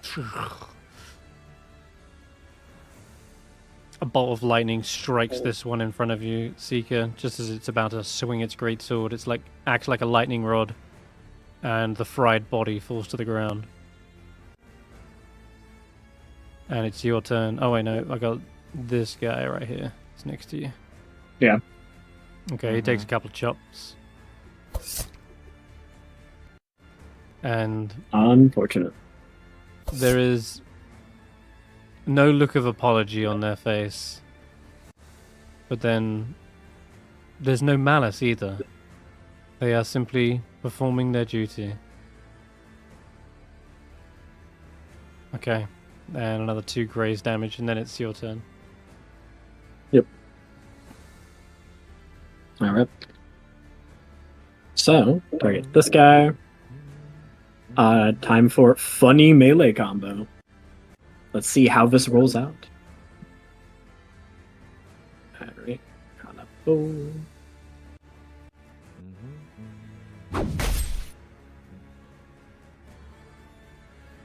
15 doesn't hit. Damn.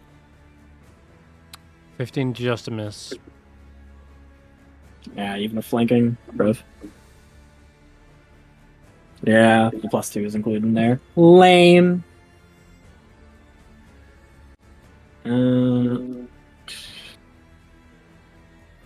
We're probably gonna get a short rest right after this. I want to make sure this is finished. Then again, we're about to fight a thing, but I want to be Yeah. cool. A thing is coming. That ruins everything. Fucking lame. Whatever. I'll just fucking stab it to death. Can't kill everything all the time. Let's go, bad rolls. We love it. Whatever. Graze. Graze is still working, so Yep. grazing him back. Yep. Oh shit. And I think that's it, right? Yeah. I have more attacks. But yeah, is he dead or is he still alive? No, he's still Standing. alive. Gotcha. Another attack. Monk. 6. That will hit, yeah.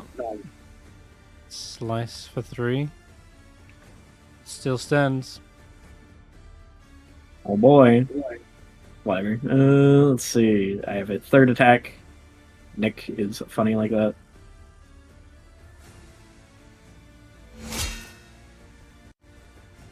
Monk. I've been rolling nothing but 1s on that fucking d6.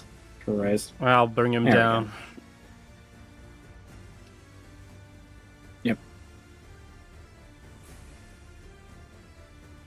There's 1 remaining in the corner, but well, you can get out now at least.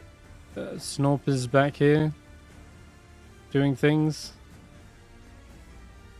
You want Snorp to stab a guy who's on the floor? Snob will go here and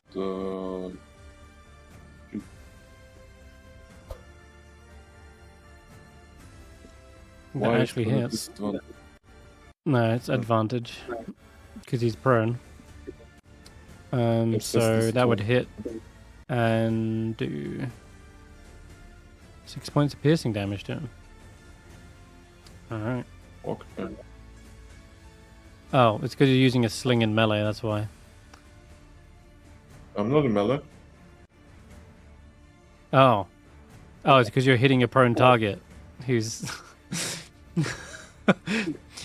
with a ranged attack. So you can either get advantage on a melee attack against a prone target, or you can get disadvantage on a ranged attack against a prone target. Either way, I guess more with just sling. a sling. Norp Okay, canonically so only sling. it's fine. He does have a stabby stab, but that makes sense. All right, then this thing will stand up. We'll Oh look wow! towards- Now he makes himself a bigger target. That's Yeah. bullshit. That's right. Snorp curses Wizards of the Coast. If he's attacking Willow, it would be at this again. Oh, you can no. use your reaction again. That is Yeah, clutch. Because otherwise, that would have been a crit. And instead, Yes. it is intercepted the heavy clang of the Pavis shield. I think my shield is almost the Tight same shield, size isn't it? as the door. They're trying to get through it. It's really rather a convenient position to be battling into. Are you paying attention, Willow? Are you Willow? Are you thinking about carrots? Stop thinking about carrots. Oh no. Oh, a whole Always can of good. worms has been No. opened. I always Oh. knew your poo was a very strange shape. No human man should poo tiny raisins like that. Oh my god. Yeah, this has opened the door for Roland's ridiculous antics. This is great. Alright, the last Demos mage, Magen. They've still, even with this, probably got a better chance of hitting Willow. But, hey. Alright.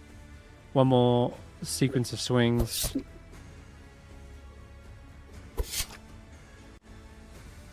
And Willow's proving hard to hit. That last one does make it. Good. It manages to find the angle under the shield, stabs into your knee. And you take 2 damage from earlier. From the graze. Okay. I'm trying to keep my shield over the bloody rabbit man. Alright, Roland, your turn.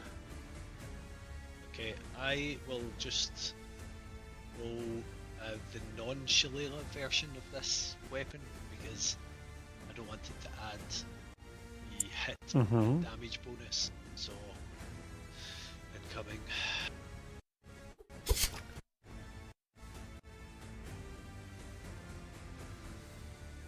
We will try and knock him back down, just for instance.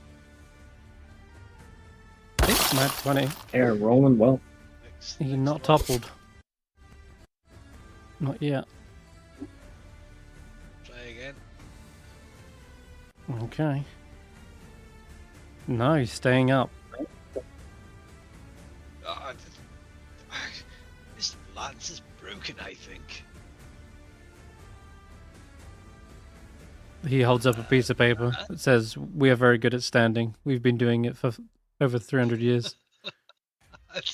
They've obviously been working very hard on their standing to attention. Not admire that, really, if you think about it. It's very easily done. Fine, Portor, I'd ask you to drag that bugger into this room, but I know you just make your face disappear again, so you just stay where you are.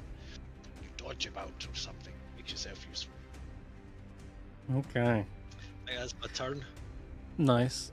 That is at the very bottom of the round. The creature is making its way up. It's just below that set of stairs. You hear this clang, clang, scrape, and you also hear the weird gnashing of teeth for some reason. Like it sounds like a big set of slathering jaws. Like it's hideous, whatever that noise is. But it's just about to come up and start hitting things. Looking at the time, it's already 11:15 for me. This monster is something of a monstrosity. Well, more of an aberration. No, more of a construct. Whatever it is, it's something, and it will probably extend the combat well on. So I'm Can thinking. we at least see it? Yeah. Oh, yeah. I think as long as you're okay with wrapping it up here, I'm at least going to show you what this thing is. If it's cliffhanger, you need to show us what we. Oh, hang of on the course. cliff. Yeah. Oh, of course. This is what the cliff looks like as it emerges around the corner. It's not unlike the pieces you were picking through with the statue when you first arrived. Bits of misshapen flesh and teeth. Can't find a face where it would be. These backwards, like sickly joints that look too thin and too long. And wielding a massive metallic hammer in one hand. And where there is a face, there's just this mound of flesh, like a hood, wrapped over onto their body. And where their stomach should be, a massive mouth of gnashing teeth. Oh It no! is- Quick, Roland, run! It's my mother-in-law. Oh god, I've just come up with a new rule about how many teeth is too many teeth. Yeah, How it many looks like teeth it is has too many a... teeth? That many.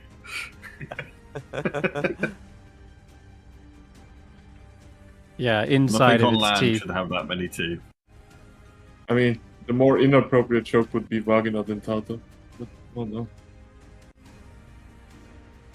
It looks like it has a pharyngeal jaw. Just like what a moray eel has, like jaws within jaws. Sort of like an alien It has too many xenomorph. jaws. Yep. And it is huge, might I add. As it towers up into the room, it stands hunched over as its head like bends up onto the ceiling and brings down the Oh. warhammer. It's there.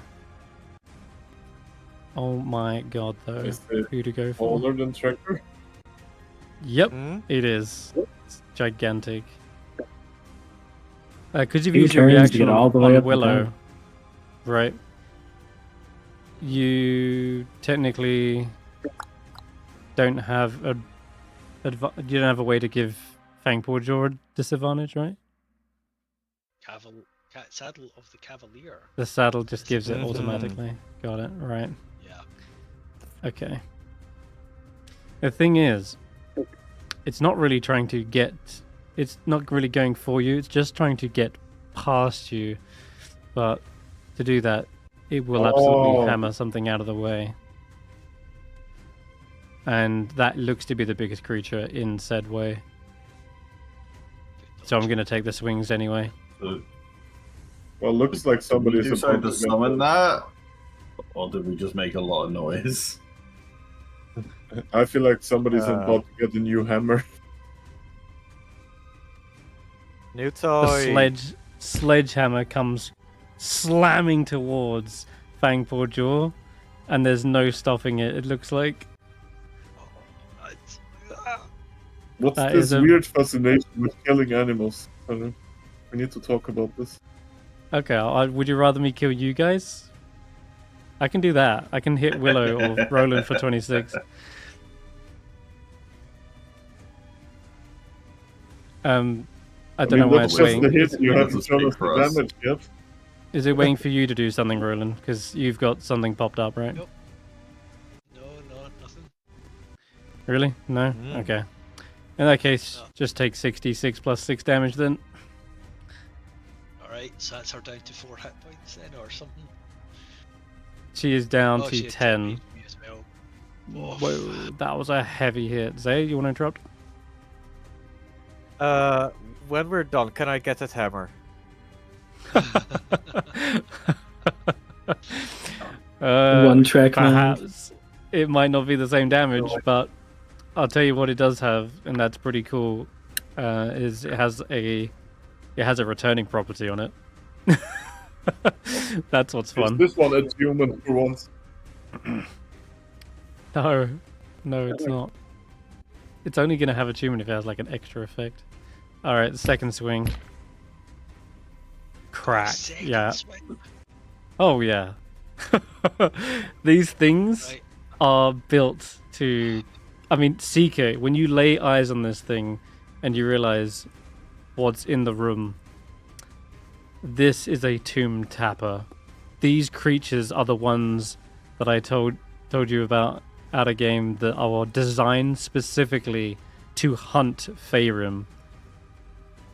And as Right, it I knocks. am- Oh, you're gonna veer? I'm going to eat that damage. I'm going to intervene. I think That's is the one, part intervene. which Yeah. when I take the full whack. Whack! Alright, Roland, in a desperate attempt to save Fangpaw Jaw, spins around and takes it to the back. You feel your spine, several vertebrae shatter as that thing collides with you. And you see its teeth and jaws are just letting out these gnashing sounds. And if it hits the creature...